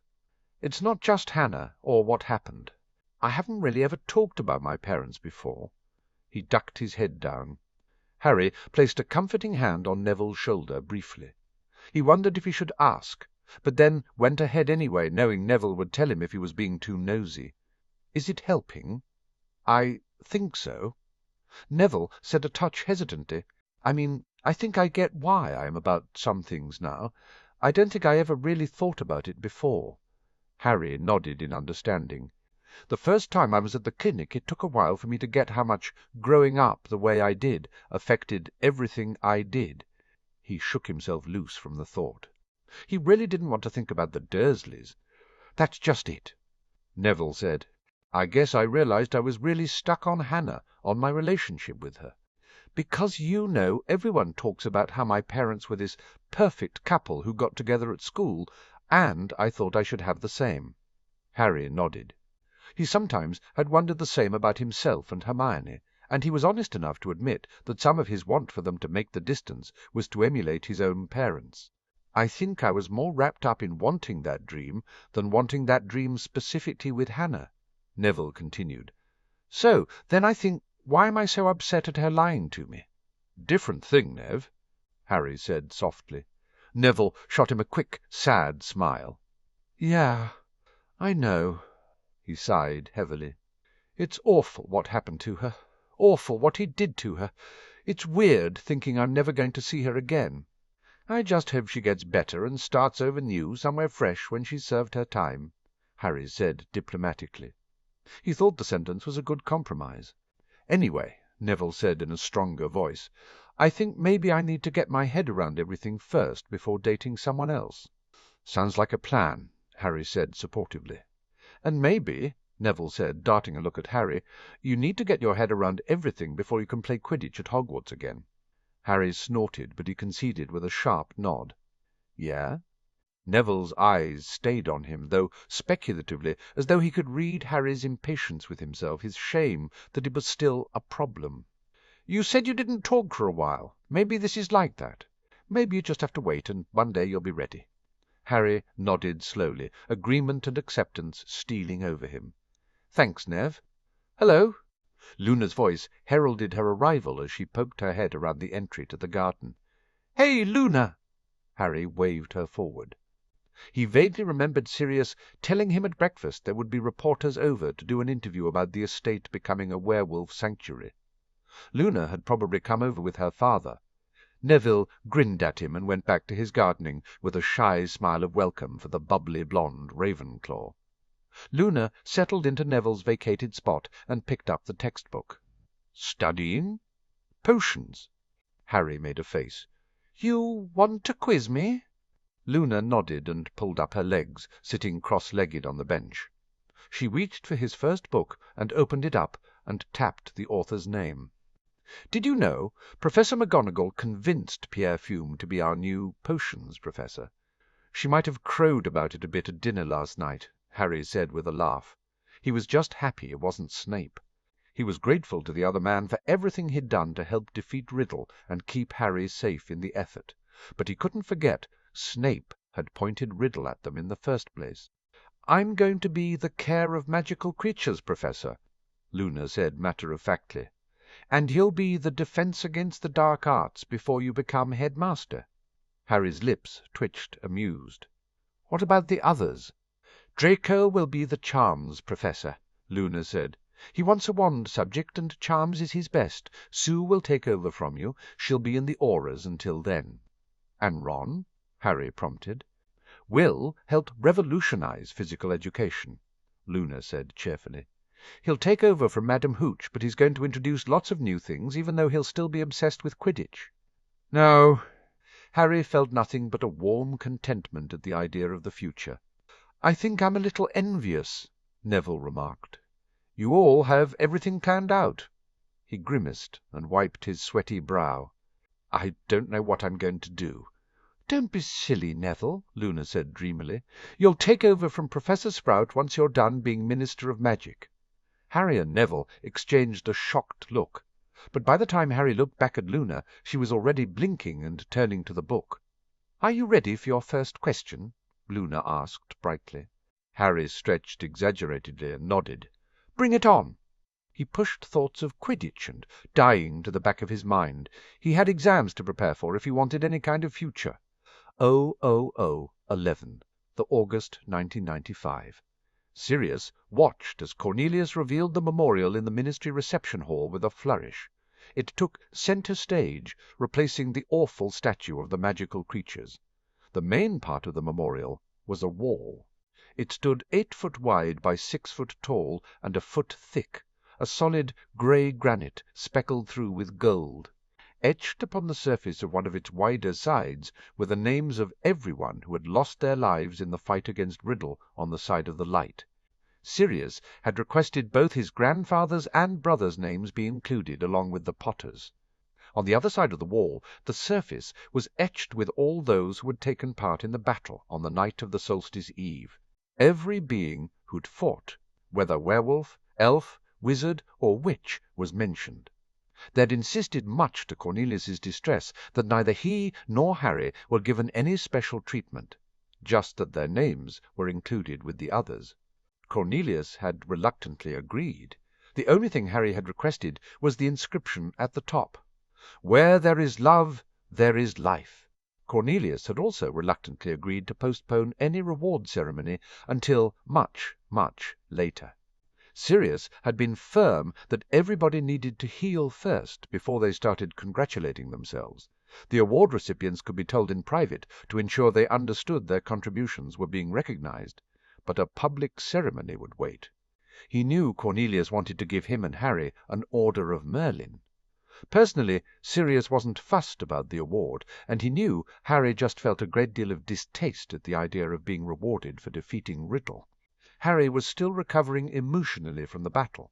He and Ron had argued badly a few days before about the proposed Quidditch match. Ron had apologized the next day, Ron presumably getting a lecture from everyone about not pushing Harry.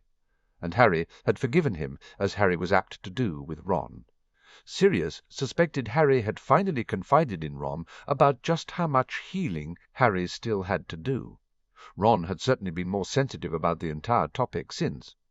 Harry shifted beside him, sending him an inquiring glance. Sirius offered him an apologetic grimace. Harry was far too tuned into him.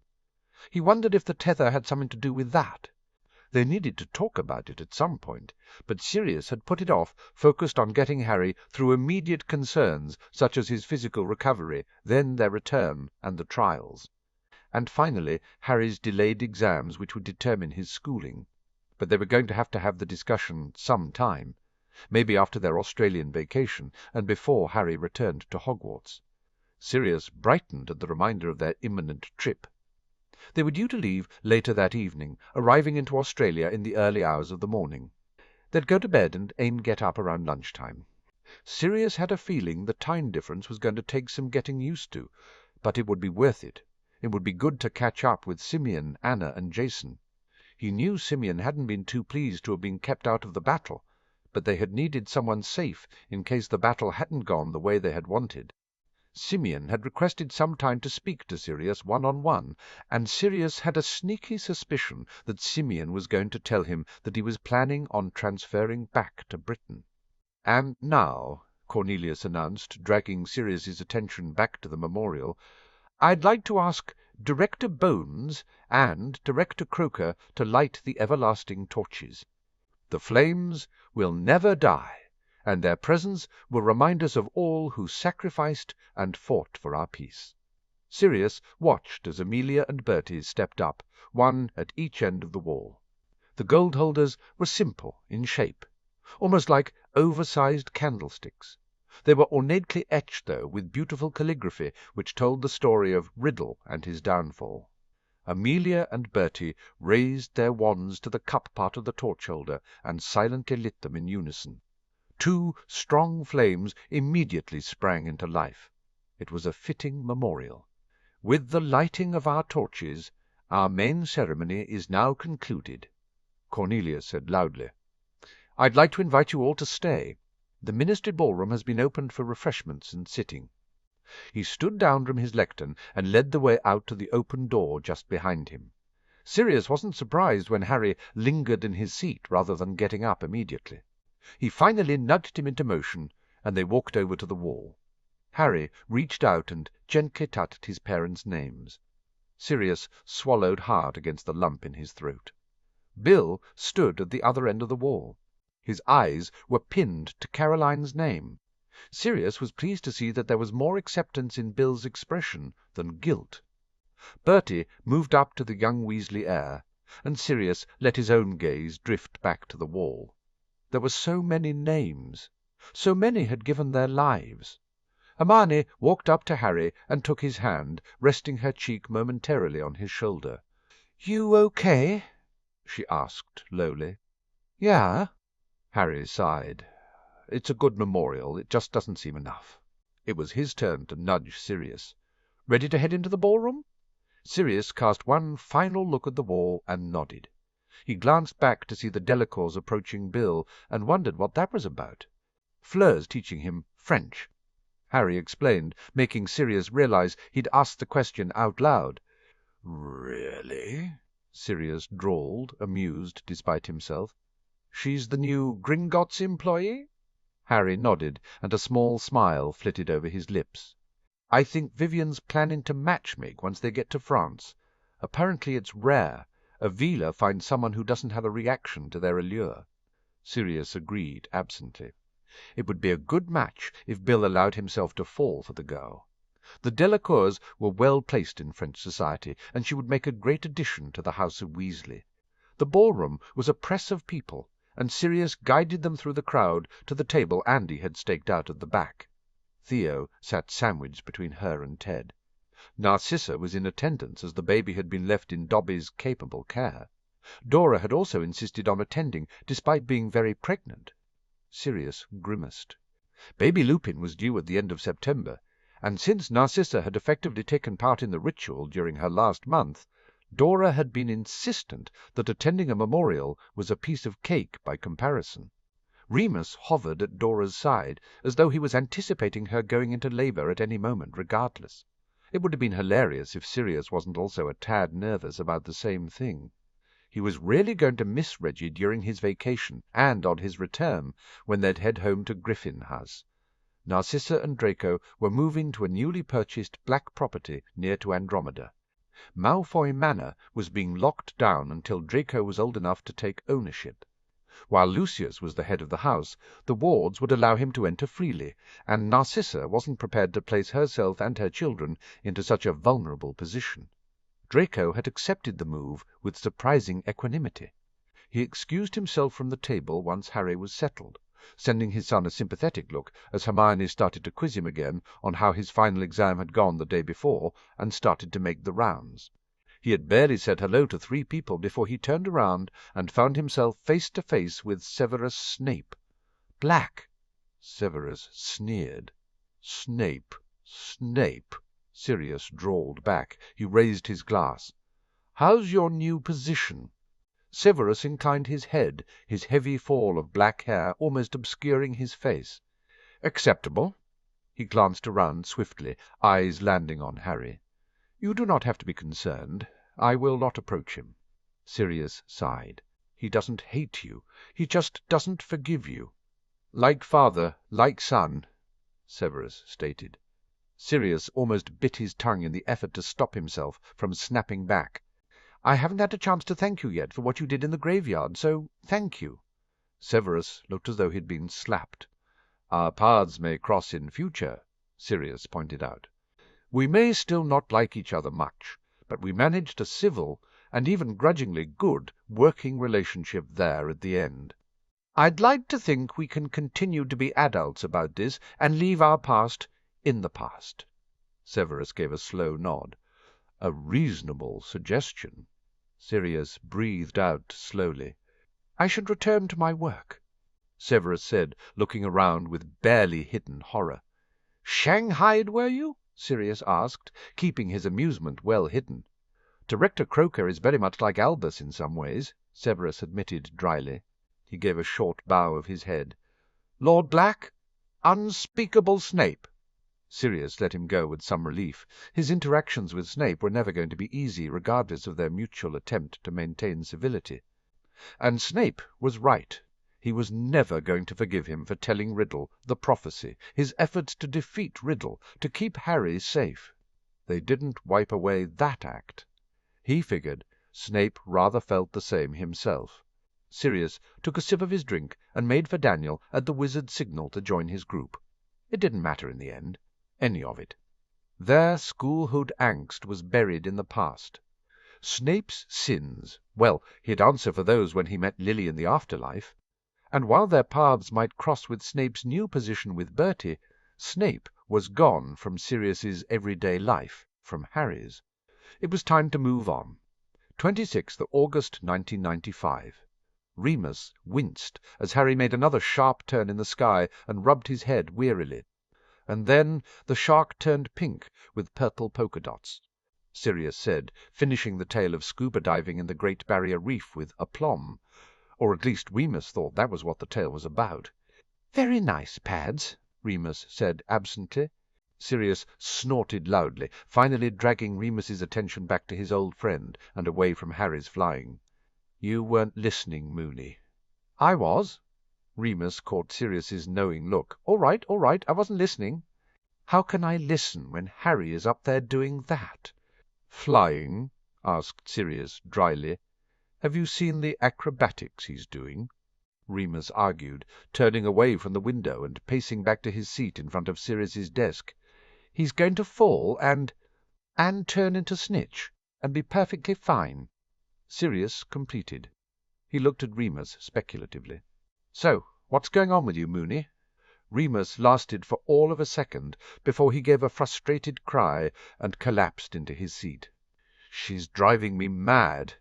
Sirius's lips twitched, and Remus's eyes narrowed on his oldest friend. Sirius remained silent and expectant. "I swear the last couple of weeks she's just trying to make me go grey," Remus complained plaintively. "I mean, the food cravings are weird enough, and she can't sleep except on her back, so don't get me started on the snoring, or the need to visit the loo every 5 minutes. But then she keeps insisting on going for long walks around the estate and into the alley. She's bought out every shop. She can't possibly need anything else." Sirius calmly got up and walked over to the side cabinet. He poured a single glass of whisky and brought it back to Remus. "Drink it, Mooney," Sirius ordered briskly. Remus frowned, but he followed the instruction.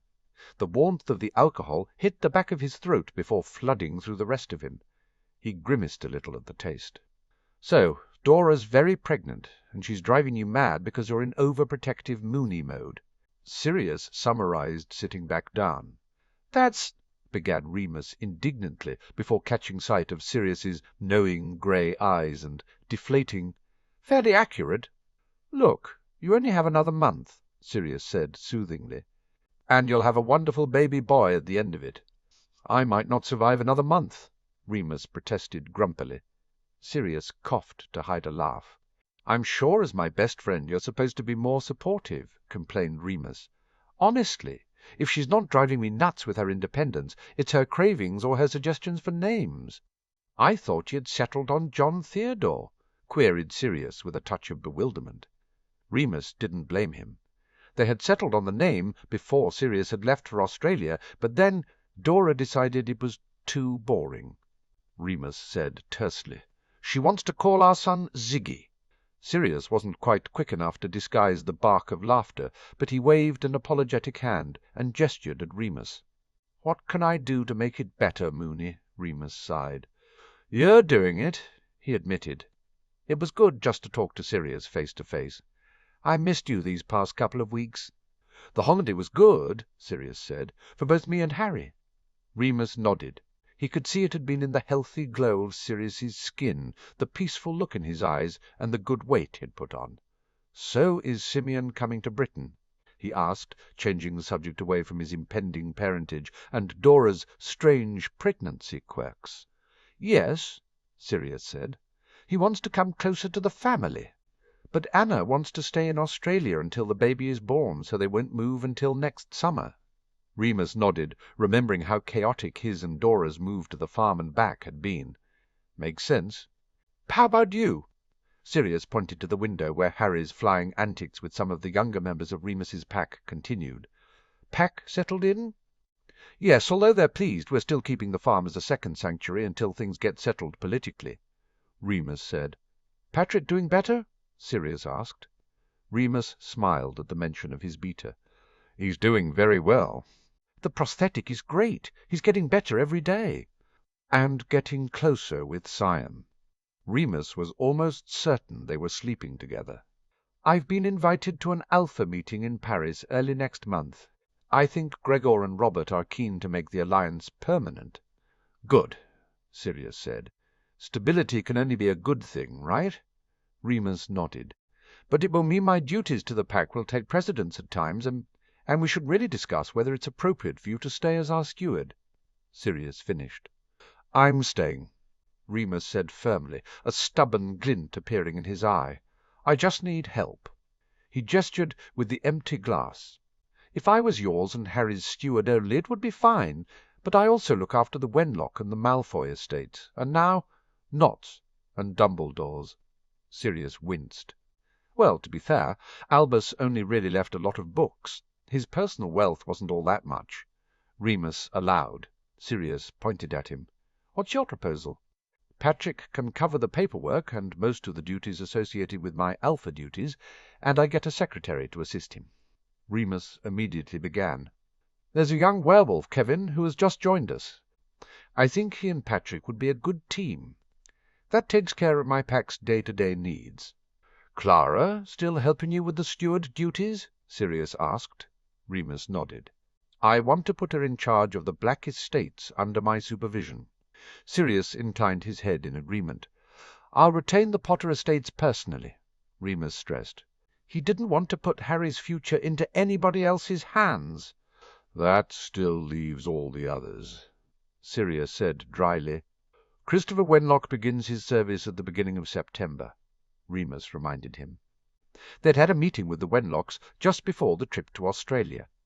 While their mother was still frosty towards Sirius and Harry, the kids were respectful and pleased to be included in the discussions of their future. "I'd like to put him in charge of looking after his own estates, mentoring him in that so he learns. The aim would be that once he has shown he can be a good steward, we'd expand his duties to other estates." "And in the meantime," prompted Sirius, "I'd like to hire someone else to be the steward for the Malfoy and Nott estates," Remus concluded. "I have a candidate in mind." He passed over a single piece of parchment. "Victor Crumb?" Sirius's voice was heavy with surprise and incredulity. Remus smiled smugly. "Crumb took a curse, which means he's healing for the next year and out of Quidditch. He wants to stay in England and continue his courtship of Natalie Warren. It wouldn't surprise me if they announced an engagement.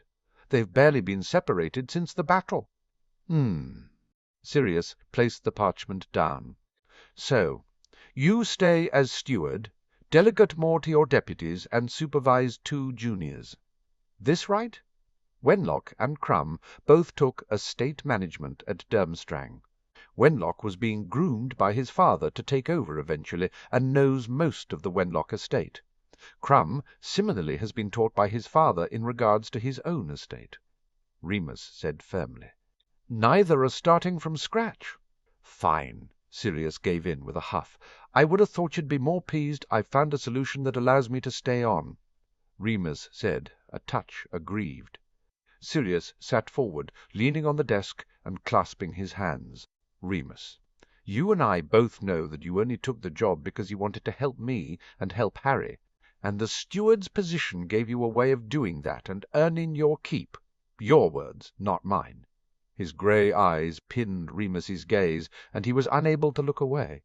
"I would have happily have had you simply live with us as our friend and Harry's honorary Uncle Mooey, but you and I both know your pride wouldn't have accepted that." Remus flushed because Sirius was right. "And back then I could see you needed a reason to feel needed, to have something solid that gave you an excuse to be in Harry's life," Sirius continued. "But that was then. Right now you're family. You're a member of the House of Black because you're Dora's husband. You don't have to create a reason to stay in our lives. You'll always be a part of the family. Merlin you would be even if you weren't married to Dora and didn't want the steward's job any more." "I know that," Remus felt compelled to say. "Then why are you so determined to stay on as steward?" asked Sirius. "You can't tell me you wouldn't rather be writing books or teaching or both, if you took on the pack fully, and took a paying job as the pack's alpha, which you could because I know we set the terms of the trust for the pack to ensure the salary was included. You could do that."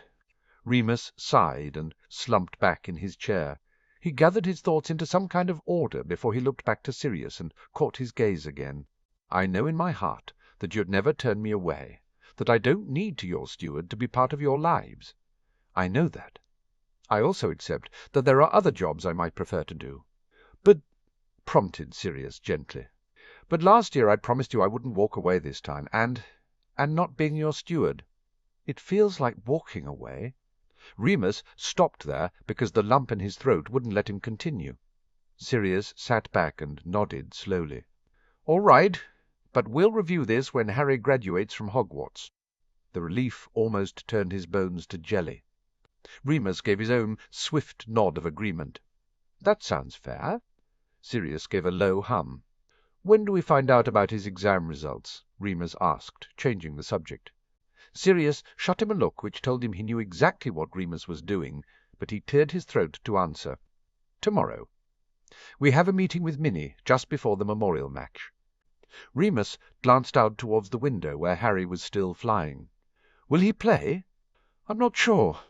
For a moment Sirius's face showed his worry and concern.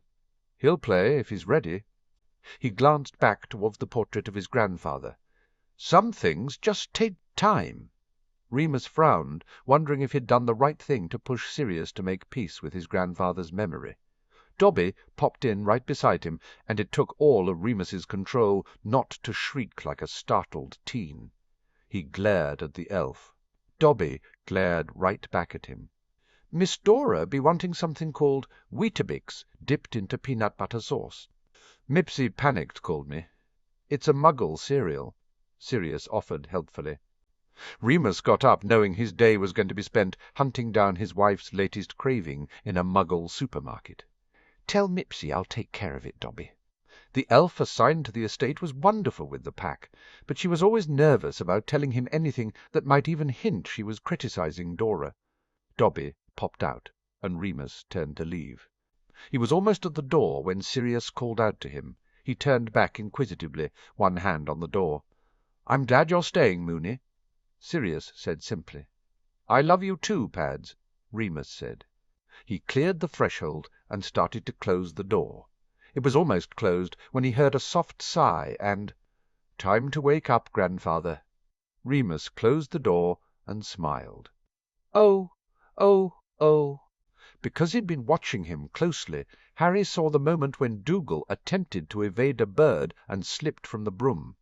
He immediately dived after the falling boy and managed to get alongside him within seconds. Harry reached out and grabbed Dougal, pulling him onto Harry's broom. Dougal clung onto him tightly as the broom lurched. Harry focused on keeping control as they descended. He was relieved when he steered them down without incident. Dougal was shaking as he clambered off Harry, and he lowered himself to the grass with evident relief. Harry summoned the runaway broom which Dougal had fallen from. The broom zoomed through the sky and stopped beside Harry, hovering in mid-air a couple of feet from the ground. Dougal looked at the broom with horror. "I'm not getting back on that." "You should," Harry insisted firmly. "You over-adjusted when you evaded the pigeon. That's why you fell. You just need to get back on and get over it." "I fell," Dougal pointed out fiercely. "I would have been a pancake if you hadn't caught me." "But I did," Harry said, "and that's why you should always have someone with you until you get really competent. You're still learning." He dismounted and sat down beside the younger boy. "You can't let this get to you. I have this friend, Ginny. She fell off a broom last summer. It was a really bad fall, and she broke her arm, but she didn't let it stop her. She kept flying, and she helped her team win the Quidditch Cup." Dougal lowered his head, his blonde bangs falling into his eyes. "I'm scared," he muttered in such a low voice Harry almost couldn't hear him. He searched for the right words to say. "It's always scary," he began, "when you fall, or something goes wrong and you get hurt. Because when you get up and have to face doing it again, you know how it felt when it went wrong, when you got hurt." "So why do it again?" Dougal asked. "Because if you don't face your fear and get back on the broom, you're letting yourself be constrained by it, and you're denying yourself an experience which you love and enjoy." Harry said, "The fear will have won." As soon as the words were out of his mouth, Harry's whole body vibrated with a realization, an epiphany. Wasn't he doing the same as Dougal avoiding the Quidditch pitch? Yes, he'd almost died, but he'd survived. He'd lived, and he deserved to fully live, and maybe that was the thing he should focus on. Dougal gave a heartfelt sigh and pushed off the ground. He reached to his discarded broom with a stubbornly determined look. "All right." "I'll go up again, but I'll be with you," Harry promised, scrambling to his own feet. The thought stayed with him as he and Sirius wandered into Hogwarts to get the results of the exams Harry had sat earlier in the summer. Harry couldn't help but notice the bustling school preparing for the memorial match. "You all right?" asked Sirius. "You've been pretty quiet since we got back from the estate yesterday." "Just thinking about things," Harry said as they moved through a restored corridor. Its pristine walls and floor gave no sign of the battle that had been waged within it. "Anything I can help you with?" Sirius asked. Harry shook his head. "Something I have to work out for myself." He smiled at Sirius. "But thanks." Sirius smiled back at him as they approached the gargoyle. "This have anything to do with you bringing your broomstick with you?" Harry flushed. He'd hoped Sirius wouldn't have noticed the shrunken broom in his robe pocket. Maybe." Harry gave a half shrug and turned to the gargoyle. Before he could say the password, the gargoyle moved, granting them access. He and Sirius continued up the stairs. Sirius knocked sharply on the door before they entered. Minerva sat behind her desk, and to the side were Flitwick, Sprout, Babbling, and Moody. The latter two professors were new heads for Gryffindor and Slytherin. "Come on in, Harry, Sirius." She waved, and a set of chairs sprang up for them. Sirius ushered Harry into one and took the other. "Well, how'd he go?" Minerva smiled warmly at Harry. "Welcome back to Hogwarts and Gryffindor, Mr. Potter." Harry grinned back at her. He had thought he had done enough to secure his place in the school, but it was good to know for certain. "Thank you, Professor." Sirius clasped his shoulder for a moment. "Well done, kiddo. Now, we need to cover your lesson plan for this year," Minerva said, tapping the parchment in front of her. "You've achieved outstanding passes in your Defense Against the Dark Arts OWL, your Charms and Transfiguration." Harry bit his lip. He hadn't realized he'd sat his OWLs. He'd thought they were just end-of-year exams.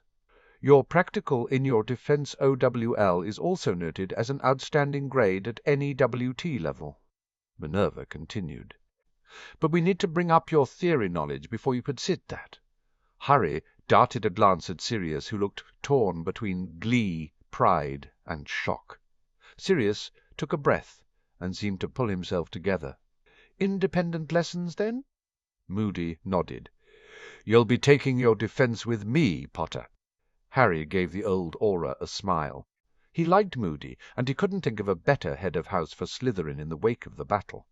"And independent lesson plans with both Professor Flitwick and myself," Minerva said. "We'll obviously cover your Charms and Transfiguration lessons." She gestured. "You may have heard that I have appointed Miss Warren to the position of Associate Transfiguration Professor, and as such she will only take the lower years. I'll retain schooling of the NEWT classes until she secures her mastery." Harry nodded in understanding. Professor Babbling smiled happily at him. "I am also thrilled to say you also passed your OWL in runes with an outstanding. Do you wish to proceed to the NEWT class?" "Please." He really enjoyed runes, and he was looking forward to the class. Hermione had also passed her OWL, and would take the NEWT with him. "The other classes will be taken with your year group," Minerva said. "On those classes combined, you came an overall 4th in your year, Harry, which, given the distractions you faced, is a remarkable achievement." Sirius beamed at him, the picture of a proud father. "You'll move back into the dorms and be required to wear the usual school uniform," Minerva continued. Harry nodded. He'd expected that, and while the idea of moving back into the dorm did worry him, he figured Ron and Neville would support him through it. "With one addition," Minerva concluded. Harry frowned at her. Her lips twitched, and she tossed a badge to him. He caught it automatically, just like he'd caught every snitch. He opened his fist, and in his palm lay a shiny prefect badge. "But," he began. "You and the 4 students who participated in the spell are being made special prefects," Minerva said briskly. "It recognizes the service and the bond you have with Hogwarts. Of course, the other usual house prefects will receive their badges today. They received special letters this morning." Harry wondered if Hermione had get one. She had been slightly despondent when the usual school letter had arrived without a badge attached to it. Luckily, Minerva had been there to explain that the prefect positions would be announced with the memorial. "I would also encourage you to try out for the Quidditch team," Babbling said. "It would be good for Gryffindor to retain the trophy." "And on the subject of Quidditch," Minerva said briskly, rising, "we should make a move and start to get things organized for today's match. Perhaps I could have a word with Harry while you are gone." Harry froze at the sound of Albus Dumbledore's voice. His eyes flickered up and left to the portrait he'd missed when he'd entered. "Albus," began Minerva in an exasperated remonstrative tone that told Harry she had warned the former headmaster from making demands and had been ignored. The other professors were also shooting looks of disapproval at the portrait. "It's all right," Harry said before she could really get going. Minerva looked at him sharply. "Are you certain, Harry?" He nodded.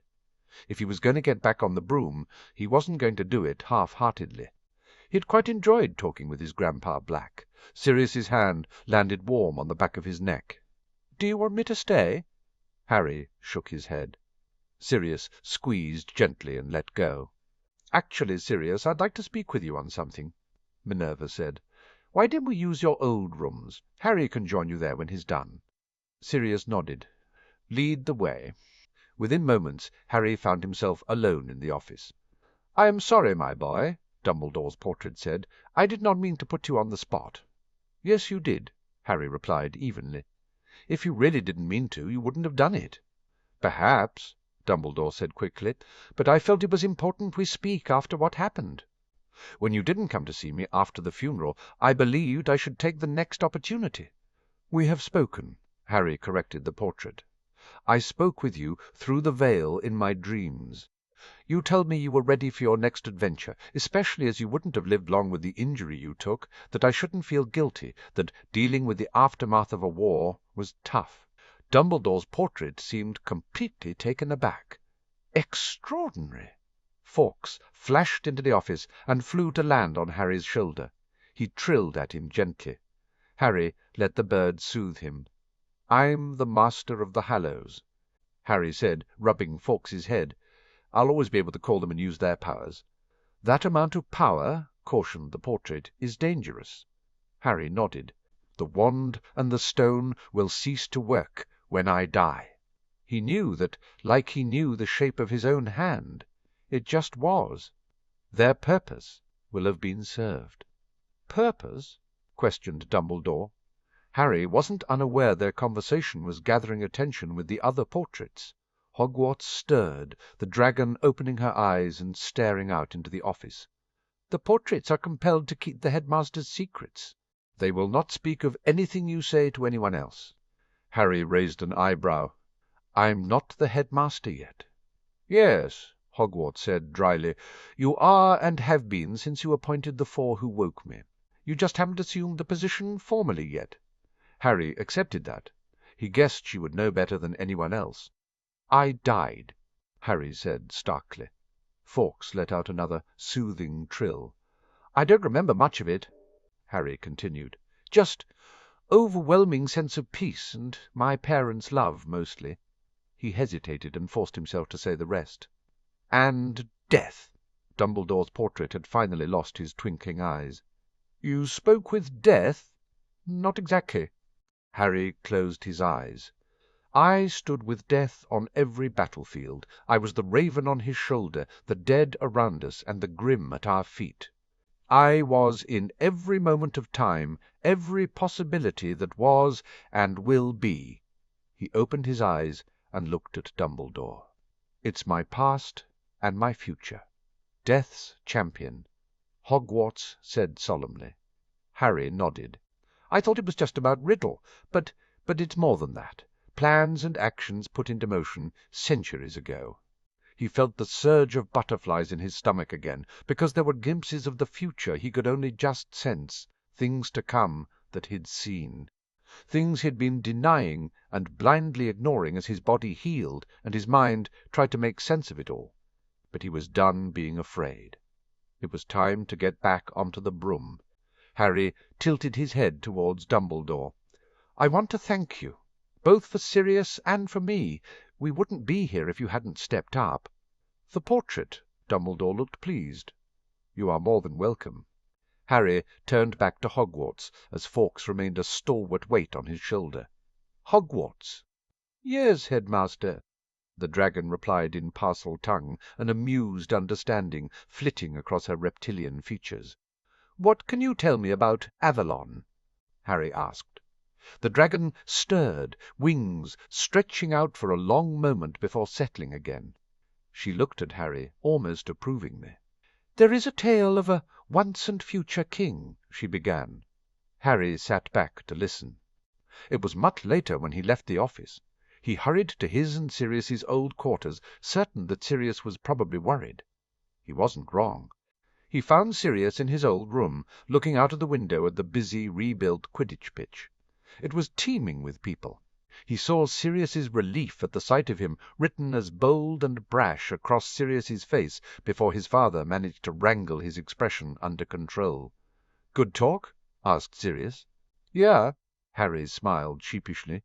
"I got talking to Hogwarts." He sat down beside Sirius in the window-seat. "I asked her about Avalon."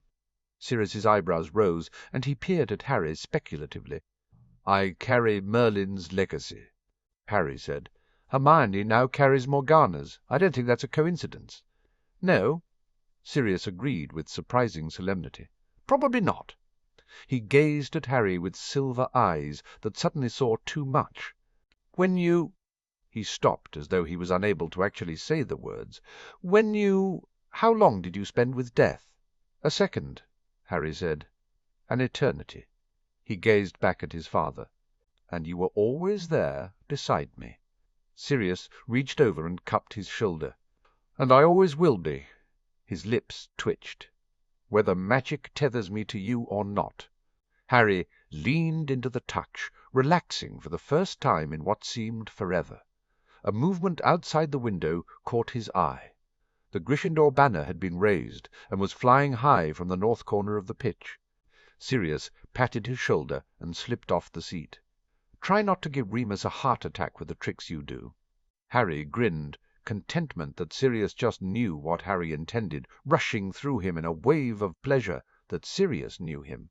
He shooed Sirius from the room and called Dobby. There was a uniform he needed to put on. He was more than a little surprised he didn't meet anyone on his way to the pitch, the corridors and staircases of Hogwarts silent and echoing with his footsteps. He jogged down the pathway, not slowing at the line of students waiting at the new players' entrance to the pitch. He saw the faces of some light up, some grinned knowingly as he passed them. He got to the front of the line where Ron goggled at him with an open mouth, and Draco rolled his eyes expressively. Harry ignored them and nudged a widely grinning Ginny. "Can I cut in, Gin?" "You have to loan me your broom for my tryouts next year," Ginny retorted, her brown eyes shining with the familiar Weasley mischief. "Done," Harry said breezily. She stepped out of the line with an exaggerated step and ushered him into it with a sweep of her arm. She was giggling as the Gryffindor chasers pulled her back into the line by them. Ron finally closed his mouth and motioned at him. "I thought I have to get back on the broom sometime," Harry said with a shrug. Ron looked at him, but seemed to think better about whatever he'd been about to say. "Well, just make sure you get the snitch." Draco sniffed. "Don't expect me to go easy on you, cousin." Harry just grinned back. "Right then." Ron turned to the waiting lines. "Don't forget the rules. Full team out at the start, Seekers stay on, 2 players change at the whistle on both teams. Players can swap roles about, but you should try and play the positions which are coming off. Beaters will swap out first, then chasers, then keepers. Any questions?" There was a snicker of laughter further down the line, but everyone nodded, faces slightly anxious but eager to get going. "And now," Lee Jordan's voice sounded over the pitch, "let's welcome the players to this Hogwarts Memorial Pick-up match." And the game was on. Oh, oh, oh! Theo watched as the first set of players took to the sky. He almost smiled as Harry was announced as one of the Seekers. He'd known the other boy wouldn't let his fear dictate his actions for long. After all, Potter was nothing if not a Gryffindor. Beside him he could see Blaise handing over a galleon to a smugly satisfied Neville, while the Patil twins smiled at their antics. On his other side Ted Tonks gently poked him. "All right, Theo?" Theo nodded. Ted was a comforting, solid presence. He was so unlike Theo's father in so many ways that it was a blessing, and yet Theo knew Ted cared about him already, saw him as a son already. It was evident in everything Ted did to make Theo welcome, to ensure he had all he needed. Theo might have felt guilty for the affection he already felt for the other wizard, but he knew his own father would want nothing more for him than to be safe and happy. Benjamin Nott had given his life to make that happen after all. If he understood Ted, Theo was at a bit of a loss about the women in his new family. Dora was a constant surprise. So, unlike the pure-blood women Theo had been socially exposed to with his father's set of friends, yet so funny and kind and smart, she was a character. She was also settling into a big sister role with him so fast, Theo was hard-pressed to remember when she hadn't been part of his life. He was looking forward to the baby, to being an honorary uncle, even if he wasn't certain the latest name for the baby boy would stick. Remus hadn't looked all that happy at the idea of calling his son Romulus, and Theo couldn't blame him, but Dora looked equally unhappy at John. Andy was a revelation. She was at the same time the epitome of a pure-blood lady and the antithesis of one. She had the manners and style of a lady, but her kindness and her generosity were astounding to Theo. He barely knew what to do with her maternal care. He had never truly had a mother figure before, but he figured he could quickly come to love it and her. No, Theo was pleased. Harry and Sirius had welcomed him to the House of Black, and already he felt part of the family. His eyes strayed to the sky, to where Harry was already leading Draco on a merry chase, and smiled. Harry Potter was destined for great things. Theo was sure of that. The defeat of Riddle was only the beginning, and Theo would be part of it, helping him, supporting him. Theo missed his father, but his future was something he looked forward to living. "Oh, oh, oh, oh! Oh, my goodness!" Percy tugged Penny closer to him at her exclamation at Harry's manoeuvre. His arm was around her shoulder, and it felt good to have her close. He smiled back as she smiled up at him warmly. He was pleased they'd decided to try again, pleased she'd given him a second chance. They'd taken things slowly all summer, gradually getting to know each other again. Percy hoped Penny could see how he'd changed. He winced, remembering how stuck-up he'd been about his ministerial job, how puffed up and self-important. He had been a prig. His hand strayed to his belly, where the faint scars of the werewolf scratches still remained. He had been so lucky. He had more of a taste for red meat, and he noticed he was restless around the full moon. But he wasn't a werewolf. His new job was a good one. Working in Brian Cutter's office as a legal secretary was giving him valuable experience, and, alongside his legal apprenticeship, he was on his way to becoming a legal advocate for witches and wizards with special circumstances. He sneaked another look at Penny, at her rosy cheeks and smiling lips, her bright eyes as they tracked Harry through the sky. Yes, thought Percy with satisfaction. It might not have been the future he had dreamed about, but he was happy with the future ahead of him. Oh, oh, oh. Amelia accepted the binoculars Brian handed her, and peered with pride as Susan took to the sky, changing places in the pick-up game with a chaser. Sue flew with confidence, dipping and diving. Amelia lowered the binoculars. Beside her, Richard winced and shifted his weight. "Your ankle's fine," Amelia told her brother with exasperation.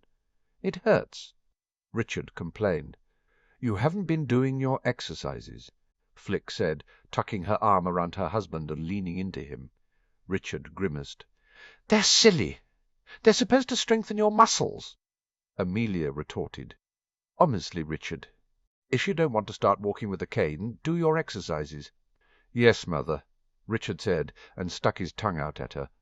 "Merlin," Flick said, laughing, "anyone would think you were Sue's age." They all turned to look at the young girl weaving in and out of the hoops. "She's doing better, isn't she?" Richard said quietly. "Much better." Amelia agreed. "She said she's looking forward to coming back to school and making a new start. She has good friends," Flick said warmly. "The Alliance kids have been there for her." She smiled a little. "She and Neville seem to have picked each other up." Richard frowned. "Neville?" Flick slapped his arm playfully. "Not like that." Her amusement dimmed. "I don't think Sue will think about boys for a while. She misses Cedric a great deal." Richard nodded, but Amelia could read the relief in his eyes, relief that as a father he didn't have to worry about his little girl being with boys. "Have you seen the Abbotts?" Amelia asked, wondering if they were attending. Richard shook his head. "Leonard flued me yesterday.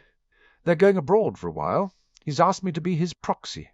I can't say I blame them, Flick added. I'm not sure I'd cope with the unremitting gossip here either. She sighed. Karen won't even talk to me. It's a very difficult time for them, Amelia said. Brian nodded beside her. I've seen it happen with a lot of families who have a son or a daughter in prison. The shame and the guilt can be worse for them than for the culprit. A lot of people move homes trying to find somewhere they're not known. Richard sighed heavily. I think you're right. I think they're going to stay abroad, and, truthfully, I think that's got to be the right move for them. As much as I hate what Hannah did to Sue, Flick shook her head, tears gleaming. It could so easily have been the other way round if Crouch had targeted Susan and not Hannah. Amelia nodded. She was so deeply grateful that Crouch had looked to Hannah first. Of course, she didn't discount that Crouch might have discarded Sue as an option due to her own familial relationship with her. If it had made a difference in his choice, she couldn't help be thankful, as guilty as that made her feel about Hannah.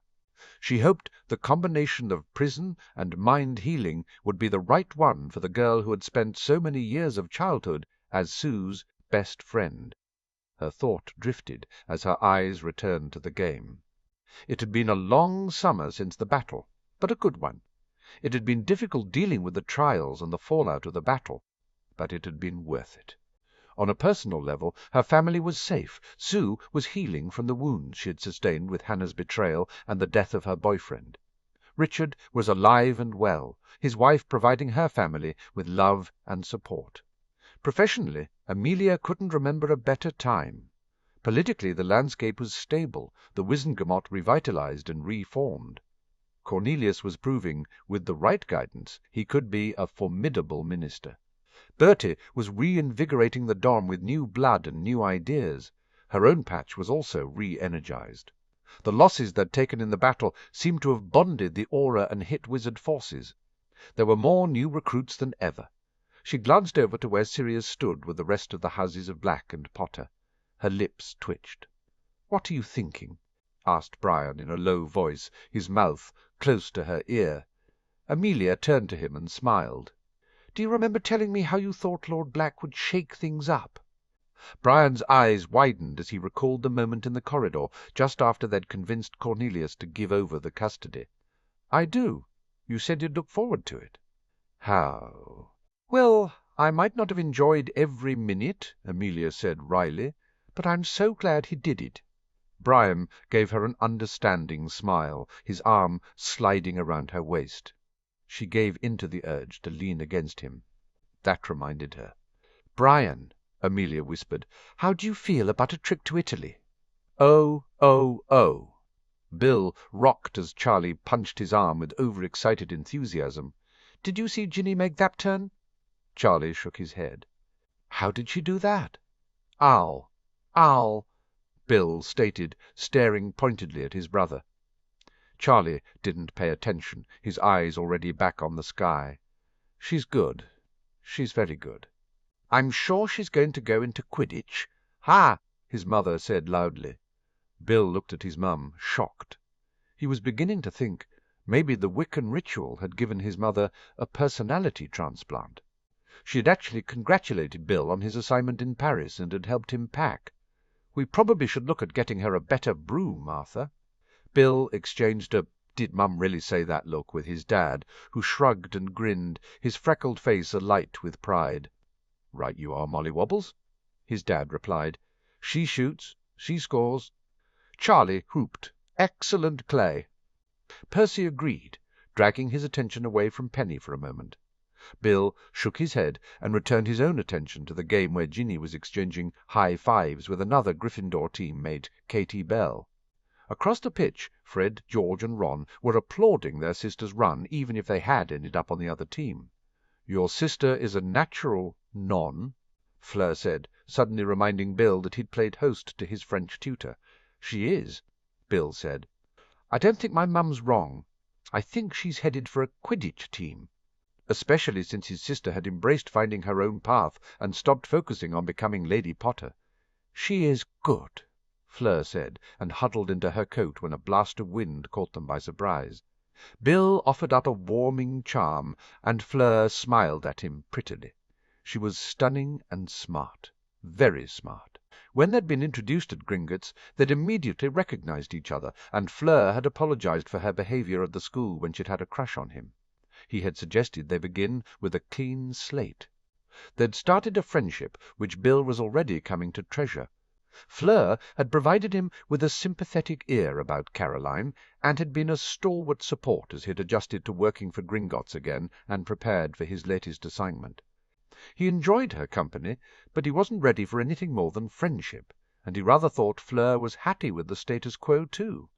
Maybe one day that would change, and there would certainly be opportunity, as Fleur would be part of his team in Paris. He was due to leave that week. He was looking forward to it. He would stay in the black apartment, but he had already secured a standing invitation to the Delacours, who had offered to show him around, and he had a challenging assignment to complete. The next couple of years would be busy, he had no doubt about that. But Bill was determined to keep up the bonds he had re-established with the rest of his family, the friendships he had formed with Sirius, Harry, and Remus. There would be a service to the House of Potter once he was finished with Gringotts, and building a future for his own house to make a difference again. He still didn't know if Caroline had been right, but he would live his life to the full and ensure her sacrifice was worth it. Oh, oh, oh! Draco rolled his eyes at the Weasley brothers celebrating their sister's goal. They were on the competing team.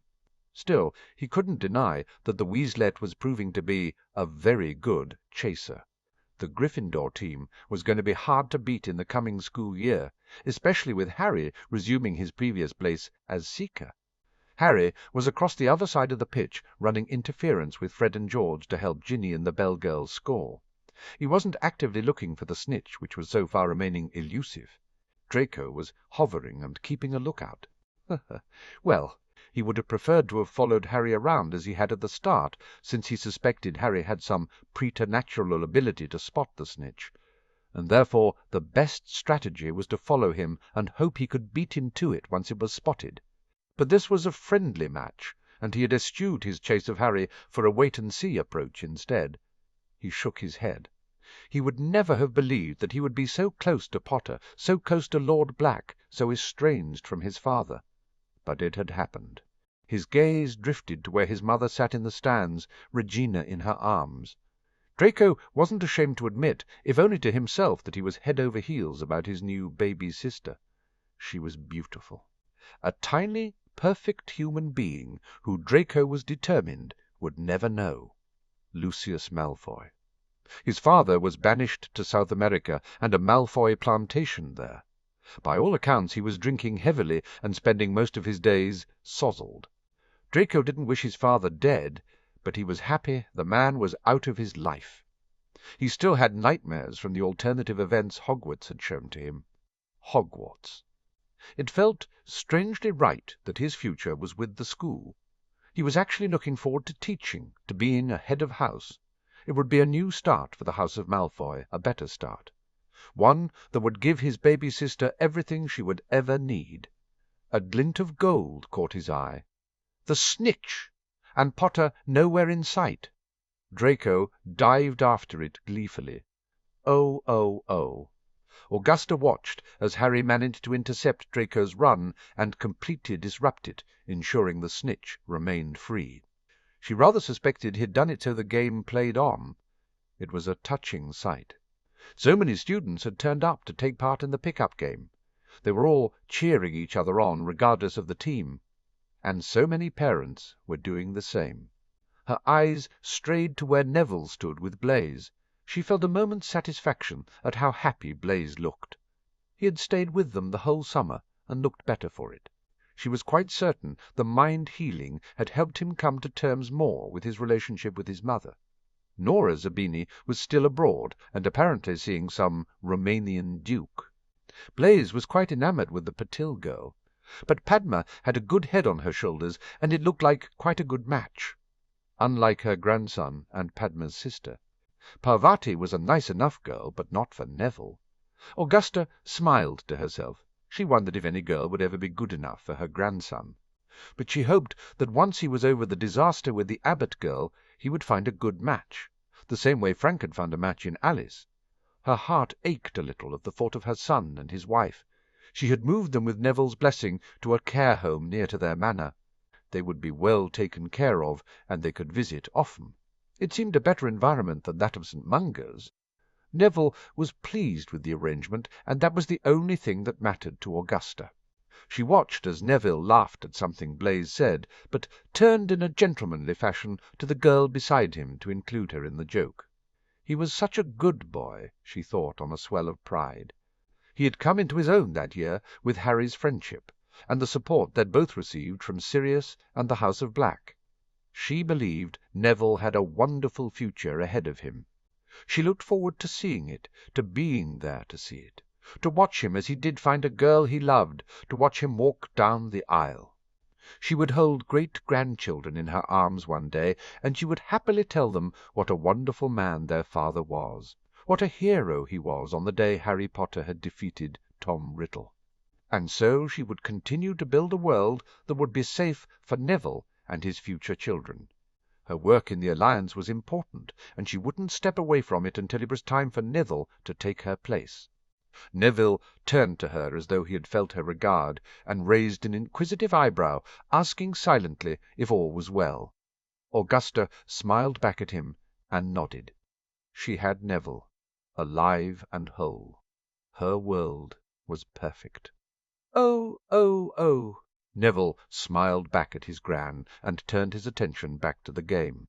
Draco had started shadowing Harry, and the two seemed to be engaged in a spirited discussion, probably about how Harry had thwarted Draco's glory. Neville simply grinned and held out his hand. Blaise grumbled and put a galleon in it. "That's so not fair," he said. "When we made that bet, Weasley was the seeker." "You really didn't think Harry would miss this, did you?" asked Neville.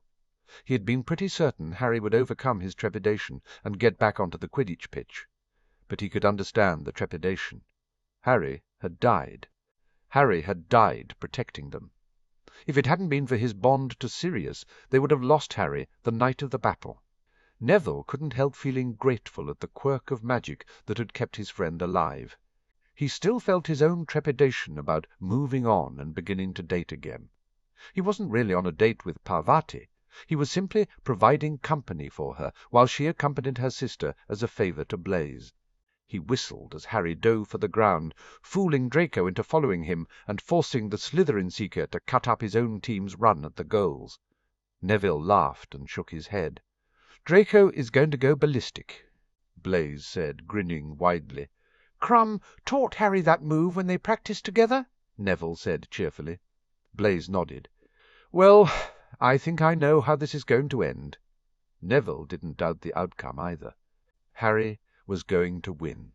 After all, hadn't he already won just by stepping back onto the pitch, by facing his fear? And if Harry could face something so momentous as dying, then— Neville took a breath. He turned to Parvati and cleared his throat. "Parvati, how would you like to go on a date with me our first weekend back at Hogwarts?" Parvati's head snapped around to him so fast he was worried she had injured herself. Her dark eyes were wide with surprise. "Really?" Neville nodded. "I'd like to take you on a real date." "Oh, Merlin!" Parvati squealed and clapped her hands together, happiness lighting up her face. "I have to find Lavender and tell her." She took 2 steps away from him before she suddenly realized she hadn't actually answered him and swung back around. "I mean, Y-E-S." Neville grinned and waved her away to find Lavender. He turned back to the game, feeling pleased with himself. "Really?" Padma said dryly. Neville glanced at her. Padma rolled her eyes and handed Blaise a galleon. Neville shot his friend an incredulous look. Blaise grinned at him. Reckless Gryffindor courage at its finest. He slapped Neville on the back. "Never change, Nev." And Neville burst out laughing. "Oh!" Ron grinned as the whistle went and he retook to the skies. He exchanged places with Seamus, who handed him the beater's bat with a wide smile. Beater wasn't Ron's best position, but the rules said the players swapping had to play the position which was up. Only the Seekers stayed the whole game in the same position, as they were the only players exempt from swapping at the whistle. He really hoped he'd still be in the air when the snitch was caught. He was glad he had ended up back on Harry's team. He was even gladder that Harry had decided to play. He still felt bad about the argument they'd had earlier in the summer. He hadn't meant to put Harry under any pressure. It was just important to him. The match was about more than Quidditch.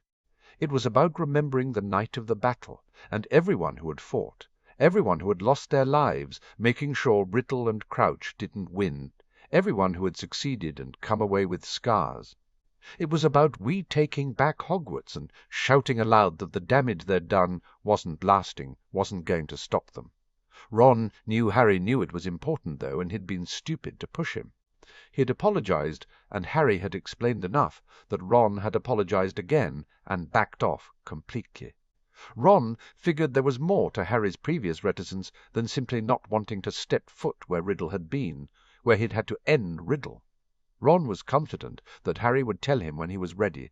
But then, Harry being Harry, had come through in the end, just like he always did. And in the meantime, Ron smashed the bludger towards Angelina, who'd ended up as a chaser on the other team. She dodged it, but had to pass the quaffle, and she shot him a look. He grinned back at her. He felt a sense of peace steal over him as he flew over to intercept a bludger headed for Harry. This, thought Ron contentedly, was his future. Hogwarts. Himself, Harry, and their other friends. Probably Hermione would take over in the infirmary once she became a healer. Luna was convinced Neville would one day join as a herbology professor. It would be great. Even better, his mum fully supported Ron going into Quidditch first. Actually, his mum was supporting all of them. It was weird. She hadn't yelled at Bill for going to Paris, or Ginny for saying she wanted to be a professional Quidditch player. Ron shook his head. Bill's theory was that the Wiccan ritual had somehow affected her, but Hermione had laughed at that. Her theory was simpler, that his mum was just pleased that her family had survived to live the lives they wanted. Ron glanced back to the stands where his family was gathered. They were really lucky. Apart from Fred's ear, some bruises and scratches, they'd all come through relatively unscathed. He didn't think he'd ever take his family for granted again. The night of the battle had given him a glimpse of how terrifying it would be to lose them. And no money or title or recognition would have made up for losing any one of them. His gaze moved to Harry, weaving in and out in a lazy pattern on the other side of the pitch. Ron was done being envious. Ron was pleased his friend had found a family with Sirius and the rest of the House of Black. He deserved a family, a father who loved him, and Harry deserved a best mate who supported him. Ron renewed his personal vow to do better and batted away a bludger. He shook himself ruefully.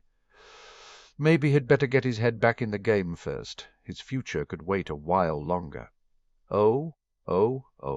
Hermione touched the necklace she wore and reassured herself again that Harry was fine. Sure, he was doing his usual insane things on a broomstick, but he was fine. It was tremendously reassuring knowing he could change into a bird and be safe if something happened. She still remembered all too well the horrifying moments when he'd fallen from the broom after the Dementors had invaded in their 3rd year. She fingered the letter in her pocket. It informed her she would be awarded a prefect badge at the closing ceremony for the memorial match. If she hadn't wanted it, she was to have informed the headmistress, but Hermione did want it. She wanted it very much. Just like she wanted the head girl position one day.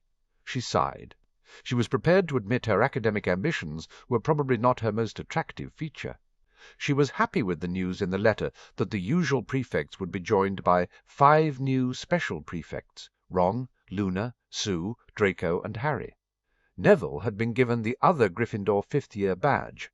Theo had secured the Slytherin prefect position along with Daphne, Padma, and Anthony in Ravenclaw, Justin Finch, Fletchley, and Lily Moon in Hufflepuff. She wondered how the special prefects would fit into the usual model. Hermione shook herself and returned her attention to the match. Harry was being followed closely by Draco, but he didn't seem to be actively chasing or looking for the snitch. She was glad Harry had decided to play. She knew he'd been reluctant to do it, still caught up in memories of what had happened at the battle. She had almost throttled Ron when he'd pushed the matter. But that was Ron. There were times he was just too passionate and tempestuous about something, and he pushed too far. She figured even his newfound maturity, the memorial match had been Ron's baby, that he'd still have moments of being, well, Ron. Luckily, the boys had been quick to make up, and the argument had blown over with Ron surprisingly accepting of Harry's position. She had a feeling it would be something of a characteristic of their friendship, especially as Harry wasn't happy to passively go along with everything the way he had been before Sirius had come into his life and given him a home. She had a feeling it was going to be interesting when Harry became headmaster and they had to work together. Her lips twitched at the thought. She was slightly jealous of the new bond they shared with Hogwarts. It was something that she would never have, and she was envious not only to their connection with the dragon, but to each other. Hermione bit her lip. She'd put away a lot of her insecurities about her relationship with Harry. Some of it was down to the mind healing and understanding her insecurity better. Some of it was because she and Harry were just closer in the aftermath. Some of it was the strange connection they shared between the two of them after Morgana's blessing. Hermione wondered if Harry had managed to speak to the dragon picture about Avalon. She frowned and thought back to the dream she'd had the night after she'd gone to the ministry to start researching what it meant for her to have been chosen by Morgana. She didn't recognize where she was, but it seemed so familiar. Her hands traced the whitewashed walls of rough stone on either side of the corridor as she followed it until she emerged onto a balcony overlooking a wide silver lake. There was an old lady sitting in a chair looking out at the view. She had short grey hair in a spiky style, and her blue eyes twinkled as she looked over at Hermione. A tea service appeared on the table beside her. "Tea, dear?" "Thank you." Hermione accepted the invitation to sit, and took the teacup and saucer she was handed. The tea was perfect. She looked out and couldn't help feeling content at the peaceful serenity of the scene in front of her.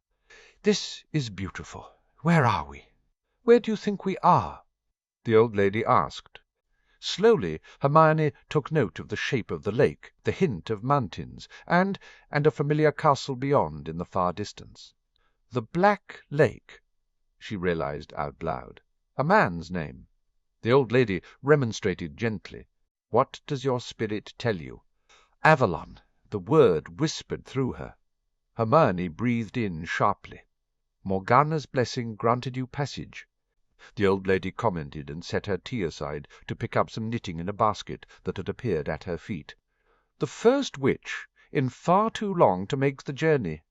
"I don't understand," Hermione commented. "The truth has faded in your time, distorted by myth and legend." The old lady agreed. "You seek answers. You will not find them in the books of wizards, my dear." Hermione nodded slowly. "Will you tell me, then? It's why you're here, is it not?" The old lady smiled and turned to face her. Hermione was suddenly aware of the light in the old lady's eyes, bright and compelling like stars, like moonlight, like the sun. "Balance is always needed in the world," the old lady said. "Light is balanced by dark, love by hate, chaos by order. For every agent of death there must be an agent of life." "You're—" Hermione stumbled over her words, shocked. "I have had many names, Gaia, Danu, Toshi," the old lady said matter-of-factly. "Perhaps here grandmother will suffice." Hermione swallowed. She had seen death. She shouldn't be surprised at her counterpart. "Morgana didn't choose me as her avatar, did she?" "She chose you as mine," grandmother agreed. Balance was needed. Riddle wanted to escape death and destroy life. He challenged us both. She smiled.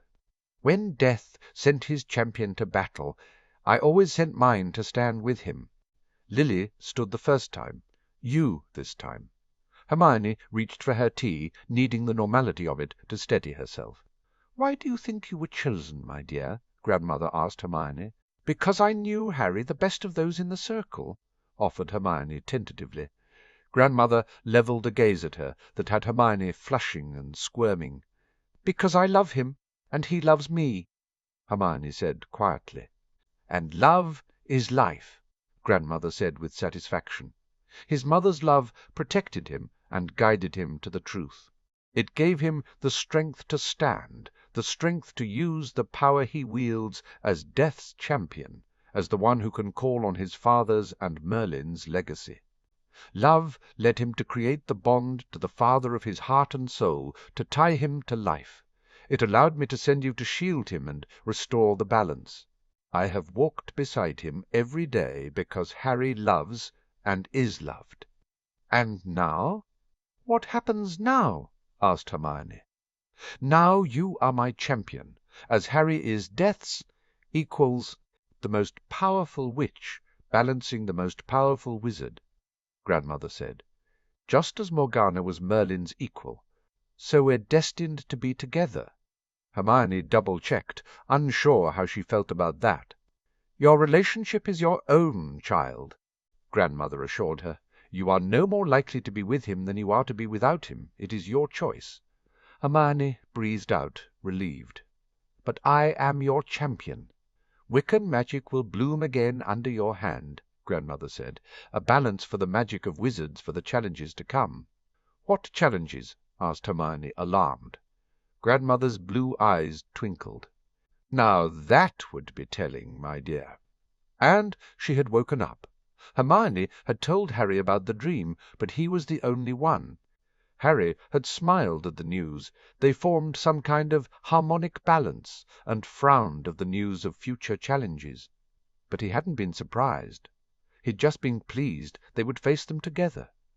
And she was pleased she would face them as his equal, someone who could stand beside him and not behind him. An image leapt into her mind. A lioness. Fierce and proud, intelligent and strong, an equal to any lion. A cat. Hermione smiled. I see you found your animagus form finally, Luna commented, startling Hermione out of her thoughts. I thought I was just a domestic feline, Hermione said. It was what the family magic had changed her into after all, and the form she had been diligently practicing. You weren't ready to embrace your true self until now, Luna pointed out with a bright smile. That was true, but she had stood shoulder by shoulder with Harry against Riddle. She was life's champion. Hermione glanced towards the lake. Avalon will sleep a while longer, Luna murmured. Everything is as it should be. Hermione smiled at her, wondering if Luna was speaking from her gift or just from her heart. Is it? Isn't it? Luna responded. Hermione heard the shout go up from the crowd and turned back urgently to the game just in time to see Harry narrowly missing a hoop as he avoided a bludger. Her mother gave a gasp beside her, her father hushing her. Andy murmured something reassuring. Across the pitch, a sheepish Matthew Ingleby held up the bat in silent apology. Hermione shook her head as Harry simply grinned and flew on. Typical, Hermione mused, torn between grumpiness and relief. She smiled suddenly. Harry was flying, playing Quidditch, and she was worrying about him. She guessed things were back to normal, after all. Luna was right. The future would wait a while longer. Oh, Remus grumbled under his breath. That shouldn't be allowed. It was an accident, Wolfie, Dora said, dipping her chocolate biscuits into the jar of mayonnaise she'd brought with her. He'd given up trying to work out her cravings weeks before. Stop getting your knickers in a twist. Boxers. Remus spluttered out, his cheeks bright red. I'm wearing boxers. He glanced at Ted, who gave him a distinctly unsympathetic look, followed by a shrug, which said, Women, what can you do? Remus shifted his attention to Sirius. Sirius was holding Regina, holding her securely against his chest with one hand and pointing out her brother and Harry with the other. He looked so completely at ease and so happy that Remus's breath caught in his throat. I was thinking we could name the Sprog Michael, Dora said suddenly, dunking another biscuit. I thought we ruled Michael out because of Ted's drunken Uncle Mickey, who is now doing 10 years hard time, Remus said, his heart sinking. Right. Dora grimaced. I thought we were going with John Romulus, Remus said coaxingly. Merlin knew it was much, much better than just Romulus or Ziggy, which Dora had been set on for a while. "John is so boring, though," Dora grumbled. "I mean, no offence to your dad, Remus, but his name isn't exactly unique." Remus counted to 10 in his head before he replied. "I thought you wanted something normal." "I do." Dora sighed and stuffed the mayonnaise-dripping biscuit into her mouth. "We could go with James," Remus suggested. They'd already discounted it, thinking they should leave it for Harry, but it was worth another discussion. "No," Dora said firmly after swallowing her mouthful of food. She sighed, setting aside the jar and biscuits. She rubbed her belly before throwing up a privacy bubble. "Look, I'm thinking we definitely can't call him Theodore. I mean, my dad is Theodore, and his new uncle is going to be Theodore. We can't call him Theodore. And if we can't call him Theodore, then I don't think it's fair to my dad that we call him John. Day, if it's important to you to call the baby Theodore, I don't think either your dad or Theo will mind," Remus said soothingly. "I'll mind," Dora stated firmly. "Look, it's not Theo's fault. He's become part of the family. And I like him. He's a good kid. Scary smart. Mum already adores him. And Dad, I can see Dad's already enjoying having a son-type person." "Son-type person?" Remus repeated. Dora poked him. "You know what I mean." She sighed, looking slightly downcast. "It's just I don't ever want to make Theo feel unwelcome, and I'll never, ever say I hate having him around, but I can admit I'm a little jealous." Remus slid his arm around her to give her some comfort. "I'm stupid." Dora sniffed. "No," Remus said. "I would think a little sibling jealousy would be normal under these circumstances. It's all right for you to resent sharing your parents." Dora sniffed again, but she snuggled into his embrace. "I like Theo. He's really cool. He's going to be aces with the Sprog."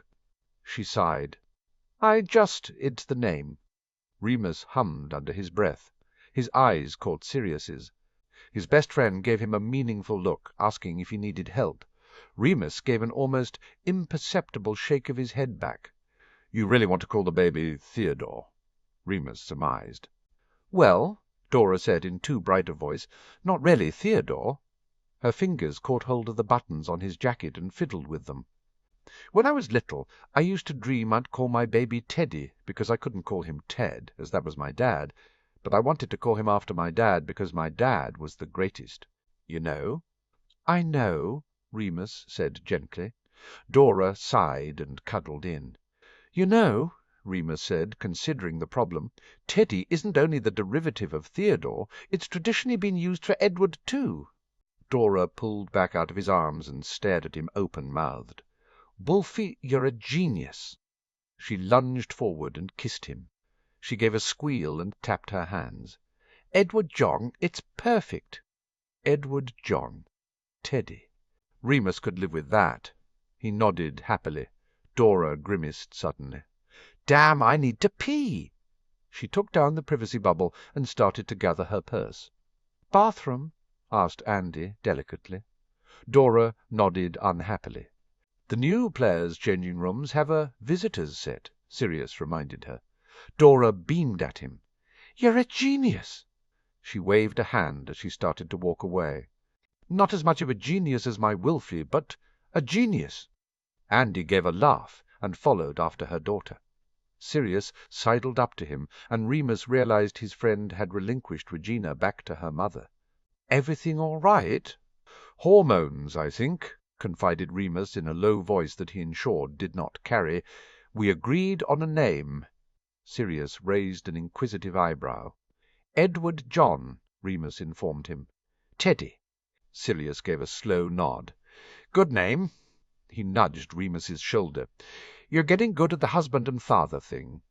Remus smiled, but he was pleased at Sirius's words. He was doing his best. He and Dora worked. Yes, she drove him round the bend with her cravings and her insistence on pretending she wasn't pregnant at times, but they worked. And he couldn't wait to be a dad, to hold his baby son, to introduce his cub to his pack. He glanced over to his left, where Patrick was holding court with most of the ladies of the pack who were hovering around him, concerned, Cheyenne glaring at them with disdain. He figured his plan for covering all his duties would hit some rough spots, but it was a good plan, workable. It meant he could be there for his pack and for its heart, his family. Sirius and Harry, Dora and his son. "You know Teddy is going to need a godfather." Remus posited out loud, his heart beating a touch faster, because he'd assumed Sirius was going to be the godfather, and had even spoken as though it was a done deal to Sirius about it. But he hadn't actually asked. Sirius turned to him with a sly smile. "Is that a request?" "Because if it was a request, Pads—" Remus remonstrated with him gently but firmly. Sirius drew himself up and met Remus's eyes. "I'd be honoured, Mooney." Remus grinned and slapped Sirius on the shoulder. Sirius grinned back and turned away to watch Harry. Remus followed his gaze out to the sky above the pitch. It was good to see Harry taking part in the match. It meant he was healing. It meant that maybe, just maybe, the worst was over. The world was safe. Safe for Harry. Safe for Remus's family and pack. Safe for his son, Teddy Lupin. Remus couldn't help the smile that broke across his face. He couldn't wait to meet him. Oh, oh, oh. Sirius figured Harry was almost done playing. The match had lasted over an hour, a respectable time to honour the dead and the living. All of the kids had been up twice, and the first players were back in the air.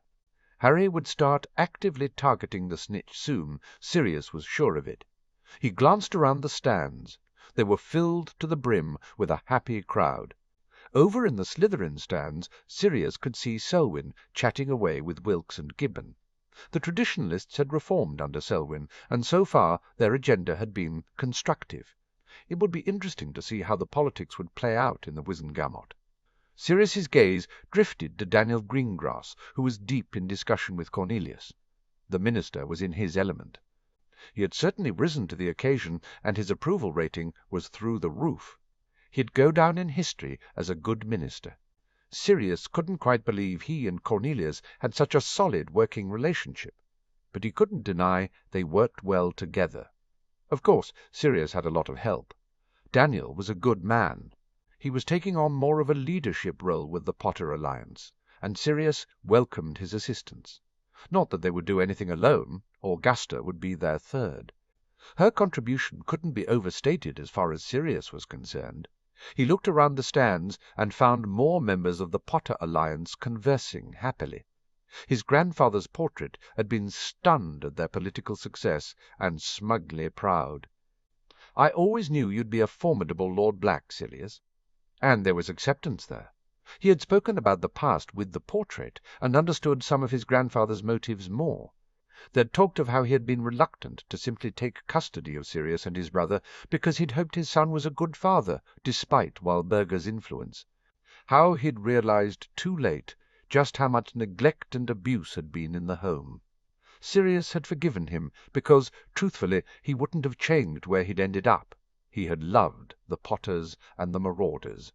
His heart ached as he thought of prongs taking form to deliver judgment on Peter. It had been heartbreaking, yet so fundamentally right, Sirius felt it to his bones. The rat was securely tucked away in Azkaban, and Sirius figured Wormtail would only get another year from his defense of Remus against the vampires to add to his rat's lifespan. It wasn't a perfect end. A part of Sirius still snarled with the fury that wanted to kill the rat. But it was justice. His gaze caught Amelia's, and she nodded at him in acknowledgment. Sirius smiled. The director of the DMLE was a good friend. She was a good woman, a good witch.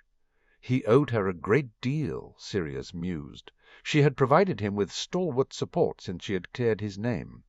He owed Bertie too, Sirius realized, looking around for the director of the Dom, and finding him deep in discussion with Moody and Snape.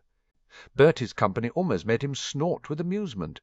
They seemed unlikely friends, but he shook his head and turned away. He was actually pleased to see that Snape had settled into a new life, one that didn't involve spying, and where his former nemesis could indulge his passion for potions. Somehow Sirius thought Lily would be pleased with where Snape had ended up. Sirius's gaze landed next on Bill. He was glad to see the heir to Weasley House recovering from the pain of losing Caroline. The Weasleys were out in full force, Sirius realized, the youngest all playing while the older children cheered them on, all under the watchful eyes of Molly and Arthur. Minerva's sharp remonstration to the commentator cut through the air, and Sirius swallowed a laugh at her caustic rejoinder. His smile faded as he considered the offer she had made him when they'd left Harry alone with Albus's portrait, to move back to Hogwarts and the rooms he'd shared with Harry, to be a commissioned artist for the school. She had loved the artwork he'd produced, and she wanted him to paint portraits of all the staff. Sirius wasn't sure what he was going to do. He loved the idea of staying close to Harry, loved the idea of having a bolt-hole for his son, if the scrutiny and pressure of being Harry Potter, the boy who lived to defeat Voldemort, got too much. Sirius knew Harry's friends would provide him with support. Hermione would scratch the eyes out of anyone who would hurt him, and Ron and Neville would help. All of the Alliance would. But it didn't take away from the fact that Harry was famous and in the spotlight even more, since he'd killed Riddle and saved the wizarding world. He was also tempted by the work. He loved painting. He much preferred it to politics. And maybe with Daniel and Augusta taking the lead there, Remus and his cohort of deputies handling the estates. Maybe, just maybe, there was an opportunity for him to do something just for himself, something to think about, and talk to Harry about. As if Harry knew Sirius had thought about him, his son glanced over his shoulder at Sirius, and their eyes met across the distance. Harry gave some form of salute, and suddenly he shot forward on his broom. Sirius smiled. Yes, the game would be over soon, and the future would begin. Oh, oh, oh. Harry let the wind rush through his hair, drag his clothes close to his body. He arrowed downwards to the ground, weaving a crazy pattern across the grass, before lifting back, shooting into the sky. He was flying, and he was free. He hadn't let his fear stop him, and his heart lifted with joyous glee. He could live now, Harry thought happily. He could date Hermione, spend time holding hands, kissing, and maybe a little bit more. He could spend time with Ron, playing Quidditch and debating tactics. Gold glinted to his left, and he spun, sending the broom down. He could spend time with Neville, his godbrother, who understood in a way the others didn't. And he could even spend time with Draco, who was flying like a dervish to catch up to him. He could cement the bond between them into a real friendship. There was baby Lupin to look forward to, time with baby Reggie, time with all his family, the houses of Potter and Black, and all who fell under his protection. He sent his broom to the left, and the snitch compensated, darting out of the way. But most of all, he had Sirius. He had a father who loved him, who cared about him, a father who had given him a home, a father who had loved him so much he had fought for Harry, fought for a future for him. And now that future was within Harry's grasp. Harry reached out and grabbed the snitch, lifting it high into the air in victory. 0001, September 1995. Steam hissed and floated across the platform. Sirius kept a hand on Harry's shoulder as they made their way through the crowds of parents and children. They garnered more than a few looks, and Sirius was glad Harry had insisted on saying good-bye to the rest of the family at dinner the night before. He dreaded to think about the attention they'd have attracted if they'd come en masse. Harry was already in uniform, having decided he didn't want the hassle of changing mid-journey. It was weird to see Harry wearing the familiar colours of Gryffindor and Hogwarts after he'd spent so much of the previous year adorned with his own crests. They were still there, discreetly embroidered onto his cuffs, but Harry was once again a Hogwarts student. It still gave Sirius mixed feelings. Part of him wanted to keep Harry home still, but with the threat of Voldemort gone, Sirius couldn't deny that Hogwarts was as safe as it ever could be for his son, and he would be there himself, staying in their old rooms as Hogwarts resident artist with Harry, able to visit him often. Harry tugged Sirius towards the front of the carriages. He was apparently oblivious to the attention he was garnering from the young girls around him, the stares of awe and hero worship. Sirius knew better than to think Harry was oblivious, of course, but he allowed Harry the pretense. Harry felt that the best way to deal with his increased fame was to simply not acknowledge it, and try to have as much normality in his life as he could. It amused Sirius that he was turning heads as much as Harry. Sirius had opted for casual robes over a muggle outfit of denim jeans and plain white button-up shirt. He was the very personification of dressed down, but that didn't seem to stop many of the women, and a few of the men, batting their eyelashes at him and giving him come-hither smiles. He still wasn't all that interested in finding romance. He had his work, his friends, and, more importantly, he had Harry. He was content. Harry shot him a pleased grin as they finally reached their destination and boarded the train just behind the prefect compartment. "Perfect," Harry commented. "We're in easy reach of the prefect compartment, but have a whole compartment to ourselves." Sirius hummed as he waved Harry's trunk into the overhead rack. Hedwig had eschewed the cage and flew up to the luggage rack to perch there. She gave an approving bark. She was never very far from Harry. The space seemed incredibly empty, but he had a feeling it would fill up quickly. Harry's friends would show up sooner rather than later, especially as they were all prefects. He didn't know how he felt about Harry being a special prefect. It seemed too much of a reminder that Harry was bonded to Hogwarts. But then Sirius really didn't mind that the bond ensured Harry would have a good profession one day, which didn't involve him getting into too much danger. He still feared Harry deciding to go into Quidditch after school for a time. Angelina Johnson had been awarded the captain's badge again, and had already written to invite Harry back to his old seeker position.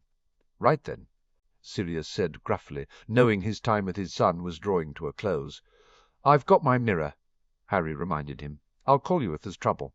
"Don't forget to eat the lunch Dobby packed for you," Sirius said. Harry was still a few pounds short of a good weight, even if he was healthy and fit. Harry reached out unashamedly, and Sirius hugged him close. He let him go reluctantly, which was stupid because he was going to see him in just a few short hours. "Hey," Harry grinned at him, "I have a surprise for you." Sirius smiled back. "A surprise for me?" Harry shooed him back, still grinning. Sirius rolled his eyes and obligingly stepped back. His back was almost at the doors of the compartment.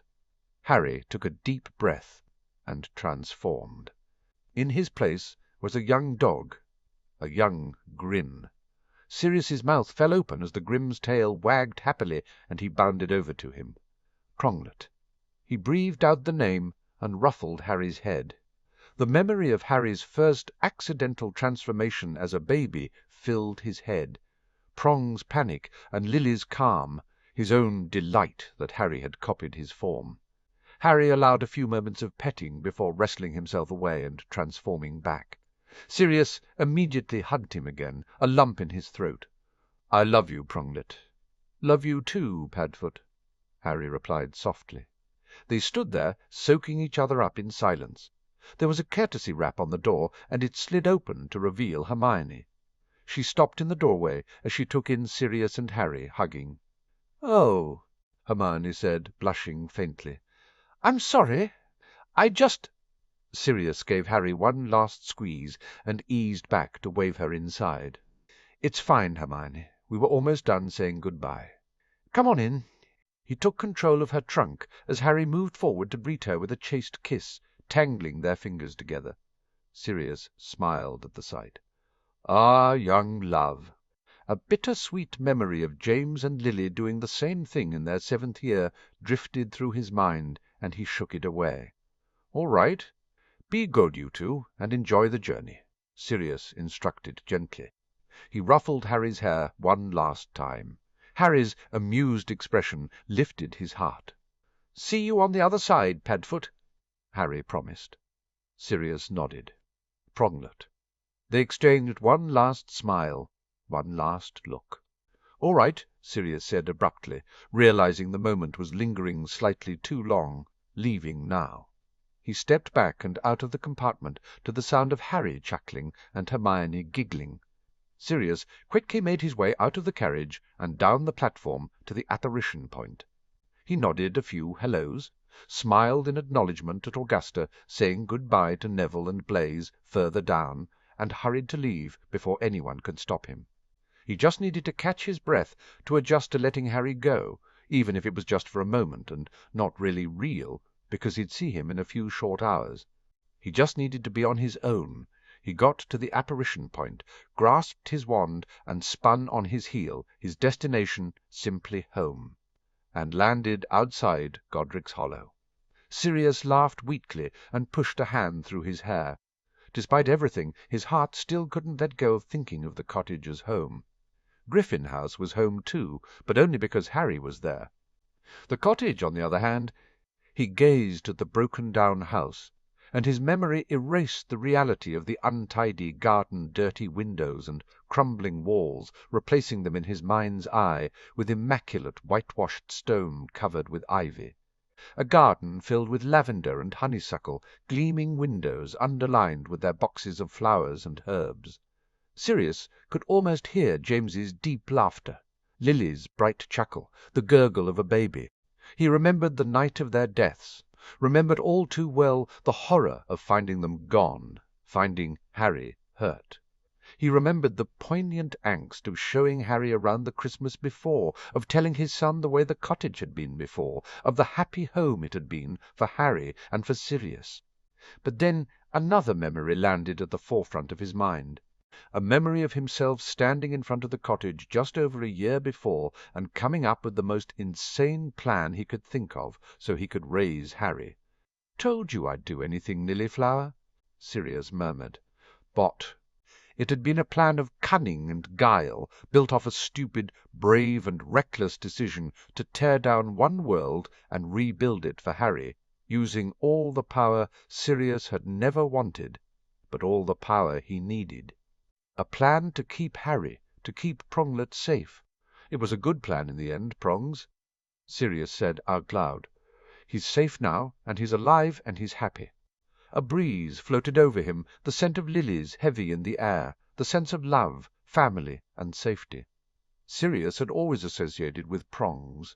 He reached out and touched the rickety old gate, as though by touching it he could reach through time and space to his friends, to the brother and sister of his soul. "Love you," Sirius whispered. But it was time to leave the past behind. Peace infused him at last, the heavy grief which had been his constant companion dissolving into acceptance. And as he took a step away and spun on his heel to leave, he knew they were listening, knew they'd approved back then and would approve for the days to come, because his plan always had Harry at its heart, and it was always a Marauder's plan. The end notes. So it is with both a sense of achievement and a sense of grief that I say good-bye to this story. It has been a journey of delight, discovery, and determination. I hope you've enjoyed the journey with me, even if every twist and turn on the way wasn't always to your liking. I've appreciated the support from seeing the people who followed and who have reviewed over the past 4 years. If anyone has been affected by any of the storylines here, particularly in respect of the abuse-rape elements, or believes they may be the potential target of a paedophile, I would encourage you to reach out to your local support groups and to any personal support you may have in friends and family. You may have noticed a few hints about the future dropped into the "this final chapter," and yes, there are seeds to a sequel. However, I cannot guarantee it will ever be written, and while I will never say never, a sequel is unlikely to happen in the near future.